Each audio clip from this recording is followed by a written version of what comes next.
welcome all of you to this program.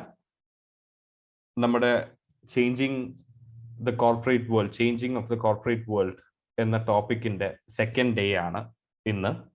And ഇന്ന് നമ്മൾ deal ചെയ്യാൻ പോകുന്ന ടോപ്പിക് ഇസ് അബൌട്ട് ഓപ്പർച്യൂണിറ്റീസ്.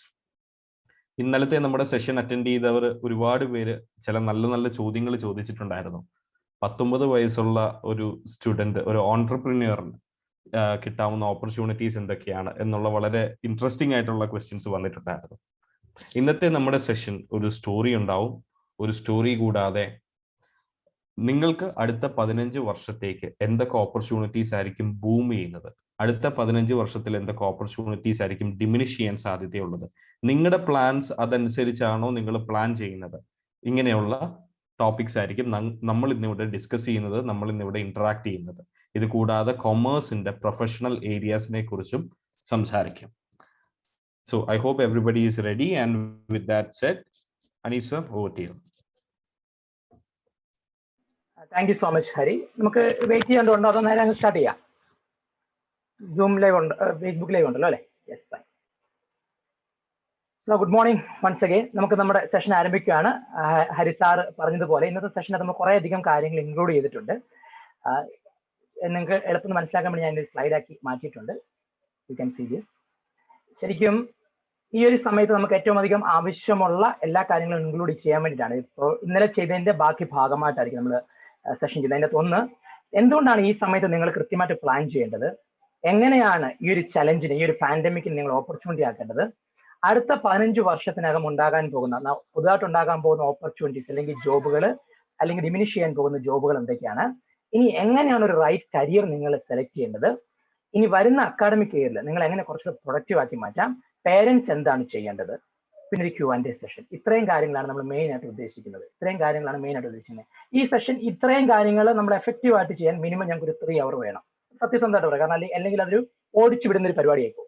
അപ്പൊ അതുകൊണ്ട് ഇവിടെ ഇന്നൊരു വലിയ ചലഞ്ച് ഉണ്ട്. നിങ്ങൾക്ക് പലർക്കും നെറ്റ്വർക്ക് മുറിഞ്ഞു പോകുന്നുണ്ട്, പലർക്കും ചിലപ്പം ഇടയ്ക്ക് ഇറങ്ങി പോകേണ്ടി വരും. അതുകൊണ്ട് ഞങ്ങൾ ഈ സെഷൻ ഒന്ന് റീപോളിഷ് ചെയ്ത് മാറ്റിയിട്ടുണ്ട്.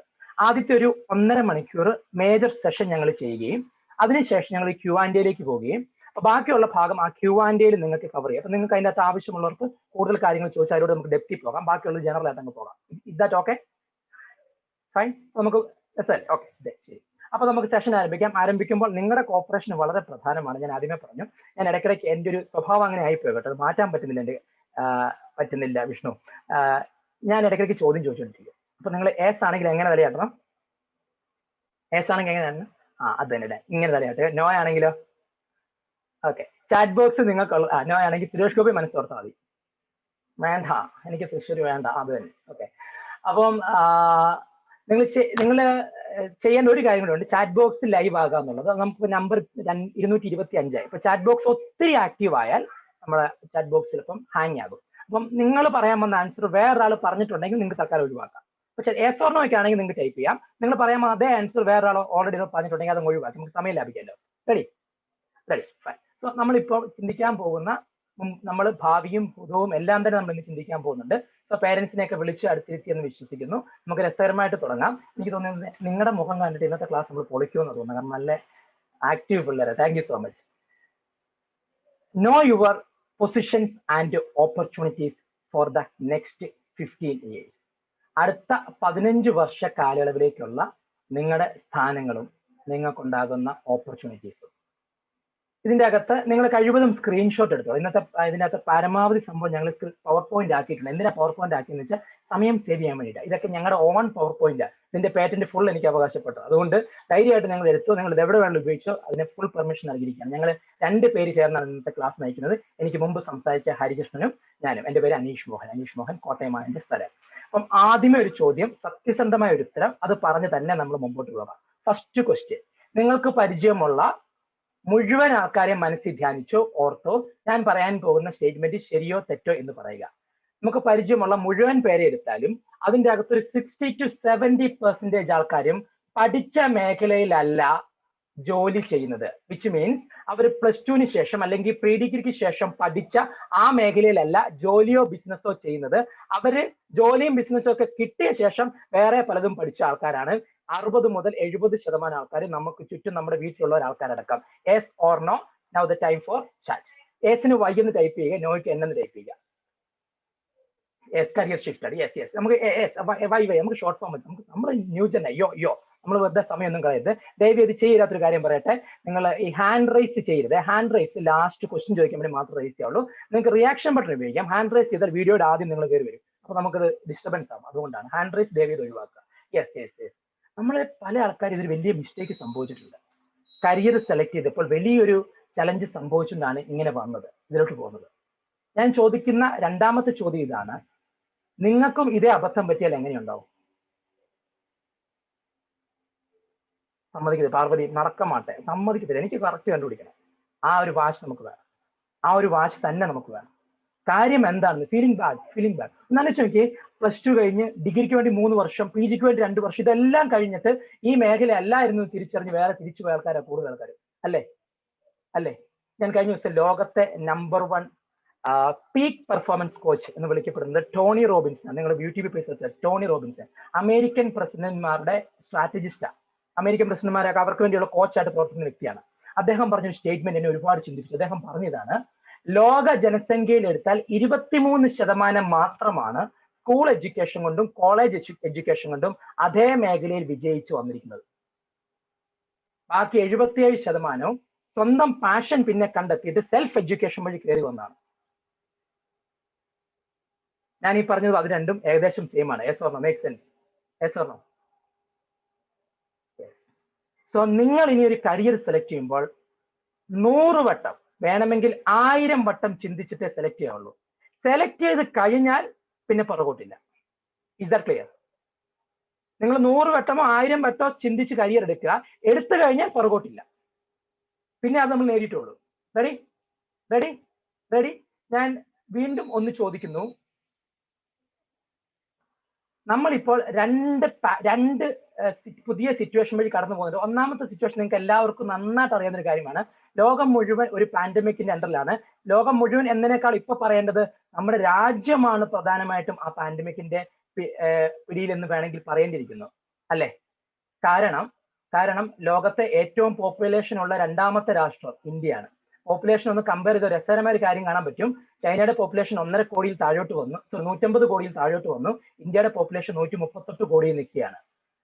കോവിഡ് അതിന്റെ സർവശക്തിയും എടുത്ത് നമ്മുടെ നാട്ടിൽ അടിച്ചുകൊണ്ടിരിക്കുകയാണ്.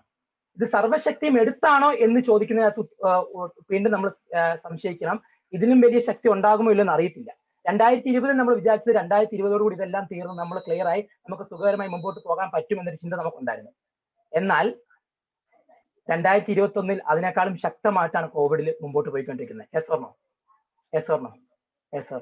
ഇവിടെ നമ്മൾ ചിന്തിക്കേണ്ട ഒരു കാര്യമുണ്ട്. ഒരുപാട് ആൾക്കാർക്ക് ജോലി നഷ്ടമായി, ഒരുപാട് പേർക്ക് വരുമാനം ഇല്ലാതായി, ഒരുപാട് പേർക്ക് ബിസിനസ് ഇല്ലാതായി. അങ്ങനെയെങ്കിൽ ഈ പാൻഡമിക്കിന്റെ ആഫ്റ്റർ എഫക്ട്സ് നമ്മളെ ബാധിക്കില്ലേ? എന്റെ മുന്നിൽ ഇരിക്കുന്ന നിങ്ങൾ +2കാർക്ക്, നിങ്ങൾ ഡിഗ്രിക്കാരെ, നിങ്ങൾ പഠിച്ചിറങ്ങുമ്പോൾ നിങ്ങളെ ഇത് ബാധിക്കില്ലേ? യെസ് ഓർ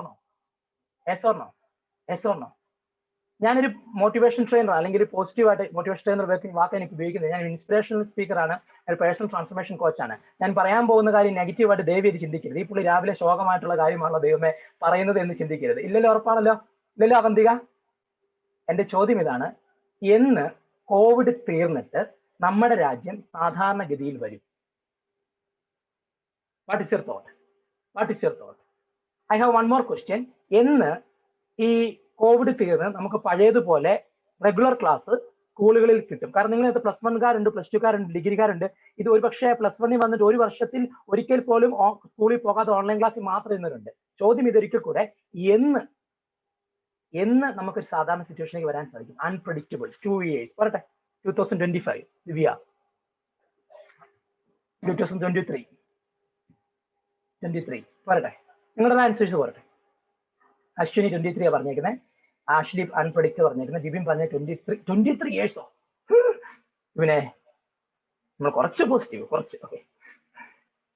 2025 ഇനി ഞാൻ എൻ്റെ ഒരു അഷ്ടമി ഹാൻഡ് റൈസ് ചെയ്തേ, ഹാൻഡ് റൈസ് ദയവ് ചെയ്തോ എന്ന് ഒഴിവാക്കണേ. Hand raise okay. Thank you so much for your corporation.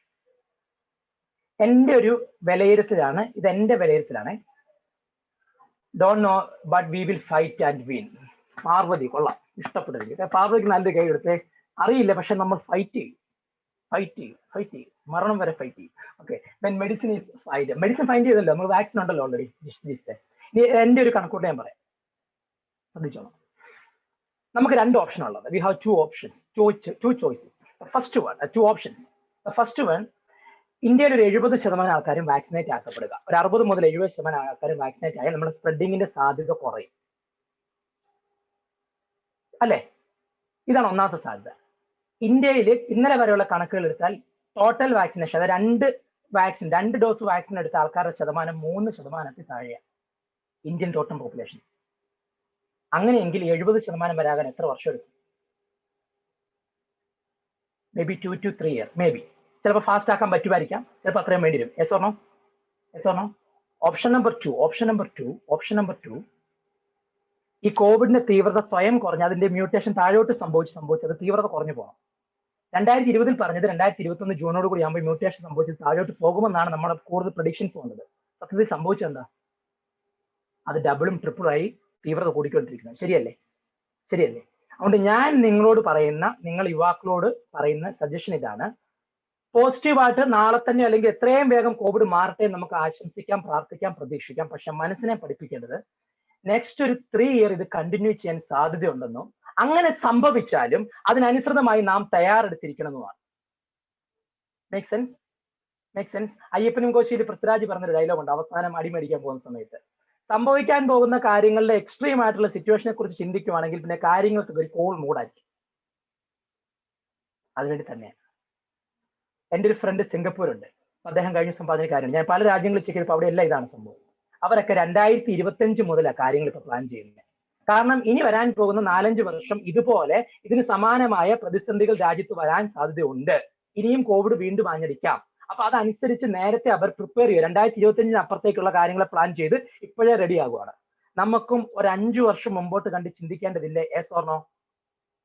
കഴിഞ്ഞ വർഷം എന്ത് പറ്റി? കഴിഞ്ഞ വർഷം ജൂൺ മാസം ക്ലാസ് കൊടുക്കുന്നു വിചാരിച്ച് മെയ്യിലെ ചുമ്മായിരുന്നു, ജൂലൈ തുറക്കും, ജൂണിൽ ചുമ്മായിരുന്നു, ജൂലൈ തുറക്കുക, അങ്ങനെ ഇരുന്നിരുന്നിരുന്ന് നമ്മള് ജനുവരി ആയി, ഫെബ്രുവരി ആയി, മാർച്ച് ആയി, പരീക്ഷ മാറ്റി വെച്ചോണ്ട് രക്ഷപ്പെട്ടു.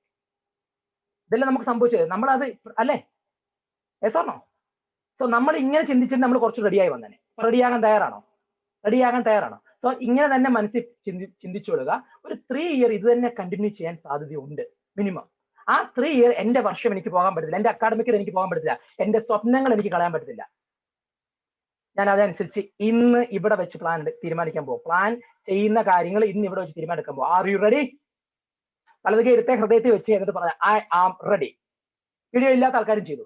ഹാൻഡ് റൈസ് ചെയ്യേണ്ട, വലതുകൈ എടുക്കുക, ഹൃദയവും വലതുകൈ നമ്മൾ വലിയ ബന്ധമുണ്ട്. ഹൃദയത്തോട് നേരിട്ട് സംസാരിക്കാനേ വലതുകൈ വെക്കാൻ പറഞ്ഞു. വെച്ച് എന്നിട്ട് പറഞ്ഞ് ഐ ആം റെഡി. കെവിനെ ചിരിച്ചുകൊണ്ടിരുന്ന പോലെ പറയണം. വീഡിയോ വന്ന ഐ വിൽ നോട്ടീസ് ദാറ്റ്. പറഞ്ഞ് ഐ ആം റെഡി. വിവോ ആംഗ്ലം ബംഗളുണ്ട്, പറഞ്ഞ് I am ready. Very good, excellent. അങ്ങനെയാണെങ്കിൽ നിങ്ങളെക്കുറിച്ച് എനിക്ക് വലിയ പ്രതീക്ഷയുണ്ട്, വലിയ പ്രതീക്ഷയുണ്ട്. എന്റെ കാരണമുണ്ട്. ഒരു ഭാരതീയൻ എന്ന നിലയിൽ നിങ്ങൾ അഭിമാനിക്കുന്നുണ്ട്. ഉണ്ട്. ഇതിപ്പോ ഞാൻ പറയാൻ പോകുന്ന എല്ലാം വെറും കോമൺ സെൻസ് ആണ്. ഒരു സയന്റിസ്റ്റിനോട് പോലും ചോദിക്കേണ്ട കാര്യമില്ല, കോമൺ സെൻസ് ആണ്. പോപ്പുലേഷൻ കോവിഡിന് വലിയൊരു ചലഞ്ചാണ്. പോപ്പുലേഷൻ കൂടുന്നു, ജനസാന്ദ്രത കൂടുന്നു, കോവിഡിന് വലിയൊരു ചലഞ്ചാണ്.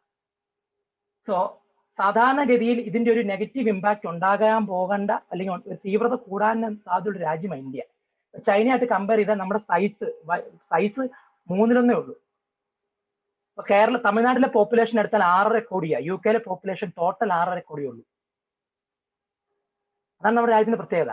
അതുകൊണ്ട് തന്നെ ഈ രാജ്യം ഒരു പക്ഷേ ഇതിലും ചലഞ്ചിങ് ആയ സിറ്റുവേഷനിലേക്ക് കടന്നു പോകാം. ഒരു പക്ഷേ വീണ്ടും നമ്മൾ ലോക്ക്ഡൌണിലും വീട്ടിലും കുറെ നാൾ ഇരിക്കേണ്ടി വരാം. ഇവിടെയൊക്കെ ഈ രാജ്യത്തെ തിരിച്ചു കൊണ്ടുവരാൻ സാധ്യമാകുന്ന യഥാർത്ഥ ശക്തി ആരാണെന്ന് ചോദിച്ചാൽ അത് ഞാൻ തുറന്നു പറയും, എന്റെ മുന്നിലിരിക്കുന്ന നിങ്ങൾ ഓരോരുത്തരുമാണ്. നിങ്ങളുടെ പ്രൊഡക്ടിവിറ്റിയാണ്, നിങ്ങളുടെ ഓരോ ദിവസങ്ങളാണ്, നിങ്ങളുടെ ഓരോ മണിക്കൂറുകളാണ്. കൃത്യമായി നിങ്ങളുടെ ഭാവി വിഭാവനം ചെയ്ത് അതിനുവേണ്ടി വർക്ക് ചെയ്ത്, അത് വർക്ക് ഫ്രം ഹോം എങ്കിൽ വർക്ക് ഫ്രം ഹോം, വീട്ടിൽ നിന്ന് പഠിക്കുവാണെങ്കിൽ അങ്ങനെ ഓരോ മിനിറ്റിനെയും ഓരോ നിമിഷത്തിനെയും നമ്മൾ പ്രയോജനപ്രദമാക്കി വേണം. എത്ര ശക്തമായി കോവിഡ് ആഞ്ഞടിച്ചാൽ ശരി, എത്ര വർഷങ്ങൾ ഇത് നിലനിന്നാലും ശരി, ഞാൻ എന്റെ കടമ, എന്റെ ലക്ഷ്യത്തിലേക്ക് പോകുമെന്ന് ഉറച്ചു വിശ്വസിക്കാൻ സാധിച്ചാൽ ഈ രാജ്യത്തെ മറ്റു ലോകത്തെ ഏത് രാജ്യങ്ങളെക്കാളും ഒരു ശക്തിയുള്ള ഒന്നാക്കി മാറ്റാൻ നമുക്ക് സാധിക്കും. അതിന് വേണ്ടത് ഒരേ ഒരു കാര്യമാണ്, നിങ്ങളിൽ വിശ്വാസം ഉണ്ടാകണം. നിങ്ങൾക്കുണ്ടോ അത്? ഉണ്ടോ? Yes or no? Yes or no? Yes or no? Yes or no? Yes. Then say, I'm a proud Indian.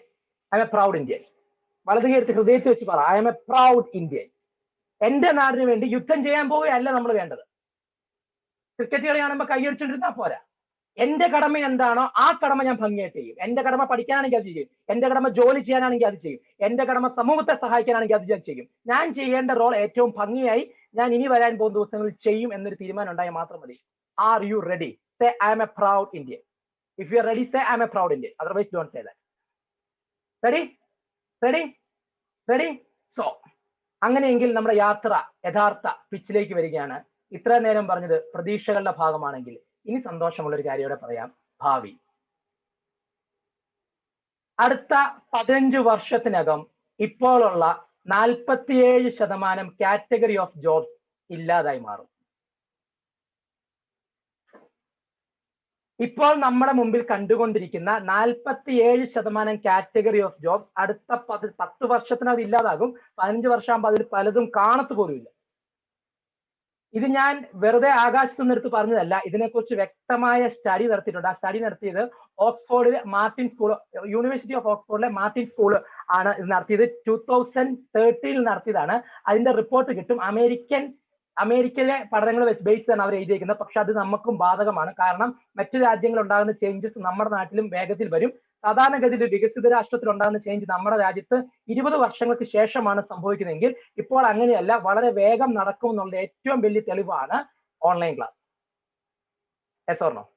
സാധാരണഗതിയിൽ ഈ ഓൺലൈൻ ക്ലാസ് വന്ന് ഇംപ്ലിമെന്റ് ചെയ്ത് നമ്മുടെ ടീച്ചേഴ്സൊക്കെ പഠിച്ച് കുറെ പേരൊക്കെ സമരം ചെയ്ത് ഇതിനെ എതിർത്ത് തിരിച്ചു വന്ന ഓൺലൈൻ ക്ലാസ് ആണെങ്കിൽ മിനിമം ഒരു 10-15 കൊല്ലം എടുക്കുമായിരുന്നു. പക്ഷെ എല്ലാ രാജ്യത്തും തുടങ്ങിയതിനൊപ്പം നമ്മുടെ രാജ്യത്ത് നമ്മൾ വേഗം വന്നു. Yes or no? Yes or no? ഞാനിപ്പോ യെസ്, താങ്ക് യു. നിങ്ങൾ ഈ പറഞ്ഞ ഏതൊക്കെ ജോബാണ് നഷ്ടമാകുന്നത്, എന്തൊക്കെയാണ് സംഭവിക്കാൻ പോകുന്ന മാറ്റങ്ങൾ ഡെപ്തിൽ നിങ്ങൾക്ക് പഠിക്കണം ആഗ്രഹം ഉണ്ടെങ്കിൽ ചാറ്റ് ബോക്സ് ഒന്ന് നിർത്തിക്കുക. ഞാൻ ഇപ്പൊ കാണിച്ചതിന്റെ ലിങ്ക് ഞാൻ ഷെയർ ചെയ്യാം. നമുക്കെല്ലാം ഞാൻ പറയുന്നതോ ഹരികൃഷ്ണൻ പറയുന്നത് നിങ്ങൾ വിശ്വസിക്കരുത്. നിങ്ങൾ അതിന്റെ അകത്ത് റിസർച്ച് ചെയ്യണം. നിങ്ങൾ അതിന് സ്വയം ഇറങ്ങി നോക്കണം. എന്നിട്ട് നിങ്ങളുടെ മനസ്സിനെ പഠിപ്പിക്കണം, ഇത് ശരിയാണോ തെറ്റാണോ, എന്നിട്ട് വേണം ഒരു ഡിസിഷൻ എടുക്കാൻ. അതല്ലേ വിഷ്ണു വേണ്ടത്? അതല്ലേ വേണ്ടത്? ആര് പറഞ്ഞാലും നിങ്ങൾ സ്വയം ഒന്ന് പഠിക്കണം. നിങ്ങളുടെ ബുദ്ധിയോട് ചോദിക്കണം, ഈ പറഞ്ഞത് ശരിയാണോ? ഞാൻ ചാറ്റ് ബോക്സിൽ ലിങ്ക് ഇടുവാണേ, കോപ്പി ചെയ്ത് വെച്ചോ. ഇത് വെച്ച് പോയി വായിച്ചു നോക്കി. അതിനകത്ത് ലിസ്റ്റ് ചെയ്തിട്ടുണ്ട് ഏതൊക്കെ ജോബാണ് ഇല്ലാതാകാൻ പോകുന്നത്, പെട്ടെന്ന് ഇല്ലാതാകാൻ പോകുന്നത്, പതിയെ ഇല്ലാതാകാൻ പോകുന്നതൊക്കെ കറക്റ്റ് ആയിട്ട് അവർ സ്റ്റഡി എടുത്ത് ലിസ്റ്റ് ചെയ്തിട്ടുണ്ട്. നിങ്ങൾക്ക് അതിന്റെ എൻ്റെ ഡീറ്റെയിൽസ് അവിടെ കിട്ടും.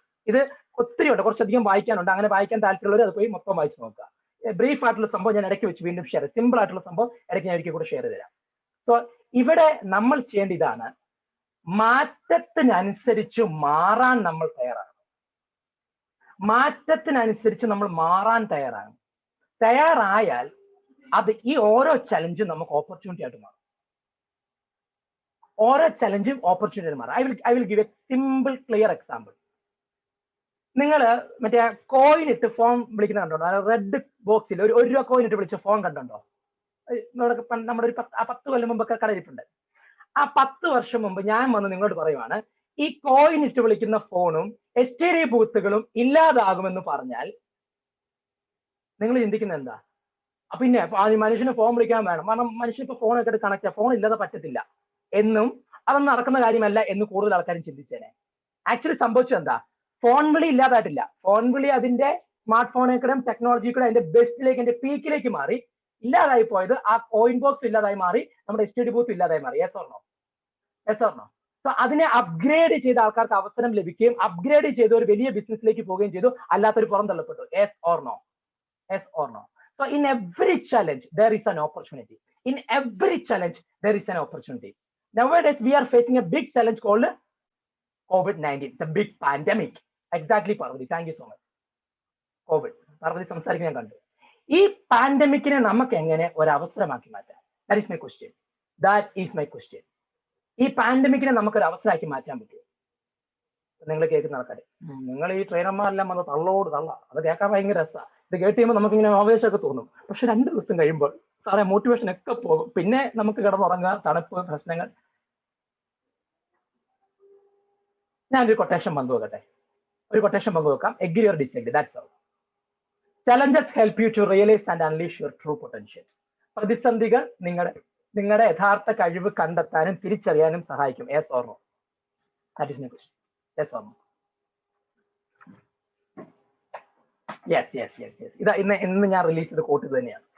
ഞാൻ എല്ലാ സൺഡേയും വെനസ്ഡേയും ഓരോ കോട്ട് റിലീസ് ചെയ്യും.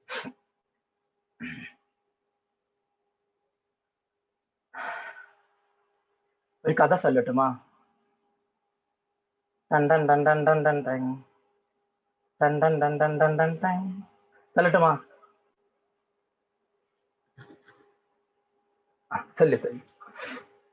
പ്രതിസന്ധി അവസരമാക്കാൻ പറ്റുമോ? ഡെഫിനറ്റ് ആയിട്ടും പറ്റും. ഇതൊരു വലിയ സ്റ്റോറിയാണ്, നല്ല സ്റ്റോറിയാണ്, നല്ല സുന്ദരനായ നായകനാണ്. ആരെന്ന് മനസ്സിലായോ? ആരായിരിക്കും നായകനെന്ന് മനസ്സിലായോ? സുന്ദരനാണ്, സുമുഖനാണ്, സൽസ്വഭാവിയാണ്. ഞാൻ അത് പറഞ്ഞു. സുന്ദരനാന്ന് പറഞ്ഞപ്പോ ഞാൻ മനസ്സിലായി, തള്ളുപാട്ട് വരുന്നുണ്ടെന്ന് മനസ്സിലായി. Okay, because of the climate no issue. ക്യൂൻ ഓഫ് ബാബു. നിങ്ങൾക്ക് വീഡിയോ ഓൺ ചെയ്ത് നോ ഇഷ്യൂ. ആദ്യം മാത്രം മതി. സോ എന്റെ സ്റ്റോറി ഞാൻ ഷോർട്ട് ആക്കി പറയാം. ലെങ്തി സ്റ്റോറിയാണ്, പക്ഷെ നമുക്ക് ഇന്ന് സമയത്ത് ഷോർട്ട് ആക്കി പറയാം. ജനിച്ചത് വളർന്നത് കോട്ടയം ജില്ലയിലെ ആർപ്പുക്കര എന്ന് പറഞ്ഞ സ്ഥലത്താണ്. അച്ഛൻ, അമ്മ, ചേട്ടൻ, ഞാൻ, 4 പേരടങ്ങുന്ന കുടുംബം. വളരെ കൂലിപ്പണിക്കാരെന്ന് പറഞ്ഞാൽ ഒട്ടും സാമ്പത്തികം ഇല്ല എന്ന് പറഞ്ഞാൽ സത്യസന്ധമാണ്. അതിന് 2 കാരണമുണ്ട്. എന്റെ അച്ഛൻ ചെറിയൊരു അസുഖം, ഒരു സൈക്കോളജിക്കലായിട്ടൊരു അസുഖം ഉണ്ടായിരുന്നു. 2 അച്ഛന് ഇച്ചിരി മദ്യപാന ശീലം ഉണ്ടായിരുന്നു. ഇത് രണ്ടും വന്നുകൊണ്ട് കുട്ടിക്കാലം അത്ര സുഖകരമായിരുന്നില്ല. പിന്നെ കുറെ അധികം വേദനകൾ ഞങ്ങളുടെ ജീവിതത്തിൽ അനുഭവിക്കേണ്ടി ഞങ്ങൾ വന്നിട്ടുണ്ട്. ചില സമയങ്ങളിൽ അച്ഛന്റെ സ്വഭാവം ഭയങ്കരമായിട്ട് മാറും. അമ്മയെ ഉപദ്രവിക്കും, ഞങ്ങളെ ഉപദ്രവിക്കും. എന്റെ അമ്മ ആത്മഹത്യ ചെയ്യാൻ ശ്രമിക്കുന്നതൊക്കെ ഞാൻ കണ്ടിട്ടുണ്ട് 3 തവണ കുഞ്ഞുനാളില്. അതൊക്കെ ഉള്ളിലുണ്ടാക്കിയ വേദന വളരെ വളരെ തീവ്രമാണ്. പുറത്തേക്ക് വീട്ടിലോട്ട് കയറി വരുമ്പോൾ അമ്മ മണ്ണെണ്ണ വെച്ചിട്ട് കത്തിക്കാൻ നിൽക്കുന്നത് കാണേണ്ടി വരുമ്പോൾ ഉണ്ടാകുന്ന ഒരു വേദന, ഒരു പേടി. അതോടൊപ്പം തന്നെ ഈ ഭയങ്കര ഒച്ച വെക്കും എന്റെ അച്ഛൻ. നല്ല ഒച്ചയല്ല തെറി വിളിക്കുന്നത്. അപ്പം നമുക്കിതൊരു ഞെട്ടല. ഇപ്പോഴും ഞാൻ ഓർക്കുന്നു, ഞാൻ പെട്ടെന്ന് ആരെങ്കിലും ഒച്ച വെച്ച് എനിക്ക് പെട്ടെന്ന് നെഞ്ചിടിക്കും. കാരണം അന്നത്തെ ഓർമ്മയാണ്. അതങ്ങനെ ഞങ്ങളുടെ കുടുംബത്തിൽ അങ്ങനെയായിരുന്നു. അതൊരിക്കലും ഞാൻ അച്ഛനെ കുറ്റം പറയത്തില്ല. എഡ്യൂക്കേഷൻ ലഭിച്ചിട്ടില്ല. അച്ഛൻ വളരെ 13-ാം വയസ്സിട്ട് വീട് വിട്ടിറങ്ങി പണിക്ക് പോയ ആളാണ്. അപ്പൊ അച്ഛൻ അങ്ങനെ വന്നൊരു കാര്യമുണ്ട്. ഒരിക്കലും അച്ഛനെ നമുക്ക് കുറ്റം പറയാൻ പറ്റില്ല. അതുകൊണ്ട് തന്നെ ഈ കുട്ടിക്കാലത്ത് നല്ല ഓർമ്മയുണ്ടെന്ന് വെച്ചാൽ ഇല്ല. കുട്ടിക്കാലം ചിരിക്കാനാണെന്ന് വെച്ചാൽ ചിരിക്കുന്നേക്കാളേറെ കരയാതിരിക്കാൻ വേണ്ടി ശ്രമിച്ചുകൊണ്ടിരുന്ന ഒരാളാണ് ഞാൻ. അപ്പൊ കോൺഫിഡൻസ് ഉണ്ടോ, ആഗ്രഹവും സ്വപ്നമുണ്ട്, കോൺഫിഡൻസ്, എല്ലാത്തിനും ഒരു വിറയല്, വെപ്രാളം, ടെൻഷൻ, ഭാവിയെ കുറിച്ചൊരു പേടി, ഇതൊക്കെ ഉണ്ട്. ഒരു ജീവിതത്തിലൊരു ടേണിംഗ് പോയിന്റ് എന്ന് പറഞ്ഞത് ഞാൻ 7 പഠിക്കുമ്പോഴാണ്. അതായത് ശരിക്കും നേരെ ചൊവ്വ ഭക്ഷണമൊക്കെ ഞങ്ങൾ കഴിക്കാൻ തുടങ്ങുന്നത്. എന്റെ അമ്മ അടുത്തൊരു തടിമില്ലി പണിക്ക് പോകാൻ തുടങ്ങി. അമ്മയോടൊപ്പം ഞാനും പണിക്ക് പോകാൻ തുടങ്ങി. ഞാൻ 7, 8, 9, 10, +1, +2, കോളേജ് ലൈഫ് എല്ലാം പണിക്ക് പോയി പഠിച്ച ആളാണ്. ഞാനിപ്പോ ഓർക്കുന്നുണ്ട്, ഞാൻ പഠിച്ച സമയത്ത് എങ്ങാനും ആയിരുന്നെങ്കിൽ ഓൺലൈൻ ക്ലാസ്സിന് ഞാൻ പൊളിച്ചാനെ. കാരണം എനിക്ക് മില്ലി പണിക്കും പോകാം, ക്ലാസ്സും കൂടാം. സുഖമല്ലേ? ജീവിക്കാൻ വേണ്ടിയിട്ട്, വേറെ മാർഗമില്ല. അങ്ങനെ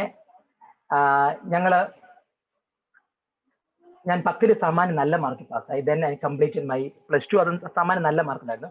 എങ്ങനെ 10 എടുത്ത് +2 എടുത്ത് എങ്ങനെയാണെന്നറിയോ? എന്റെ ചേട്ടൻ +2 സയൻസ്, അതുകൊണ്ട് ഞാനും +2 സയൻസ്.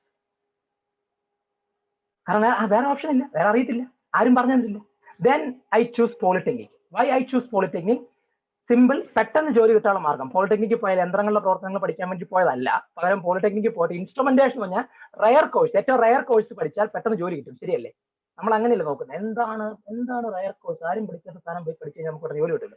അങ്ങനെയാണ് ഇൻസ്ട്രുമെന്റേഷൻ ടെക്നോളജി പഠിക്കുന്നത്. ഞാനിത് പഠിക്കാൻ പോയത് ചെണ്ടമേളം പഠിച്ചിട്ട് ചെണ്ട കൊട്ടി കിട്ടിയ പൈസ കൊണ്ടാണ്. ഒരുപക്ഷെ ജീവിതത്തിൽ ആദ്യമായിട്ടൊരു മോട്ടിവേഷൻ ക്ലാസ് എനിക്ക് കിട്ടിയത് അന്നായിരുന്നു, ഫസ്റ്റ് ടൈം. അതിനുശേഷം വാട്ട് ഐ ഡിഡ്, സ്വപ്നം എഴുതി വെച്ചതായിരുന്നു. എനിക്ക് 3 സ്വപ്നമായിരുന്നു ഉണ്ടായിരുന്നത്. First one, I want to become topper in this college. The second one, I want to get a job in MRF Kottayam as a supervisor. Third one, I want to do my BTech after getting the job. കാരണം ഇത് ഡിപ്ലോമയാണ്, BTech ചെയ്യണം. ഈ 3 സ്വപ്നങ്ങൾ base ചെയ്താണ് ഞാൻ എഴുതി വെച്ച് മുമ്പോട്ട് പോയത്. ദെൻ 3 വർഷം സത്യസന്ധമായി പറയാണ്, ചോര നീരാക്കിയാണ് ഞാൻ പഠിച്ചത്, കഷ്ടപ്പെട്ടത്. ചോര നീരാക്കി ഞാൻ പഠിച്ചു. പാലാപ്പോളിൽ നിന്ന് പുറത്തിറങ്ങിയത്, ഈ കഷ്ടപ്പാടിന്റെ വില കൊണ്ട് പറയുന്നത്, പാലാപ്പോളിൽ നിന്ന് ഞാൻ പുറത്തിറങ്ങിയത് എന്റെ 1ാമത്തെ സ്വപ്നവും സാക്ഷാത്കരിച്ചുകൊണ്ടായിരുന്നു. അതിനൊപ്പം എനിക്കൊരു ബോണസ് കൂടെ കിട്ടി. 1ാമത്തെ സ്വപ്നം എന്തായിരുന്നു? കോളേജ് ടോപ്പർ, അതേ ശ്രീപ്രിയ കോളേജ് ടോപ്പർ. അപ്പൊ ബോണസ് എന്താണെന്ന് വെച്ചാൽ ആ വർഷം ഇൻസ്ട്രുമെന്റേഷൻ എഞ്ചിനീയറിംഗിലെ സംസ്ഥാന തലത്തിൽ 4ാം റാങ്ക് എന്റെ പേരിൽ എഴുതപ്പെട്ടു. Thank you. സ്വാഭാവികം നമുക്ക് നമ്മൾ പ്രതീക്ഷ കഴിഞ്ഞ് കൂടി കിട്ടി നമ്മൾ വളരെ ഹാപ്പിയല്ലേ. സ്വാഭാവികം നമ്മൾ എന്ത് ചെയ്യും, അടുത്ത ലക്ഷ്യത്തിലേക്ക് നോക്കും. അടുത്ത ലക്ഷ്യം എന്നുള്ളത് എനിക്ക് ജോലി കിട്ടുക എന്നുള്ളത്. ഞാൻ MRF അപ്ലൈ ചെയ്തില്ല, കാരണം അതിന് മുമ്പ് അതിനേക്കാൾ നല്ലൊരു പ്രസ്ഥാനത്തിൽ എനിക്ക് ജോലിക്ക് ഒരു ഓപ്പർച്യൂണിറ്റി വന്നു. ഓപ്പർച്യൂണിറ്റി മീൻസ് ഞാൻ അപ്ലൈ ചെയ്തു, ഇന്റർവ്യൂവിന് വിളിച്ചു. ആ സ്ഥാപനം മറ്റൊന്നുമല്ല, നിങ്ങളെല്ലാവരും ഒരുപക്ഷെ ഇതിനകത്ത് സയൻസ് ബാക്ക്ഗ്രൗണ്ട് ഉള്ളവരല്ലേ, thank you so much. Science background ഉള്ളവരെ ഒരു വിഷൻ ആയിട്ട് ഡ്രീം ആയിട്ട് പ്ലാൻ ചെയ്യുന്ന ഒരു ഇൻസ്റ്റിറ്റ്യൂഷൻ ആണ്. 4 അക്ഷരം, ആദ്യത്തെ അക്ഷരം I, രണ്ടാമത്തെ അക്ഷരം S, മൂന്നാമത്തെ അക്ഷരം R, നാലാമത്തെ അക്ഷരം ഡാനി. ഓ, ഇതായിരുന്നു ISRO. യെസ്, ISRലായിരുന്നു ആദ്യ interview. Thank you so much. 21ാമത്തെ വയസ്സ് സെൻട്രൽ ഗവൺമെന്റ് എംപ്ലോയി ആയിട്ട് കയറുക. പൊളിച്ചില്ലേ? പൊളിക്കത്തില്ലേ? മനസ്സിൽ ലഡ്ഡു പൊട്ടത്തില്ലേ? പൊട്ടുവോ? പൊട്ടി. 2009 ഒക്ടോബർ 28-ാം തീയതി എന്റെ ഇന്റർവ്യൂ. 2009 ഒക്ടോബർ 17-ാം തീയതി പൊളിച്ചു പ്രവീണ. 17-ാം തീയതി എന്റെ ജീവിതത്തിൽ മറ്റൊരു മാറ്റം സംഭവിച്ചു. ഒരു പ്രതിസന്ധിയെ ഞാൻ നേരിടേണ്ടി വന്നു. തിരുവനന്തപുരം വരെ പോയിട്ട് തിരിച്ചു വന്നാണ്. തിരുവനന്തപുരത്ത് പോയത് എന്റെ വലത് കാലിന്റെ ഓപ്പറേഷന്റെ ചെക്കപ്പ് ആയിരുന്നു. ചെക്കപ്പ് കഴിഞ്ഞ് തിരിച്ചു വന്ന് കോട്ടയം റെയിൽവേ സ്റ്റേഷൻ ഇറങ്ങി ബസ് പിടിക്കാൻ വേണ്ടി ഓവർ ബ്രിഡ്ജിന് പകരം പാളം വഴി മുറിച്ചു കിടന്നു. ഞാൻ സ്ഥിരം ചെയ്യുന്നതാണ്. അന്ന് ചെറിയൊരു അബദ്ധം പറ്റിപ്പോയി. ഇറങ്ങി ഓടിയപ്പോൾ ആ പാളത്തേല് എന്റെ കാലിൽ ചുറ്റിരുന്ന ക്രൈപ്പ് ബാൻഡേജ് ഉടക്കുകയും ഞാൻ തെറിച്ചു വീഴുകയും പാളത്തിൽ തലയടിച്ച് വീഴുകയും ബോധം പോവുകയും ചെയ്തു. ട്രെയിൻ വന്നു, എന്റെ മോളിൽ കൂടെ കയറിപ്പോയി.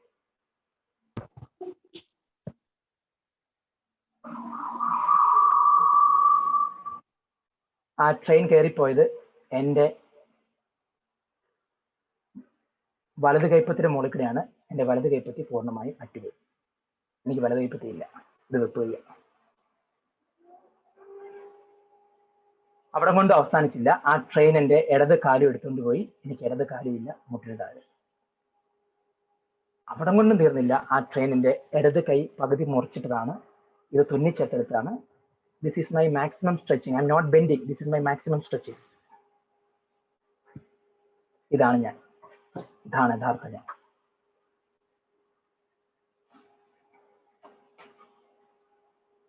വയസ്സ് സ്വപ്നങ്ങളുമായിട്ട് പാഞ്ഞ് സ്വപ്നങ്ങളുടെ പുറകെ ഓടി എത്താറായപ്പം വീണു. വീഴുക മാത്രമല്ല, കഷ്ണങ്ങളായി മുറിഞ്ഞു പോകടിച്ചു. എന്നെ ആശുപത്രി കൊണ്ടുവന്നു. പിറ്റേ ദിവസം രാവിലെ ബോധം വരുന്നത് ആരോ വന്ന് തട്ടിയുണർത്തുമ്പോഴാ മറ്റാരുമല്ല, എന്റെ അമ്മയായിരുന്നു. ഇന്നലെ വരെ പൂർണ്ണ ആരോഗ്യവാനായി കണ്ട മകൻ, ഒരാഴ്ചയും കൂടെ കഴിഞ്ഞാൽ ജോലി മേടിച്ച് കുടുംബത്തിനെ നോക്കേണ്ട അമ്മയെ മില്ലിപ്പണി നിർത്തേണ്ട മകൻ ഈ രൂപത്തിൽ കിടക്കുന്ന കാണുമ്പോൾ അമ്മയുടെ വേദന എന്താണെന്ന് നിങ്ങൾക്ക് ഊഹിക്കാം. കണ്ണു തുറന്നപ്പോഴേ അമ്മ പറഞ്ഞതിന് പ്രകാരം ഞാൻ തിരിച്ചറിഞ്ഞു എന്റെ കൈയും കാലും മുറിച്ചു മാറ്റിയത്. എനിക്ക് അമ്മയോട് ആവശ്യപ്പെടാൻ ഒന്നേ ഉള്ളായിരുന്നു, അമ്മ എനിക്കിനി ജീവിക്കണ്ട, എന്നെ കൊന്നുകളയണം. അതിനെ മേഴ്സിക്കില്ല. എന്റെ അമ്മയ്ക്ക് സഹിക്കാൻ പറ്റിയ വാക്കുകളായിരുന്നില്ലത്. എന്റെ പൊക്കത്തോട്ട് ഒറ്റ വീഴ്ചയും ആ ചുണ്ടുകൾ വന്ന് എന്റെ ചെവി വന്നു എന്നോട് വിറങ്ങലിച്ചുകൊണ്ട് പറഞ്ഞു, അങ്ങനെ ഒരിക്കലും പറയരുത്, എന്നാ കുറവുണ്ടെങ്കിലും ശരി നിന്നെ എനിക്ക് വേണം, എന്റെ മരണം വരെ. ആ അമ്മയ്ക്ക് വേണ്ടി ജീവിച്ചിരിക്കുക എന്നത് മാത്രമായിരുന്നു എന്റെ സ്വപ്നം. കാരണം എനിക്ക് പ്രതീക്ഷകളില്ല. എങ്ങനെ പ്രതീക്ഷിക്കും? കൈയില്ല, കാലില്ല, പഠിച്ചെടുത്ത ചെണ്ടമേളം കൊണ്ട് പ്രയോജനമില്ല. ISRO പോയാൽ ജോലിക്ക് എടുക്കത്തില്ല. എഞ്ചിനീയറിനോട് യാതൊരു പ്രയോജനമില്ല. ജീവിക്കാൻ വീട്ടിലെ സാഹചര്യം എന്താ നിങ്ങൾക്ക് ഊഹിക്കാം? സാമ്പത്തികം. സ്വപ്നങ്ങൾ മാത്രം വെച്ചിട്ട് എങ്ങനെ ജീവിക്കാനായിട്ട്? സ്വപ്നങ്ങൾ ഉണ്ടാകണ്ടേ മനസ്സിൽ? നിരാശ മാത്രം.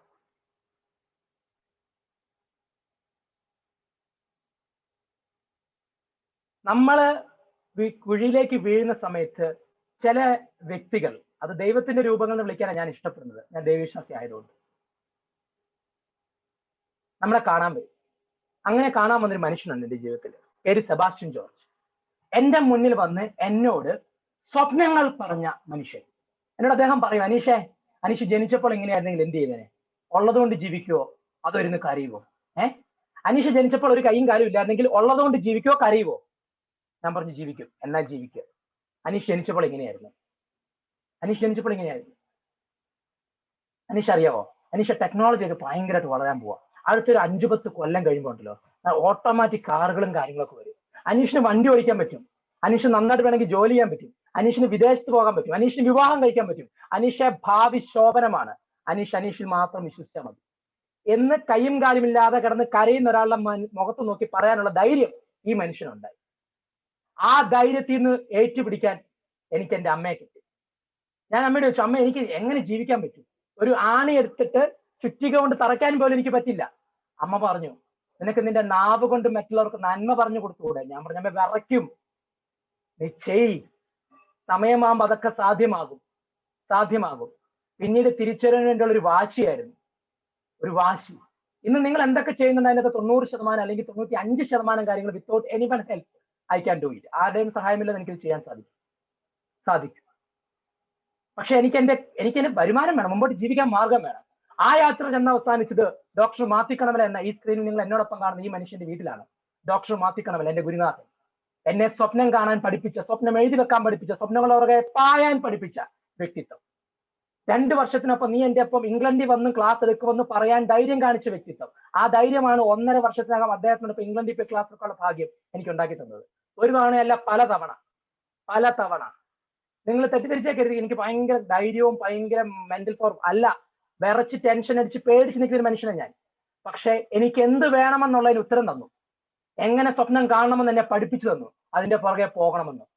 പിന്നീട് ഞാൻ ഇത് തിരിച്ച് സമൂഹത്തെ പഠിപ്പിക്കാൻ തുടങ്ങി. എങ്ങനെ എന്റെ ജീവിതം കൊണ്ട് മറ്റുള്ളവരെ പ്രചോദിപ്പിക്കാം, മറ്റുള്ളവർക്ക് മാറ്റമുണ്ടാക്കാം, മറ്റുള്ള ഭിന്നശേഷിയുള്ളവരെ സഹായിക്കാം എന്നുള്ള ചിന്തകളാണ് സാമൂഹ്യ പ്രവർത്തന രംഗത്ത് എന്നെ സജീവമാക്കാൻ കാരണമായത്. ചിലപ്പോൾ നിങ്ങൾ കുറച്ചുപേരൊക്കെ പത്രമാധ്യമങ്ങളിൽ എന്നെ കണ്ടിട്ടുണ്ടാവും, കുറച്ചുപേരൊക്കെ കൈലി ടിവിയിലെ JB ജംഗ്ഷനിലൊക്കെ ഗസ്റ്റ് ആയിട്ട് കണ്ടിട്ടുണ്ടാവും. ഒരുപാട് അവാർഡുകളും അംഗീകാരങ്ങളൊക്കെ ഇതിനിടയ്ക്ക് കിട്ടുന്നുണ്ട്. അതൊക്കെ നമ്മളെ കൂടുതൽ കമ്മിറ്റ്മെന്റ് നൽകുന്നതെന്ന് ഞാൻ വിശ്വസിക്കുന്നത്. കേരള സർക്കാരിന്റെ 2014 സംസ്ഥാനത്തെ മികച്ച ഭിന്നശേഷിയുള്ള പരിശീലനമുള്ള അവാർഡ് മേടിക്കാൻ സാധിച്ചു.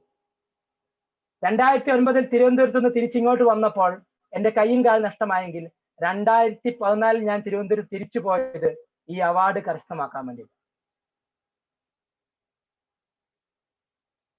2019 ജൂനിയർ ചേംബർ ഇന്റർനാഷണൽ ലോകത്തെ മികച്ച 10 യുവ പ്രതിഭകളെ തെരഞ്ഞെടുത്തപ്പോൾ അതിലെ ഏക ഇന്ത്യക്കാരനായി, ഏക മലയാളിയായി, ഏക ഭിന്നശേഷിക്കാരനായി അവാർഡിന് അർഹനാകാനുള്ള ഭാഗ്യമുണ്ടായി.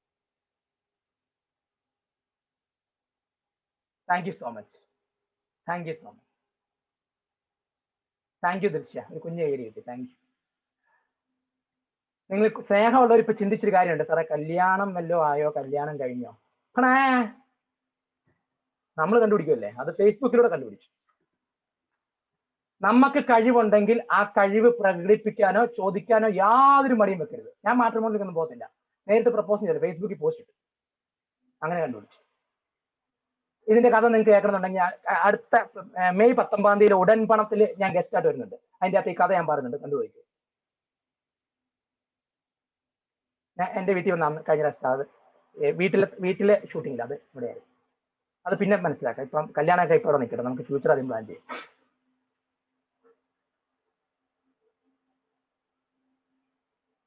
ഈ കോവിഡ് എന്നെ സംബന്ധിച്ച് വലിയൊരു അടിയായിരുന്നു.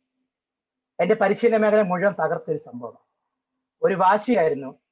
എങ്ങനെ ഓൺലൈൻ ക്ലാസ് എഫക്റ്റീവ് ആക്കണം, അതിനുവേണ്ടി പഠിക്കാൻ, അതിന് ഏറ്റവും ബെസ്റ്റ് ടീച്ചേഴ്സിനെ കണ്ടെത്താൻ, ലോകത്തെ ബെസ്റ്റ് ടീച്ചേഴ്സിലേക്ക് ഞാൻ ഇറങ്ങി തിരിച്ചു. വീട്ടിലൊരു ചെറിയ സ്റ്റുഡിയോ ഒക്കെ സെറ്റപ്പ് ചെയ്തു. ഈ കോവിഡ് സമയത്ത് ഒരുപക്ഷെ കേരളത്തിൽ ഏറ്റവും അധികം പരിശീലന ക്ലാസ്സുകൾ എടുത്ത വ്യക്തികളെ നോക്കിയാൽ അതിനകത്ത് എന്റെ പേര് കാണും. 250-ലേറെ പരിശീലന ക്ലാസ്സുകൾ അത് ഒരേ മേഖലയിൽ വ്യത്യസ്തമായിട്ട് ചെയ്തു.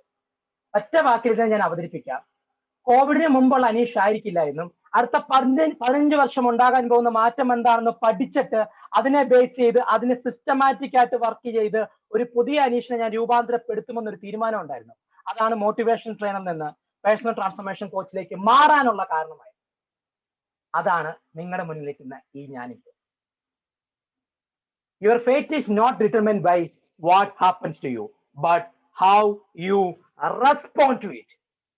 നമ്മൾക്ക് എന്ത് സംഭവിച്ചു, നമ്മുടെ ലോകത്ത് എന്ത് സംഭവിച്ചുകൊണ്ടിരിക്കുന്നു, ഇതല്ല നിങ്ങളുടെ വിധി നിർണ്ണയിക്കേണ്ടത്. നിങ്ങൾ അതിനോട് എങ്ങനെ പ്രതികരിച്ചു എന്നുള്ളതായിരിക്കണം. ചിലപ്പോൾ കോവിഡ് ഇനിയും ശക്തമായെന്ന് വരും, നമ്മുടെ വീട്ടിലെ പല അംഗങ്ങൾക്കും വന്നെന്ന് വരും. പക്ഷെ നമ്മൾ സ്വപ്നം കാണണം. 10 വർഷത്തിനപ്പുറം 15 വർഷത്തിനപ്പുറം നമ്മൾ എങ്ങനെ വേണമെന്ന് തീരുമാനിക്കണം, ഇറങ്ങിത്തിരിക്കണം. Are you ready? Are you ready? Are you ready? Yes or no? ഇപ്പോൾ എന്ത് മനസ്സിൽ വരുന്നത്? വേഗം ചാറ്റ് ബോക്സ് ടൈപ്പ് ചെയ്ത്.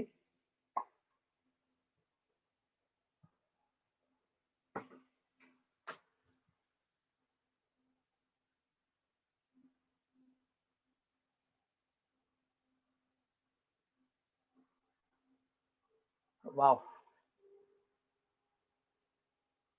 Nothing is impossible. Poratai, Redmi. Thank you. Positive vibe. Positive vibe. Positive vibe. Am I adding value to you? നിങ്ങൾക്ക് ഈ സെഷന് value കിട്ടുന്നുണ്ടോ? ഞാൻ പറഞ്ഞ പ്രോമിസ് ചെയ്ത് സാക്ഷാത്കരിക്കുന്നുണ്ടോ? 11:45 അതുകൊണ്ട് ചോദിച്ചേ. Yes or no? Thank you. ആര്യോൺ ഉണ്ട് പറഞ്ഞു. എങ്കിൽ നമുക്ക് നമ്മുടെ ഫ്യൂച്ചർ നോക്കാം. ഇത്ര നേരം ഞാൻ പറഞ്ഞത് എന്റെ കഥയും എന്റെ ഭാഗമാണ്. നിങ്ങൾക്ക് ഒരു വിശ്വാസം വരാം എങ്ങനെ ചലഞ്ചസിനെ നമുക്ക് ഓപ്പർച്യൂണിറ്റി ആക്കി മാറ്റാം എന്നുള്ളതിനെ കുറിച്ച് പങ്കുവെച്ചത്. ഇനി നമുക്ക് നിങ്ങളുടെ ഫ്യൂച്ചറിലേക്ക് നോക്കാം. ആര് ready? Thank you so much. ആര് റെഡി? കോവിഡിനോടൊപ്പം നമ്മൾ അറിഞ്ഞിരിക്കേണ്ട ഒരു കാര്യം, അത് കോവിഡ് മൂലം വന്നല്ല, അതൊക്കെ ഇതിന്റെ ഭാഗമായി ലോകത്തുണ്ടായ ഒരു മാറ്റമായിരുന്നു. ഈ കോവിഡ് അതിനെ കുറച്ച് സ്പീഡാക്കി. നമ്മളിൽ ലോകത്ത് വലിയ മാറ്റം സംഭവിച്ചു. നമ്മളൊരു പുതിയ ഇൻഡസ്ട്രിയിലേക്ക് പ്രവേശിച്ചു. നിങ്ങൾക്ക് എത്ര പേർക്ക് അറിയാം നമ്മളിപ്പോൾ എത്രാമത്തെ ഇൻഡസ്ട്രി റെവല്യൂഷനിലാണ് ജീവിക്കുന്നതെന്ന്? നിങ്ങൾക്ക് എത്ര പേർക്ക് അറിയാം? വേഗം ചാറ്റ് ബോക്സ് ടൈപ്പ് ചെയ്ത് പറഞ്ഞ് 2 ദിവസം വളരെ എഫക്റ്റീവ് ആയിരുന്നു. തീർച്ചയായും ജീവൻ സാറിന്റെ ഗീതി മാഡത്തിന്റെ സെഷൻ എക്സലന്റ് ആയിരുന്നു അല്ലേ? നല്ലൊരു സെഷൻ ആയിരുന്നു നമ്മുടെ അല്ലേ? നല്ല വാല്യൂസും നിങ്ങൾക്ക് എല്ലാ കാര്യങ്ങളൊക്കെ പങ്കുവച്ചു. കൈയടിച്ച് അവർക്ക് വേണ്ടിയിട്ട്. മാക്സിനോ said that third, max common ആയിട്ട് ഫിഫ്ത്ത് എന്നാണ് രോഹിത് പറഞ്ഞിരിക്കുന്നത്. ഫിഫ്ത്ത് ഐ ഡോണ്ട് നോ എന്നാണ് ബാബു പറഞ്ഞത്. ടെക്നോളജി ഡ്രിവൻ വേൾഡ് ഒരു ഇൻഡസ്ട്രി റെവല്യൂഷൻ ആണ്. എന്നാൽ ശ്രദ്ധിച്ചു കേട്ടോ, ഇനി പറയാൻ പോകുന്നതിന് ശ്രദ്ധിച്ച് ഇതൊക്കെ സ്ക്രീൻഷോട്ട് എടുത്ത് സൂക്ഷിച്ചോണേ. ഞാൻ തിരി പോവാണ്. We are living in 4th industry revolution, industry 4.0. 4ാമത് വ്യാവസായിക വിപ്ലവത്തിലേക്ക് നമ്മൾ പ്രവേശിച്ചു. 1ാം വ്യാവസായിക വിപ്ലവം 1784 സ്റ്റീം എഞ്ചിനൊക്കെ കണ്ടുപിടിച്ചത്. 2ാം വ്യാവസായിക വിപ്ലവം 1870 നമ്മുടെ മാസ് പ്രൊഡക്ഷനും ഇലക്ട്രിസിറ്റി ഒക്കെ കണ്ടുപിടിക്കുന്ന സമയം. 3ാമത്തെ വ്യാവസായിക വിപ്ലവം ഇൻഡസ്ട്രി 3.0 ഓട്ടോമേഷനും കമ്പ്യൂട്ടേഴ്സും ഇലക്ട്രോണിക്സ് ഒക്കെ സംഭവിച്ചത് 1969. Now we are living in industry 4.0. അതായത് 4ാമത്തെ വ്യാവസായിക വിപ്ലവത്തിലേക്ക് നമ്മൾ വന്നു. എന്താണ് വ്യത്യാസം എന്ന് കുറെ അധികം കാര്യങ്ങൾ പറയാനുണ്ട്. സിമ്പിൾ ആയിട്ട് ഞാൻ അത് എക്സ്പ്ലെയിൻ ചെയ്യാം മനസ്സിലാക്കാൻ വേണ്ടിയിട്ട്. 4 കാര്യങ്ങൾ ഇവിടെ ശക്തമായി വന്നിട്ടുണ്ട്. അതിനെ ബേസ് ചെയ്താണ് ഇതിനെയൊക്കെ പറയേണ്ടത്. ഒരു സിംപിളസ്റ്റ് എക്സാമ്പിൾ ഒന്ന് ആലോചിച്ച് നോക്കിയാൽ, നമ്മളിപ്പോൾ 250 ആൾക്കാർ ഇരിക്കുന്നത്, 250 പേര്. ഈ 250 പേരെ ഒരു ക്ലാസ് നമ്മൾ അറേഞ്ച് ചെയ്യണമെങ്കിൽ എവിടെ അറേഞ്ച് ചെയ്താൽ 250 പേർക്ക് വരാൻ പറ്റും? നിങ്ങൾ വരണമെങ്കിൽ സപ്പോസ് ഇത് കൊച്ചിയിൽ ഓർഗനൈസ് ചെയ്യണമെങ്കിൽ നിങ്ങൾ പല ആൾക്കാർക്ക് ജോയിൻ ചെയ്യാൻ പറ്റത്തില്ല. Yes or no? നിങ്ങൾക്ക് ഒരുപാട് ട്രാവൽ എക്സ്പെൻസ് ഉണ്ട്, നമുക്ക് ഫുഡ് എക്സ്പെൻസ് ഉണ്ട്, ഈ ഹോൾ ബുക്ക് ചെയ്യണം, ഒരുപാട് എക്സ്പെൻസും കാര്യങ്ങളുണ്ട്. ഇന്ന് ലോകത്തിന്റെ ഏത് കോണിൽ ഇരിക്കുന്നവർക്ക് വേണമെങ്കിലും ഈ ക്ലാസ് അറ്റൻഡ് ചെയ്യാം. Yes or no? അതാണ് 4ാം വ്യവസായ വിപ്ലവത്തിന്റെ പ്രത്യേകത. നമ്മൾ ഇൻഫ്രാസ്ട്രക്ചറിൽ നിന്നും ഡിജിറ്റലൈസേഷനിലേക്ക് മൂവ് ചെയ്യണം. നിങ്ങൾ ഭാവിയിൽ സ്വന്തമായിട്ടൊരു ഫേം തുടങ്ങാൻ ആഗ്രഹിക്കുന്നുണ്ടെങ്കിൽ, ഒരു സെന്റർ തുടങ്ങാൻ ആഗ്രഹിക്കുന്നുണ്ടെങ്കിൽ, നിങ്ങൾ പല രാജ്യങ്ങളിൽ കൊണ്ടേ അല്ലെ പല ജില്ലകളിൽ കൊണ്ടേ ഓഫീസ് ഇടുന്നതിനേക്കാൾ ഉപരി ഒരു നെറ്റ്വർക്ക് കണക്ഷനും ലാപ്ടോപ്പും ഉണ്ടെങ്കിൽ ലോകത്ത് എവിടെ വേണമെങ്കിലും നിങ്ങൾക്ക് ക്ലാസ് എടുക്കാൻ പറ്റണം. Is that clear? നമ്മുടെ ഇൻവെസ്റ്റ്മെന്റ് എന്നുള്ളത് ആകപ്പാടെ ലാപ്ടോപ്പ് നെറ്റ് കണക്ഷൻ മാത്രമായിരിക്കും. നമുക്ക് എവിടെ വേണം ബിസിനസ് ചെയ്യാം. ഈ കോവിഡ് സമയത്ത് എനിക്ക് 25 രാജ്യങ്ങളിൽ സ്റ്റുഡൻസ് ഉണ്ട്. കോവിഡിന് മുമ്പ് ഇത്ര നാൾ കഷ്ടപ്പെട്ട് ഞാൻ 3 രാജ്യങ്ങളെ പോയിട്ടുള്ളൂ, 3 രാജ്യങ്ങളിൽ. പക്ഷെ കോവിഡിന് ശേഷം എനിക്ക് 25 രാജ്യങ്ങളുണ്ട്. Is that clear? ഇതിനെ ഞാൻ കുറച്ചുകൂടെ ഒന്ന് എക്സ്പ്ലെയിൻ ചെയ്യാം. നിങ്ങളുടെ അച്ഛനും അമ്മയ്ക്കൊക്കെ ബിസിനസ്സുകാരുണ്ടോ? Yes or no? Video yes or no? ഇല്ല. ഉള്ളവരാണ് ചാറ്റ് ബോക്സ് ടൈപ്പ് ചെയ്ത് ബിസിനസ് ബി എന്ന് ടൈപ്പ് ചെയ്ത് ഓൺട്രപ്രനേഴ്സ് ബി എന്ന് ടൈപ്പ് ചെയ്ത് യെസ് അരുന്ധതിയിലേക്ക് ഉണ്ട്. ബിസിനസ് ആയിട്ട് പോയിട്ടില്ലേ? ബിസിനസ് ആയിട്ട് പോകുന്നില്ലേ? കഴിഞ്ഞ 1.5 വർഷം മൊത്തത്തിൽ സ്ട്രഗ്ലിംഗ് അല്ലേ? കുറച്ച് മാസ്ക് വിൽക്കുന്നവരും സൂമിന്റെ ആൾക്കാർക്കൊക്കെ മാസ്ക് വിൽക്കുന്നവരെ അല്ലെങ്കിൽ സാനിറ്റൈസർ വിൽക്കുന്ന അവർക്കൊക്കെയാണ് ബിസിനസ് ബൂം ചെയ്തത്. ബാക്കിയെല്ലാം താഴോട്ട് പോയില്ലേ? Yes or no? ഈ സമയത്ത് ടെക്നോളജി ഉപയോഗിച്ച ആൾക്കാർ AI ഉപയോഗിച്ചു. കാരണം 4th ഇൻഡസ്ട്രി റെവല്യൂഷൻ ആയിട്ട് പറയുമ്പോൾ നമ്മൾ 4 കാര്യങ്ങൾ പറയുന്നുണ്ട്. First one AI, second one 3D printing, third one internet of things, fourth one robot technology, robotics. അത് ഞാൻ കുറച്ച് ഭാഗങ്ങൾ ഞാൻ എക്സ്പ്ലെയിൻ ചെയ്യാം. ആ ഭാഗങ്ങളിൽ നിങ്ങൾ അറിയേണ്ട ഒരു കാര്യമുണ്ട്. നമ്മളിപ്പോൾ പലരുടെയും കച്ചവടം താഴോട്ട് പോയി, ബിസിനസ് താഴോട്ട് പോയി, വരുമാനമില്ല, സ്ട്രഗിൾ ചെയ്യുന്ന ഈ കാലഘട്ടത്തിലേക്ക് പോകുന്ന ഒത്തിരി ആൾക്കാർ നമുക്കിടയിലുണ്ട് അല്ലേ? അപ്പൊ നമ്മൾ ബിസിനസ്സുകാരെല്ലാം പറയുന്നുണ്ട് ആൾക്കാർ പർച്ചേസ് ചെയ്യുന്നില്ല, ആൾക്കാരെ പൈസ ഇല്ല, ആൾക്കാരെല്ലാം സേവ് ചെയ്ത് വെക്കുക, ആൾക്കാർ ഇറങ്ങുന്നില്ല. ഇതാണ് നമ്മൾ പറയുന്നത്, ശരിയല്ലേ? എന്നാൽ ഈ AI ഉപയോഗിച്ചുകൊണ്ട്, ടെക്നോളജി ഉപയോഗിച്ചുകൊണ്ട് ഈ സമയത്ത് ഈ 4th ഇൻഡസ്ട്രി റെവല്യൂഷൻ നേരത്തെ മനസ്സിലാക്കി കളിക്കാൻ തുടങ്ങി ചില ആൾക്കാരുണ്ട്. ആ കളിക്കാനായ ഒരാളുടെ ടേൺ ഓവർ ഞാൻ നിങ്ങളെ കാണിച്ചു തരാം. സ്ക്രീൻഷോട്ട് എടുത്തോണേ. നല്ല പരിചയമുള്ള ആൾക്കാരാണ് ആമസോണും ഫ്ലിപ്കാർട്ടും. കഴിഞ്ഞ 2020 നിങ്ങൾ കൊമേഴ്സുകാരുള്ളതാണ് ഈ കണക്കിനോട് കാണിക്കുന്നത്. 2020 നമ്മൾ ഇവർക്ക് ഒരു big billion day, great Indian day എന്ന് പറഞ്ഞൊരു 6 ദിവസത്തെ ഫെസ്റ്റിവൽ ഉണ്ട് ആമസോണും ഫ്ലിപ്കാർട്ടിനും. ഒക്ടോബർ മാസം ഓഫ് റോഡ് കൂടി വരുന്ന, എല്ലാം വില കുറച്ച് വരുന്നത് ഓർക്കുന്നുണ്ടല്ലോ. ആ സമയത്ത് എത്ര രൂപയ്ക്ക് വിറ്റെന്ന് അറിയാവോ വിപിൻ ദാസെ? ഇന്ത്യയില് 35,400 കോടി. ഇന്ത്യയിൽ മാത്രം ഓൺലൈൻ സെയിൽ 6 ദിവസങ്ങളിൽ ആമസോൺ ഫ്ലിപ്കാർട്ടിൽ വിറ്റതാണ്. 6 ദിവസങ്ങൾ രണ്ടുപേരും ചേർന്ന്. കഴിഞ്ഞ 2019 സെയിം അവരുടെ ടേൺ ഓവർ എന്നുള്ളത് വെറും 12,000 കോടിയുള്ളൂ. വെറും എന്ന് പറഞ്ഞാൽ ഇതിനായിട്ട് കമ്പയർ ചെയ്യുന്നുണ്ട്, വെറും പറഞ്ഞു കേട്ടോ, നമ്മളെ കുറിച്ച് വലിയ തുകയാണ്. 12,000 കോടി. അതായത് 3 times ആണ് ഈ കോവിഡ് സമയത്ത് അവർ സെല് ചെയ്തത്. Why, how? അതിനുള്ള ഉത്തരം നിങ്ങൾ പറഞ്ഞാൽ നിങ്ങൾ പകുതി സഞ്ചരിച്ചു ലോകത്തോട്ട്, ഭാവിയിലേക്ക്. എന്തുകൊണ്ട് സംഭവിച്ചു? സിമ്പിൾ എക്സാമ്പിൾ പറയാം. ഇത്രയും സാധനങ്ങൾ ഒരു ഷോപ്പിൽ വെച്ച് ആൾക്കാരെ ഉപയോഗിച്ച്, ഹ്യൂമൻ പവർ ഉപയോഗിച്ച്, ഹ്യൂമൻ റിസോഴ്സ് ഉപയോഗിച്ച് വിൽക്കണമെന്നുണ്ടെങ്കിൽ എത്ര സ്റ്റാഫ് വേണം, എത്ര സമയം വേണം? അതിനേക്കാൾ ഉപരി ഇവർക്ക് ലീവ് കൊടുക്കണം. ഇവർക്ക് ഇടയ്ക്ക് വയറുവേദന വരും, ഇവർക്ക് ഇടയ്ക്ക് കോവിഡ് വന്ന അസുഖം പോകണം, മാമന്റെ കല്യാണം വരും, പ്രഗ്നൻസി, പെറ്റേണിറ്റി ലീവ് വേണം, മെറ്റേണിറ്റി ലീവ് കൊടുക്കണം. കമ്പ്യൂട്ടറിന് യാതൊരു ലീവും കൊടുക്കണ്ട. 24/7 സമയം വർക്ക് ചെയ്തോളൂ. ഏത് സമയം ആർക്കും വേണം പർച്ചേസ് ചെയ്യാം. ആ ഏതൊക്കെ പ്രോഡക്റ്റ് നമ്മൾ കമ്പയർ ചെയ്യാൻ വളരെ എളുപ്പമാണ്. ഒരിക്കൽ നിങ്ങൾ പർച്ചേസ് ചെയ്യാൻ വേണ്ടി അവിടെ പോയി ക്ലിക്ക് ചെയ്തിട്ടുണ്ടെങ്കിൽ നിങ്ങൾ ഫേസ്ബുക്കിലോ ഇൻസ്റ്റാഗ്രാമിലോ കയറിയാൽ ഒരാഴ്ചത്തേക്ക് അതിന്റെ പരസ്യ. ശ്രീപ്രിയ ഒരു തമാശയ്ക്ക് ഒരു ഹെഡ്സെറ്റിന്റെ വില നോക്കാൻ പോയതാ. പിന്നെ ഒരാഴ്ചത്തേക്ക് ആ ഹെഡ്സെറ്റ് ശ്രീപ്രിയ എന്ത് പറഞ്ഞാലും യൂട്യൂബ് പറഞ്ഞാലും ഒക്കെ അതിലോട്ട് വന്നിരിക്കുക. Yes or no? This is work based on AI of that Amazon and Flipkart. Artificial intelligence. അവരത് ഉപയോഗിച്ച് കഴിഞ്ഞു, അവർ ഉപയോഗിച്ച് ഭംഗിയായിട്ട് കൊണ്ടുപോകും. Digital marketing more now. Digital marketing ഭയങ്കരമായിട്ട് ഗ്രോ ചെയ്യുക. ഇവൻ നമ്മുടെ കേരളത്തിലെ ലീഡിംഗ് ആയിട്ടുള്ള പത്രത്തെ പരസ്യം കൊടുക്കുകയും എത്രയോ തുച്ഛവും എത്രയോ റീച്ചും കിട്ടുന്നറിയോ? നിങ്ങൾക്ക് അതിന്റെ കണക്കറിയാവോ? നിങ്ങൾക്ക് പിന്നെ എപ്പോഴും സമയം ഉണ്ടെങ്കിൽ എൻ്റെ ഇതിന്റെ ഒരു ടെക്നിക്കൽ പ്രോഗ്രാം നമുക്ക് ചെയ്യാം. അന്നേരം അങ്ങോട്ട് പോയി കൂടുതൽ പറഞ്ഞുതരാം. ഫേസ്ബുക്കിൽ നിങ്ങൾ 69 തവണ വെറുതെ ക്ലിക്ക് ചെയ്താൽ മതി. നിങ്ങളുടെ ടേസ്റ്റ് എന്താണെന്ന് അവർക്കറിയാം. ഫോർ എക്സാമ്പിൾ, അരുന്ധതി ഫേസ്ബുക്കിൽ 69 തവണ ക്ലിക്ക് ചെയ്ത് കഴിഞ്ഞാൽ അരുന്ധതിയുടെ ടേസ്റ്റ് എന്താണെന്ന് അറിയാം. അതനുസരിച്ചുള്ള സാധനം അരുന്ധതി കിട്ടുവരുന്നത്. 200 തവണ നിങ്ങൾ കമന്റോ ലൈക്കോ ചെയ്ത് കഴിഞ്ഞാൽ നിങ്ങളുടെ അച്ഛനും അമ്മയ്ക്കും അറിയുന്നേക്കാൾ ഏറെ നിങ്ങളെ കുറിച്ച് അവർക്കറിയാം. ബെസ്റ്റ് എക്സാമ്പിൾ, നിങ്ങൾ സ്ഥിരമായിട്ട് ക്രിക്കറ്റ് കളി കാണുന്നവരാണെങ്കിൽ ക്രിക്കറ്റിന്റെ ക്ലിപ്പിംഗ് തന്നെ നിങ്ങളുടെ ഫോണെ വരുന്നത്. നിങ്ങൾക്ക് സമാനമായ ഒരു ഫ്രണ്ട്, സെയിം ഫ്രണ്ട്സ് ഉള്ള ഒരാളുടെ ഫോണെ നോക്കിയോ, അവരുടെ ഫോണെ വരുന്ന വേറെ വീഡിയോസാണ്. അവർ സിനിമ കാണുന്നെങ്കിൽ സിനിമയുടെ വീഡിയോസാണ്. അവർ കോസ്മെറ്റിക്സിനാണെങ്കിൽ കോസ്മെറ്റിക്സിന്റെ വീഡിയോസാണ്. Is that clear? സോ നമ്മൾ ടീച്ചേഴ്സിന് വേണ്ടി ഒരു ട്രെയിനിങ്ങിന്റെ പരസ്യം കൊടുത്താൽ ടീച്ചർ അല്ലെ ട്രെയിനർ എന്ന് നമ്മളെ ഡെസിഗ്നേഷൻ കൊടുത്തിട്ടുള്ള അതുമായിട്ട് സെർച്ച് ചെയ്ത ആൾക്കാർക്കായിരിക്കും ആ പരസ്യം പോകത്തുള്ളൂ. അവർക്ക് മാത്രം മെയിനായിട്ട് ഒരു 70-80% വരെ ആക്രമിച്ച് ഉണ്ടാവും. നമ്മളൊരു പത്രത്തെ പരസ്യം കൊടുത്താൽ, പേര് പറഞ്ഞ് പത്രത്തെ പരസ്യം കൊടുത്താൽ അത്ര പേര് കാണാൻ ഒരു ദിവസമല്ലേ ഉള്ളൂ. ഇത് ദിവസങ്ങൾ കിടന്ന് സർക്കിൾ ചെയ്യും. അതുകൊണ്ടാണ് സോഷ്യൽ മീഡിയ കൊണ്ട് ഇത്ര അധികം മാർക്കറ്റ് ഉണ്ടാക്കാൻ പറ്റുന്നത്. Is that clear? Make sense?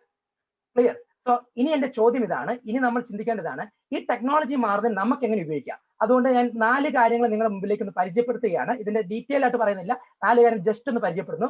Number 1, AI, artificial intelligence. ഇത് സമസ്ത മേഖലയിലും ഇത് കീഴടക്കിക്കൊണ്ടിരിക്കുന്നത്. നമ്പർ 2, റോബോട്ടിക് ടെക്നോളജി വളരെ വളരെ ഫാസ്റ്റ് ആയിട്ടാണ് ഗ്രൂ ചെയ്തുകൊണ്ടിരിക്കുന്നത്. എല്ലാ മേഖലയിലേക്കും ഇത് വന്നു കഴിഞ്ഞു. എവിടെ ഇതില്ല എന്ന് ചോദിക്കാൻ പറയാനിരിക്കുന്നത്. എന്റെ ഒപ്പം ഈ പ്രോഗ്രാമിന് സുധീർ എന്ന് പറഞ്ഞ എന്റെ ഒരു ഫ്രണ്ട് ഉണ്ട്, കേരളത്തിൽ അറിയപ്പെടുന്ന കരിയർ കൗൺസിലറാണ്, കരിയർ എക്സ്പേർട്ട്. അദ്ദേഹം കഴിഞ്ഞ ദിവസം പറഞ്ഞു ഞാൻ കേട്ടു, ഇനി പിള്ളേരോടൊക്കെ പറയുമ്പോൾ ശരിക്കും നമ്മൾ ഒത്തിരി ചിന്തിക്കേണ്ടിയിരിക്കുന്നു. കാരണം ടെക്നോളജി അത്രമാത്രം സ്കോപ്പുകൾ ഇല്ലാതാക്കിക്കൊണ്ടിരിക്കും. അത് ചിന്തിക്കണമെന്ന് തന്നെ അദ്ദേഹം എപ്പോഴും പറയാറുണ്ട്. Third one is 3D printing. 3D printing technology boom ചെയ്യുവാണ് ഭയങ്കരമായിട്ട്. 3D പ്രിന്റിംഗ് എന്താ നിങ്ങൾക്ക് അറിയാവോ? 3D printing video കണ്ടുണ്ടോ? ഇതുപോലൊരു ബിൽഡിംഗ് കൺസ്ട്രക്ട് ചെയ്യാൻ, നമ്മളിത് ദുബായ് മുനിസിപ്പാലിറ്റി ബിൽഡിംഗ് ആണ്. ഇതുപോലൊരു ബിൽഡിംഗ് കൺസ്ട്രക്ട് ചെയ്യാൻ വർഷങ്ങൾ വേണ്ട, മാസങ്ങൾ വേണ്ട, ദിവസങ്ങൾ മതി. നിങ്ങൾ എന്റെ വീഡിയോ കണ്ടുണ്ടോ? Yes or no? ഇല്ല. ഒരു വീഡിയോ ഞാൻ പെട്ടെന്ന് ഷെയർ ചെയ്യാം. ഇത് യൂട്യൂബിൽ കിട്ടും വീഡിയോസ് ഒക്കെ. നിങ്ങൾക്കൊരു പുതിയ അറിവിന് വേണ്ടിയിട്ടാണ്. കാരണം ഇത് ഇന്ത്യയിലും ഓൾറെഡി വന്നു കഴിഞ്ഞു. അതുകൊണ്ട് ഇതിനകത്ത് വലിയ പ്രസക്തി പറയേണ്ടില്ല. എന്നിരുന്നാൽ ഞാൻ നിങ്ങൾക്ക് വേണ്ടി ഒരു ചെറിയൊരു വീഡിയോ ഷെയർ ചെയ്ത് കാണിക്കാം.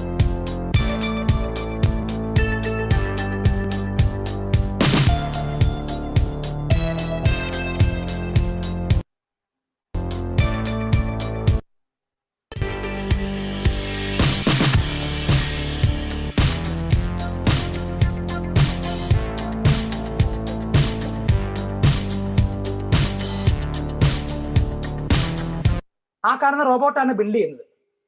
ഇഷ്ടിക വേണ്ട, കട്ട വേണ്ട, അത് സ്ട്രക്ചർ കൊടുത്തു കഴിഞ്ഞാൽ അത് ലോക്കൽ മെറ്റീരിയൽസ് ഉപയോഗിച്ചിട്ട് പ്രിന്റ് ചെയ്തെങ്കിൽ തന്നോളൂ.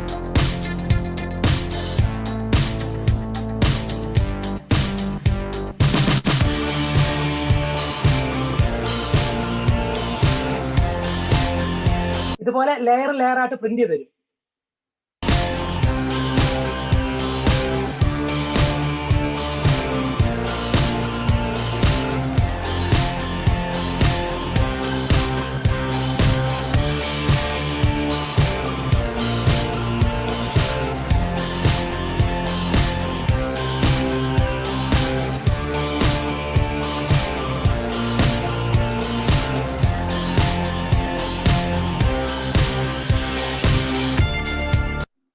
ടീമാണ് ഇത് പ്രിന്റ് ചെയ്തത്. ലോകത്തെ ബിഗ്ഗസ്റ്റ് 3D പ്രിന്റിംഗ് ബിൽഡിംഗ് ആണ്. ദുബായ് മുനിസിപ്പാലിറ്റിക്ക് വേണ്ടി ബിൽഡ് ചെയ്ത ബിൽഡിംഗ് ആണ്. യൂട്യൂബിൽ പോയാൽ നിങ്ങൾക്ക് വീഡിയോ കിട്ടും. എങ്ങനെയുണ്ട്? ദിവസങ്ങൾ കൊണ്ട് ആഴ്ചകൾ കൊണ്ട് ഒരു ബിൽഡിംഗ് പ്രിന്റ് ചെയ്ത് കഴിയും.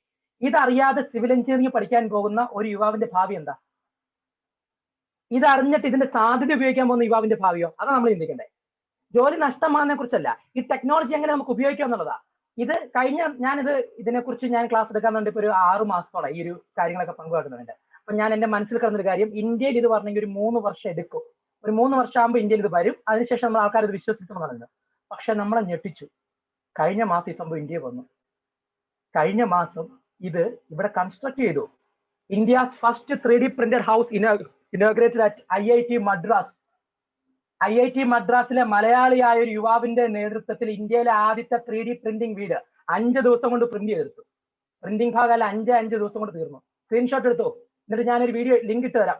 വീഡിയോ താല്പര്യം ഉണ്ടെങ്കിൽ പോയി കണ്ടു. അല്ലെങ്കിൽ യൂട്യൂബിൽ പോയി സെർച്ച് ചെയ്താൽ ഇതിന്റെ വീഡിയോ കിട്ടും. ഇതിന്റെ മലയാളം വീഡിയോ ഒക്കെ കിട്ടും. ഇപ്പൊ ഒത്തിരി പേര് ഈ ന്യൂസ് ചെയ്യുന്നത്. കാരണം മലയാളി ഇത് ചെയ്തേക്കുന്നത്. മലയാളിയാണ് ഇതിന്റെ പിന്നിലെ IIT സ്റ്റുഡന്റിന്റെ നേതൃത്വം കൊടുത്തേക്കുന്ന മലയാളിയാണ്.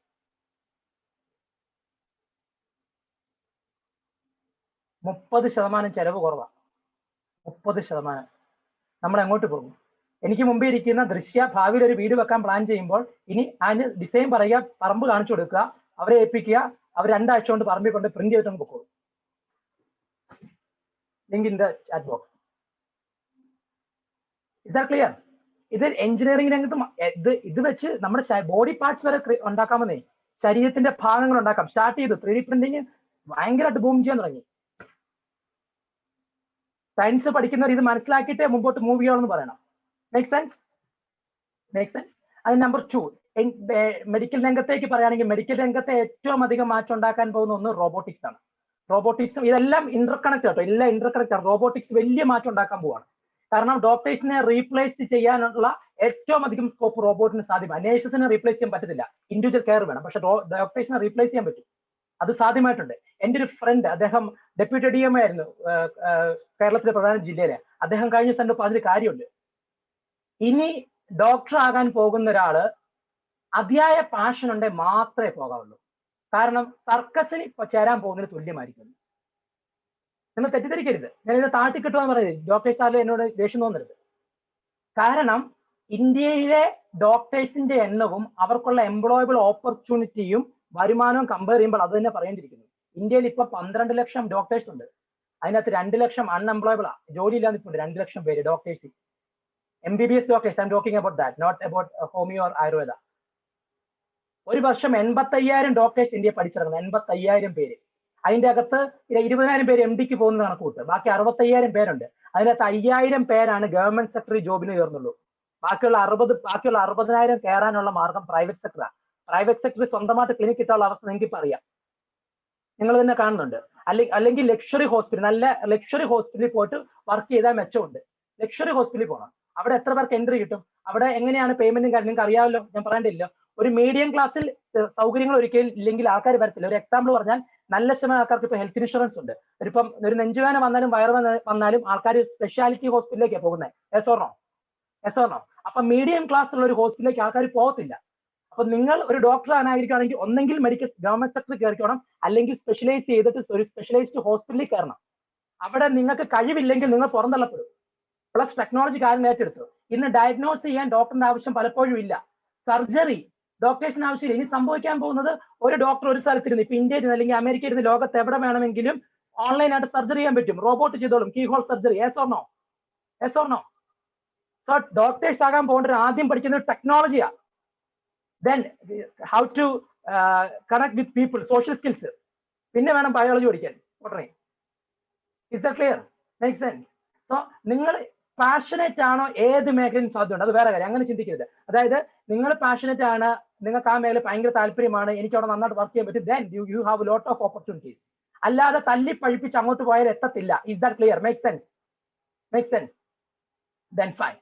സോ ഇനി നിങ്ങൾ അറിയേണ്ട ഒരു ഭാഗമുള്ളത് ഇന്റർനെറ്റ് ഓഫ് തിങ്സ്. ഇന്റർനെറ്റുമായിട്ട് കണക്ട് ചെയ്ത് ഇന്നലെ ഇതിനെക്കുറിച്ച് വളരെ ഭംഗിയായിട്ട് ജീവൻ സാറും മാഡവും പറഞ്ഞു. കാരണം നമ്മൾ ഈ ടെക്നോളജി ബേസ് ചെയ്ത് കാര്യങ്ങളൊക്കെ സൂക്ഷിക്കാൻ പോകുന്നത് ബ്ലോക്ക് ചെയിനിലേക്ക് ആയിരിക്കുമെന്നും ക്ലൗഡിനെ കുറിച്ചൊക്കെ പറഞ്ഞു. ഇനി എല്ലാം അങ്ങനെയാണ്, ടെക്നോളജിയായിട്ട് ബേസ് ആയിരിക്കും കാര്യങ്ങൾ പോകുന്നത്. ഇനി ഇതിന്റെ അകത്ത് സയൻസ് സ്റ്റുഡൻസ് ഉണ്ടെങ്കിൽ അവർക്ക് വേണ്ടി ഒരു ചെറിയ കാര്യം പങ്കുവെക്കുന്നു. നിങ്ങൾക്ക് ഫർദർ സ്റ്റഡീസ് കൂടുതൽ ഡെപ്തിൽ നടത്തണം ആഗ്രഹം ഉണ്ടെങ്കിൽ ഞാനൊരു പേര് സജസ്റ്റ് ചെയ്യാം. അദ്ദേഹത്തിന്റെ പേര് ഇതാണ്, റേ കഴ്സ്വെയിൽ. റേ കഴ്സ്വെയിൽ. വേഗം സ്ക്രീൻഷോട്ട് എടുത്തേ. ഇത് നിങ്ങളുടെ അച്ഛനെയും അമ്മയെയും കാണിക്കണേ. അമ്മയ്ക്ക് എന്തെങ്കിലും ജോലിക്ക് നോക്കുന്നുണ്ടെങ്കിൽ, അച്ഛൻ എന്തെങ്കിലും പുതിയ ബിസിനസ് ഒക്കെ ചെയ്യാൻ പ്ലാൻ ചെയ്യുന്നുണ്ടെങ്കിൽ അമ്മയോടും അച്ഛനോടും പറയണം.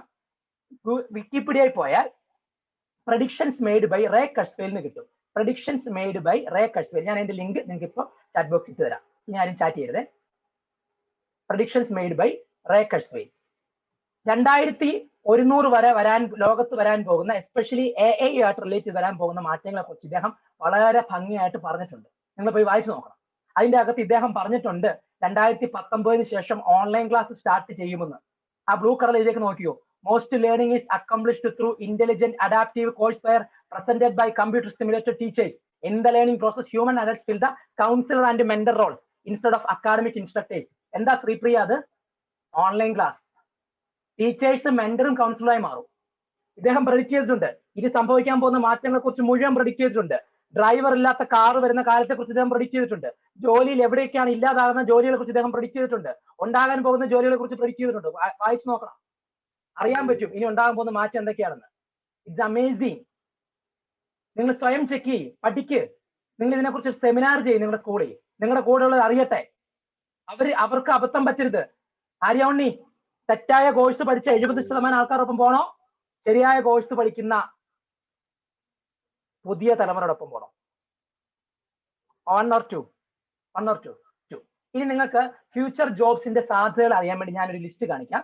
ഈ സൈറ്റ് ഇതൊരു ഒതന്റിക് ആണ്. കാരണം ഞാൻ വെരിഫൈ ചെയ്തു. ഈ പറഞ്ഞ എല്ലാം വെരിഫൈ ചെയ്തു. ഞാൻ എന്ത് കാര്യം പങ്കുവച്ചാലും എനിക്ക് അറിയില്ല എന്നുണ്ടെങ്കിൽ ഞാൻ അതിന്റെ എക്സ്പേർട്സിനോട് പോയി ചോദിക്കും. അവരത് ഉറപ്പ് പറഞ്ഞതിന് ശേഷമാണ് ഞാൻ ഇത് എടുത്തേക്കുന്നത്.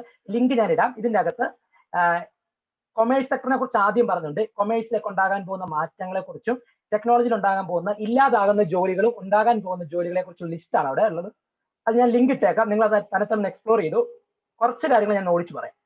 Yes, we will share the YouTube link of this class on Monday. Yes, share ചെയ്തല്ലേ. ഓക്കെ, നിങ്ങൾ ചാറ്റ് ശ്രദ്ധിച്ചോണം. കാരണം നിങ്ങൾ ചോദിക്കുന്ന ചോദ്യങ്ങൾക്ക് ഇവിടെ ലോജിക്കിന്റെ ഒരു വലിയ ടീം പുറകെ നിൽപ്പുണ്ട് നിങ്ങളെ സപ്പോർട്ട് ചെയ്യാനായിട്ട്. ചില നിങ്ങൾക്കുള്ള ചോദ്യങ്ങളുടെ ആൻസേഴ്സ് ഒക്കെ പലതും അവർ തന്നെ പങ്കുവെക്കും. നമുക്കിത് മാക്സിമം പ്രൊഡക്റ്റീവ് ആക്കാൻ വേണ്ടിയിട്ടാണ്. ഓക്കെ, എങ്ങനെ പോകുന്ന ക്ലാസ് ഇതുവരെ? Happy? Harish CV happy? Very good. Okay, so ഓർത്തോളുക, ഡാറ്റ എൻട്രി ക്ലർക്ക് എന്നുള്ള സംഭവം ഇനി ഇല്ലാതായി മാറും. ഡാറ്റ അനലിസ്റ്റും സയന്റിസ്റ്റും സ്റ്റാർട്ട് ചെയ്യും. അഡ്മിനിസ്ട്രേറ്റീവ് ആൻഡ് എക്സിക്യൂട്ടീവ് സെക്രട്ടറീസിന്റെ അവർ AIയും മെഷീൻ ലേണിംഗും പഠിക്കേണ്ടിയിരിക്കുന്നു. Accounting, book keeping, payroll check, big data സ്പെഷ്യലിസ്റ്റുകളായിട്ട് മാറും. അത് ഇന്നലെ അവർ പറഞ്ഞിരുന്ന കാര്യം ഞാൻ ശ്രദ്ധിച്ചു. അക്കൗണ്ടന്റും ഓഡിറ്റേഴ്സും അവര് ടെക്നോളജി പഠിച്ചിട്ടുള്ള അക്കൗണ്ടന്റ് ഓഡിറ്റേഴ്സ് ആണ്. ടെക്നോളജി നിങ്ങളൊപ്പം വേണം. Assembly and factory workers, process automation സ്പെഷ്യലിസ്റ്റുകളൊക്കെ ആയിട്ട് മാറും. Business service and administration managers, business development professionals ആയിട്ട് മാറും. Client informed and customer service workers, digital transformation സ്പെഷ്യലിസ്റ്റുകളായിട്ട് മാറും. തെറ്റിദ്ധരിച്ചേക്കരുത്, ഇവിടെ എല്ലാവരും ജോലി പോകുന്നില്ല. ഇവര് അപ്ഗ്രേഡ് ചെയ്താൽ ഇവരായി മാറും. ഇവർ അപ്ഗ്രേഡ് ചെയ്തില്ലെങ്കിൽ ഇവർ പുറത്താകും. ക്ലിയർ ആണോ വിഷ്ണു? ക്ലിയർ ആണോ? അങ്ങനെയാണ് ചിന്തിക്കുക, അല്ലാതെ ഇത് നിന്ന് പോകുന്ന ചിന്തിച്ചേക്കരുത്. General and operation managers, information security analyst. നിങ്ങൾ ഞാനിപ്പോൾ ഇട്ടേക്കുന്ന ലിങ്ക് എടുത്ത് കോപ്പി ചെയ്യുക. അതിനകത്ത് ആദ്യം തന്നെ സ്ക്രോൾ ചെയ്യുമ്പോൾ ഈ 20 എണ്ണം കാണിക്കുന്നുണ്ടാവും. നിങ്ങളുടെ പാഷനുള്ള മേഖല തപ്പിപ്പിടിക്കുക, അതെന്തായി മാറും നോക്കുക, അതനുസരിച്ച് മൂവ് ചെയ്യുക. Is that clear? Yes or no? ഇനി പ്രധാനമായിട്ടും പങ്കുവെക്കേണ്ട ഒരു സെക്ടറോട് ഞാൻ പങ്കുവെച്ച് എന്റെ സെഷൻ അവസാനിക്കുക. Hari, please be ready within 10 minutes. ഒരു സെക്ടർ പങ്കുവെക്കാണ്, കാരണം ഇവിടെ ഒരുപാട് കൊമേഴ്സ് സ്റ്റുഡൻസ് എനിക്കൊന്നും അതുകൊണ്ട് കൊമേഴ്സായിട്ട് പങ്കുവെക്കാൻ പോവാണ്. നിങ്ങളിൽ ബാങ്കിങ്ങിലേക്ക് താല്പര്യമുള്ള, ബാങ്കിങ് നോക്കി നിൽക്കുന്ന ഒത്തിരി ആൾക്കാരുണ്ടെന്ന് ഞാൻ വിശ്വസിക്കുന്നു. കാരണം ബികോംകാർ ഒരു മെയിൻ ഒരു ലക്ഷ്യം, അല്ലെങ്കിൽ കൊമേഴ്സുകാർ ഒരു ബാങ്കിങ് നോക്കുന്നുണ്ട്. Yes or no? ബാങ്കിങ് നോക്കുന്നവരുണ്ടോ? Type B in the chat box. Video ഉള്ളവർ കൈ ഉയർത്തുക. വളരെ ശ്രദ്ധിച്ച് മൂവ് ചെയ്യേണ്ട ഒരു സെക്ടറാണ് ഇനി ബാങ്കിങ്. വളരെ ശ്രദ്ധിച്ച് കേട്ടോണം. ബാങ്കിങ് സെക്ടർ ബൂം ചെയ്യും. Of course banking sector boom ചെയ്യും, ഒരു സംശയമില്ല. കാരണം ഫിനാൻഷ്യൽ ഡീലിംഗ് വരുന്നത് ബാങ്കിങ് സെക്ടർ ബൂം ചെയ്യും. ബാങ്കിലെ എംപ്ലോയ്മെന്റ് ഓപ്പർച്യൂണിറ്റി കൂടുവോ? സാധ്യത കുറവാണ്.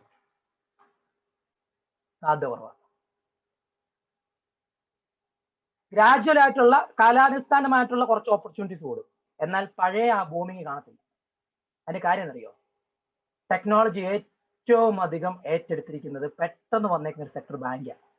I will give the best example.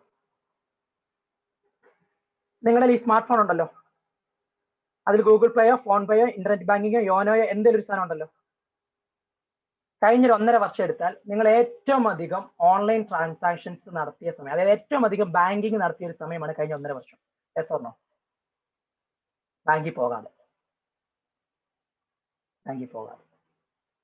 ബാങ്കിൽ ഒരു സ്റ്റാഫിന്റെ സഹായം മേടിക്കാതെ.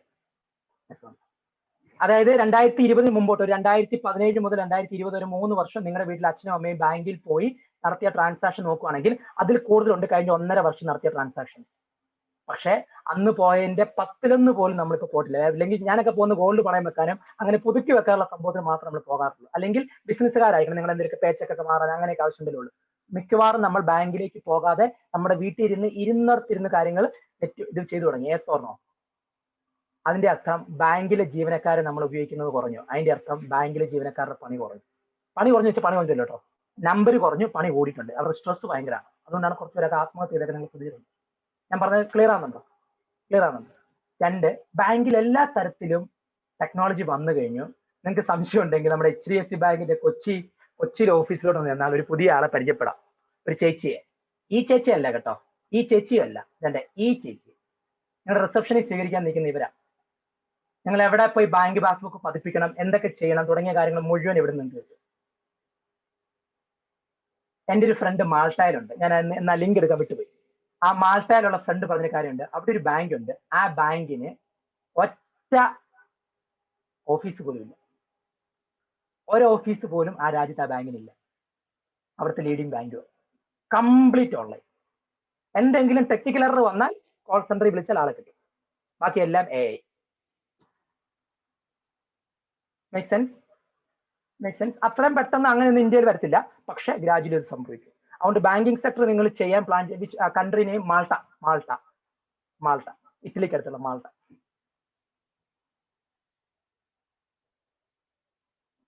ഞാൻ ഇംഗ്ലണ്ടിലായിരുന്ന സമയത്ത് ഞാൻ കണ്ടിട്ടുണ്ട് അവിടുത്തെ ബാങ്കുകളുടെ സിസ്റ്റം. 2 സ്റ്റാഫൊക്കെ ഉള്ളൂ, 2 സ്റ്റാഫ്, മാനേജർ പിന്നെ ഒരു ടെക്നിക്കൽ അസിസ്റ്റന്റ്. നമ്മൾ തന്നെത്താൻ ചെല്ലുന്നു, പതിപ്പിക്കുന്നു, പൈസ പതിപ്പിക്കാന്നില്ല, ഞാൻ കാർഡാ, അതിന് ബുക്കൊന്നും ഉപയോഗിക്കുന്നില്ല, കാർഡിൽ പോയി സ്വൈപ്പ് ചെയ്യുന്നു, പൈസ എടുക്കുന്നു, അല്ലെങ്കിൽ ക്രെഡിറ്റ് ചെയ്യുന്നു, ഒരു ടെക്നിക്കൽ സപ്പോർട്ടിന് വേണ്ടിയിട്ട്. നമ്മുടെ കേരളത്തിലെ പോലെ വലിയ ബാങ്കുകളാണ്, ആ ബാങ്ക് 2 സ്റ്റാഫ്. ഇത് ഞാൻ പറഞ്ഞത് വിശ്വാസമില്ലെങ്കിൽ നിങ്ങൾ ബാങ്കിങ് സെക്ടറിലെ ആൾക്കാരോട്ട് സംസാരിക്കുക, എന്നിട്ട് അവർ ചോദിക്കുക കഴിഞ്ഞ ഒരു 6-7 മാസമായിട്ട് എങ്ങനെ വർക്ക് ലോഡ് എങ്ങനെയുണ്ടെന്ന് ചോദിക്കുക, പുതിയ റിക്രൂട്ട്മെന്റ് എങ്ങനെയുണ്ടെന്ന് ചോദിക്കുക. അപ്പൊ അവരൊരു കാര്യം പറയും, SBI ക്ലറിക്കൽ പോസ്റ്റ് വേണ്ടാന്ന് വെച്ചു, ഇനി ക്ലറിക്കൽ സബ്സിഡിക്ക് ആരും എടുക്കുന്നില്ല. ആ വാർത്ത കണ്ടായിരുന്നോ? പകരം അപ്രന്റീഷിപ്പിനെ മാത്രം മതി, 8,000 രൂപ ശമ്പളത്തിൽ. നമ്പർ 2, എന്തുകൊണ്ടാണ് ഈ ബിടെക്കുകാരെ ബാങ്കിൽ എടുക്കുന്നത്, ബികോംകാരെക്കാളും ബിടെക്കുകാരെ ബാങ്കിൽ എടുക്കുന്നത് ചിന്തിച്ചോ? അദ്ദേഹം എന്താ, നമുക്ക് ലാസ്റ്റ് ഞാൻ സയൻസ് ഇൻക്ലൂഡ് ചെയ്യാം, അദ്ദേഹം നമുക്ക് സെഷൻ കഴിഞ്ഞിട്ട് ഇൻക്ലൂഡ് ചെയ്യാം കേട്ടോ. ഷുവറായി ഞാൻ ലാസ്റ്റ് ക്യൂവേ വെച്ചിരിക്കുന്നു. എന്തിനാ ബിടെക്കാർ എടുക്കുന്നത് അറിയാവോ? ബികോംകാരെ MCOMകാരെ എടുക്കുന്നത്. എന്തിനാ ബിടെക്കാർ എടുക്കുന്നത് ബാങ്കിൽ? കാരണം ബാങ്കിൽ മെയിൻ പണി ചെയ്യേണ്ടത് ടെക്നോളജി റിലേറ്റഡ് ആയിപ്പോ, ബാക്കിയൊക്കെ കമ്പ്യൂട്ടർ ചെയ്തോളൂ. ബെസ്റ്റ് എക്സാമ്പിൾ, നിങ്ങളുടെ അച്ഛനും അമ്മയ്ക്ക് ഫോൺ നേരെ ഉപയോഗിക്കാൻ മേലെ, യോനോ ഉപയോഗിക്കാൻ മേലെങ്കിൽ നിങ്ങൾ ബാങ്കിൽ കൊണ്ട് കൊടുത്തു നോക്ക്.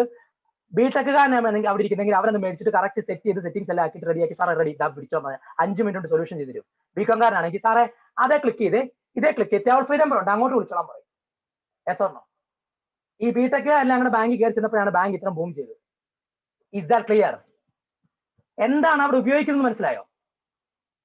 നിങ്ങളുടെ എന്താണ് അവിടെ? യെസ്, അങ്ങനെ വേണം ചിന്തി, അങ്ങനെ വേണം ഭാവി കാണാൻ.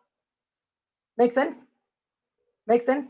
ആൻഡ് ദ ലാസ്റ്റ് പോയിന്റ്, നിങ്ങൾ എന്ത് കോഴ്സ് ആയിക്കോട്ടെ, ഇതിനകത്ത് മറ്റു കോഴ്സ് ആൾക്കാർ ഇരിപ്പുണ്ടാകും, അതുകൊണ്ട് ഞാൻ പറയണം, നിങ്ങൾ എന്ത് കോഴ്സ് ആയിക്കോട്ടെ നിങ്ങൾക്ക് സ്വയം ചെയ്യാവുന്ന ഒരു പഠനമുണ്ട്. ആ പഠനം ചെയ്തിട്ട് വേണം മൂവ് ചെയ്യാൻ. ആ പഠനം ഇതാണ്, നിങ്ങൾ പഠിക്കാൻ ആഗ്രഹിക്കുന്ന കോളേജ്, നിങ്ങൾ പഠിച്ചുകൊണ്ടിരിക്കുന്ന കോളേജ്, ഇവിടെ പഠിച്ചിറങ്ങിയ കുറെ ചേച്ചിമാരും ചേട്ടന്മാരും ഇല്ലേ, അലുമിനി ഇല്ലേ? ഈ അലുമിനിയിലുള്ള ചേട്ടന്മാരെയും ചേച്ചിമാരെയും ഫോണിൽ വിളിക്കണം, അവരെ കണ്ടെത്തണം, ഫേസ്ബുക്കിൽ നിന്നൊക്കെ കണ്ടെത്തണം.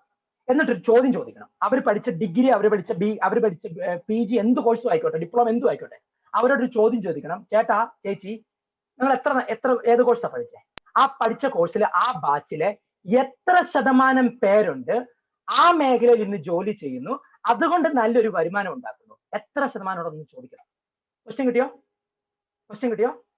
കെവിനെ ഞാൻ ചോദിക്കട്ടെ, കെവിനെ MCOM കഴിഞ്ഞ് പഠിച്ചിറങ്ങിയ ഒരാൾക്ക് എത്ര രൂപ ശമ്പളം കിട്ടിയാൽ അതിനൊരു ആപ്റ്റ് ആയിട്ടുള്ള വരുമാനം? നിങ്ങളൊന്ന് ചാറ്റ് ബോക്സ് ടൈപ്പ് ചെയ്തേ.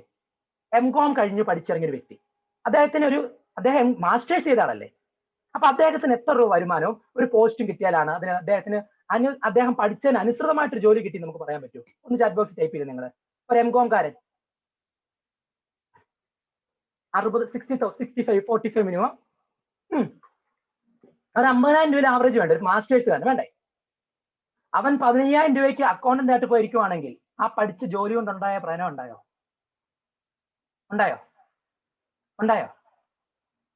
ഇല്ല. എംടെക് കഴിഞ്ഞ ഒരാൾ 20,000 രൂപയ്ക്ക് ജോലി, എക്സ്പീരിയൻസ് ടൈം അല്ല കേട്ടോ, പ്രൊഫഷണൽ പീരീഡ് അല്ല ഞാൻ പറഞ്ഞ, വർക്ക് ചെയ്ത് പോകുന്ന സമയം. അതുകൊണ്ടാണ് 10-15 വർഷമുള്ള സീനിയേഴ്സിനെ കൊടുക്കാൻ ഞാൻ പറഞ്ഞു. എംടെക് കഴിഞ്ഞ ഒരാൾ 15,000 രൂപയ്ക്ക് 20,000 രൂപയ്ക്ക് പണിക്ക് പോയ പ്രയോജനം ഉണ്ടാവും? അതിൽ കൂടുതൽ വരുമാനം ഉണ്ട്. മറ്റേ ഡ്രോൺ എന്ന് പറഞ്ഞ സാധനം പറത്തിക്കൊണ്ട് പോകുന്ന പയ്യൻ ഒരു ദിവസം, മറ്റേ ഡ്രോൺ ഇല്ല, കല്യാണത്തെ കൊണ്ടുപോകുന്നേ, പെർ ഡേ റെന്റ് 10,000 രൂപ മിനിമം. 4K ഒക്കെ ആണെങ്കിൽ 20,000 രൂപ പെർ ഡേ. ഇവിടെ എംകോംകാരൻ 20,000 ഒരു മാസം മേടിക്കും, ഇവന് ഒരു ദിവസം പോട്ട് 20,000 മേടിക്കുക. Make sense Arundhati? സോ നിങ്ങൾ ചിന്തിക്കേണ്ടത്, നിങ്ങൾ പോകാൻ ആഗ്രഹിച്ച ആ മേഖലയിൽ, ആ കോഴ്സിൽ നേരത്തെ ചെയ്ത ആൾക്കാരിൽ എത്ര പേര് സക്സസ്ഫുൾ ആകുന്നുണ്ട്? ഇവരൊക്കെ 2020, 2020 ഈ കാലഘട്ടത്തിലാണ്. ഈ കാലഘട്ടം എംപ്ലോയ്മെന്റ് കാലഘട്ടത്തിന്റെ ബാക്കി പത്ര. ഇന്ന് നമ്മൾ നിൽക്കുന്ന ഓൺടർപ്രണേഴ്സ് കാലഘട്ട, പ്ലസ് ടെക്നോളജി വന്നു, പ്ലസ് കോവിഡ് വന്നു. സ്വാഭാവികമായിട്ടും ജോബ് ഓപ്പർച്യൂണിറ്റി കൂടിയോ കുറഞ്ഞോ വരുമാനം? അതോടെ ചിന്തിച്ചിട്ട് വേണം കോഴ്സ് സെലക്ട് ചെയ്യാൻ. Is that clear? ഞാൻ കൊമേഴ്സ്യൽ എക്സ്പേർട്ട് അല്ല. കൊമേഴ്സിനെ കുറിച്ച്, അതിന്റെ സാധ്യതകളെ കുറിച്ച് ഭംഗിയായിട്ട് പങ്കുവെക്കാൻ പറ്റുന്ന വ്യക്തി നമ്മളോടൊപ്പം ഉണ്ട്. എനിക്കൊപ്പം സെഷൻ കൈകാര്യം ചെയ്യുന്ന ഹരികൃഷ്ണൻ ചേട്ടനാണ്. അപ്പൊ ഇനി ഹരികൃഷ്ണൻ ചേട്ടന്റെ സെഷനിലേക്ക് നമ്മൾ പോവുകയാണ്. അതിൽ പറഞ്ഞുതരും. ശേഷം നമ്മൾ Q&A വരും. ആ Q&A നമുക്ക് കോമൺ ആയിട്ടുള്ള കാര്യങ്ങളിലേക്ക് ചിന്തിക്കാം. Ready? So think before you decide 1000 times. Ready? Over to Harikrishnan. നമുക്ക് നല്ലൊരു കൈരോടി ഹരികൃഷ്ണന്റെ വെൽക്കം ചെയ്യാം. ഒരു കാര്യം ചെയ്യാം, ഒന്ന് ചിരിച്ചേ. വീഡിയോ വരാൻ സാധ്യത വന്നേ. വീഡിയോ വന്നേ, ഒന്ന് ചിരിച്ചേ, മൊത്തം ചിരി വരട്ടെ. ഹരികൃഷ്ണൻ ചേട്ടൻ 2 കൈകൾ ഉയർത്തിക്കേ. ഹരികൃഷ്ണൻ ചേട്ടൻ ഒന്ന് ചിരിച്ചോണ്ടെങ്കിൽ മാടി വിളിച്ചു. കുറെ നേരം നിങ്ങൾ മാടി ഒന്ന് കണ്ണൊക്കെ ഒന്ന് ചിമ്മിച്ച് കുറെ നേരം ഇതാ നോക്കിയിട്ട് കണ്ണൊക്കെ ഒന്ന് ചിമ്മിച്ച് കൈകളൊന്ന് ഉയർത്തി വിളിച്ചു. വാ എന്ന് വിളിച്ച് ഒരു മുഖത്ത് ചിരി വരട്ടെ. ശ്രീലക്ഷ്മി നല്ലൊരു ചിരിയാകട്ടെ. ദൃശ്യ ചിരിക്കരുന്ന് വന്നിട്ടുണ്ട് ആരെങ്കിലും? Very good, thank you. നിങ്ങൾക്ക് കുറച്ചൊക്കെ എഴുന്നേക്കോ ഇരിക്കുകയൊക്കെ വേണമെങ്കിൽ ഒന്ന് എഴുന്നേറ്റ് ഒന്ന് ഇരുന്ന് കൈയൊക്കെ ഒന്ന് കുടഞ്ഞിട്ടൊക്കെ ഇരുന്നോടെ. വീഡിയോ ഓഫ് ചെയ്തിട്ട്. Okay, over to Harikrishnan.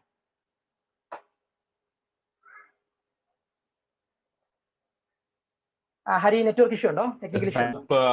എല്ലാവർക്കും ഹരി നെറ്റ്വർക്ക് ഒരു കാര്യം, ഹരി വീഡിയോ ഓഫ് ചെയ്ത് വീഡിയോ ഓഫ് ചെയ്തു. ഞാൻ വീഡിയോ ഒന്ന് റെസ്പോണ്ട് ചെയ്യാവോ? ചാറ്റിൽ റെസ്പോണ്ട് ചെയ്യാവോ? ഹരി ഇപ്പൊ ക്ലിയർ ആണ്. ഓക്കെ ആണ്, പറഞ്ഞു. ഓക്കെ, ഞാൻ പറയുന്നത് ക്ലിയർ ആണെങ്കിൽ എല്ലാവരും ഒന്ന് റെസ്പോണ്ട് ചെയ്യാവോ? ചാറ്റിൽ ഒന്ന് റെസ്പോണ്ട് ചെയ്യാവോ? എല്ലാവർക്കും കേൾക്കാൻ പറ്റുന്നുണ്ടെങ്കിൽ. Okay, very good. നമ്മുടെ എല്ലാവരുടെയും മലയാളികളുള്ള എല്ലാ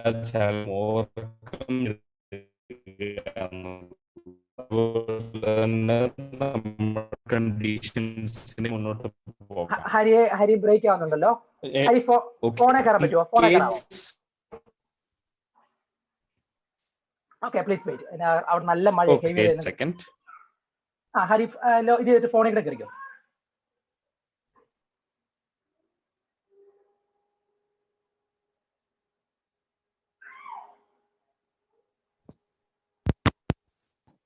ഹരി ടൈം വേണോ? ഞാൻ കണ്ടിന്യൂ ചെയ്യണോ? Just 2 seconds. ഞാൻ ഇപ്പോ ഫോണിലൂടെ ജോയിൻ ചെയ്യാം. 2 seconds മതിയല്ലോ അല്ലേ? ഇനി അടുത്ത സെഷനിലേക്ക് പോകുന്നില്ല. Okay fine. ഹരിച്ചേട്ടൻ വന്നോട്ടെ. അപ്പൊ അതുവരെ നമുക്ക് ക്വസ്റ്റ്യൻ അന്വേഷണം, നമുക്ക് മറ്റ് വിശേഷങ്ങളും കാര്യങ്ങളൊക്കെ പറയാം. നിങ്ങൾ ഈ വർഷവും ഫുൾ ഓൺലൈൻ ആണെങ്കിൽ അതിനൊരു സാധ്യത വളരെ കൂടുതലാണ്. പ്രത്യേകിച്ചും 10+2 ഒക്കെ ഉള്ളൂ ഒരു അവസാന സമയങ്ങളിൽ ക്ലാസ്സിന് സാധ്യതയുള്ളൂ. അത് ലൈവ് ആക്കേണ്ടത് ആരുടെ ആവശ്യമാണ്? ഓൺലൈൻ ക്ലാസ് എഫക്റ്റീവ് ആക്കേണ്ടത് ആരുടെ ആവശ്യമാണ്? ടീച്ചേഴ്സിന്റെ, സ്കൂളിന്റെ, കോളേജിന്റെ, നമ്മുടെ ആരുടെ? കൈചുണ്ട്.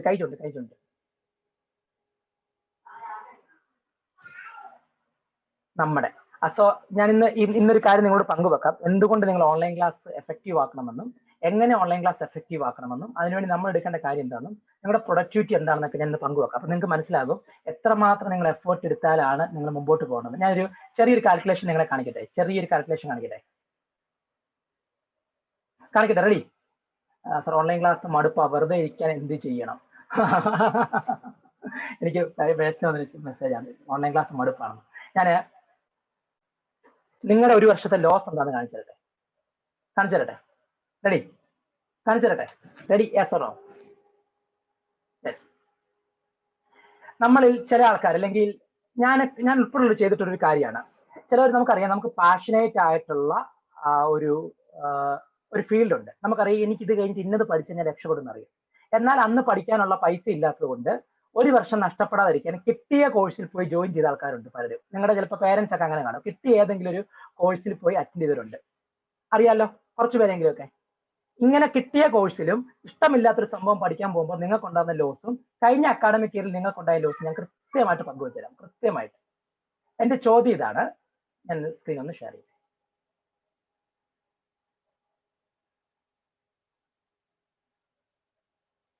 നിങ്ങളെ സംബന്ധിച്ച് രണ്ട് ചോയ്സ് ഉണ്ട്. ഒന്ന്, നിങ്ങൾ ഏറ്റവും ഇഷ്ടപ്പെടുന്ന ഒരു കോഴ്സ്, നിങ്ങളുടെ പാഷൻ, നിങ്ങൾക്ക് അത് ഭയങ്കര ഇഷ്ടമാണ്, എനിക്ക് അവിടെ പോയി നന്നായിട്ട് പെർഫോം ചെയ്യാൻ പറ്റും.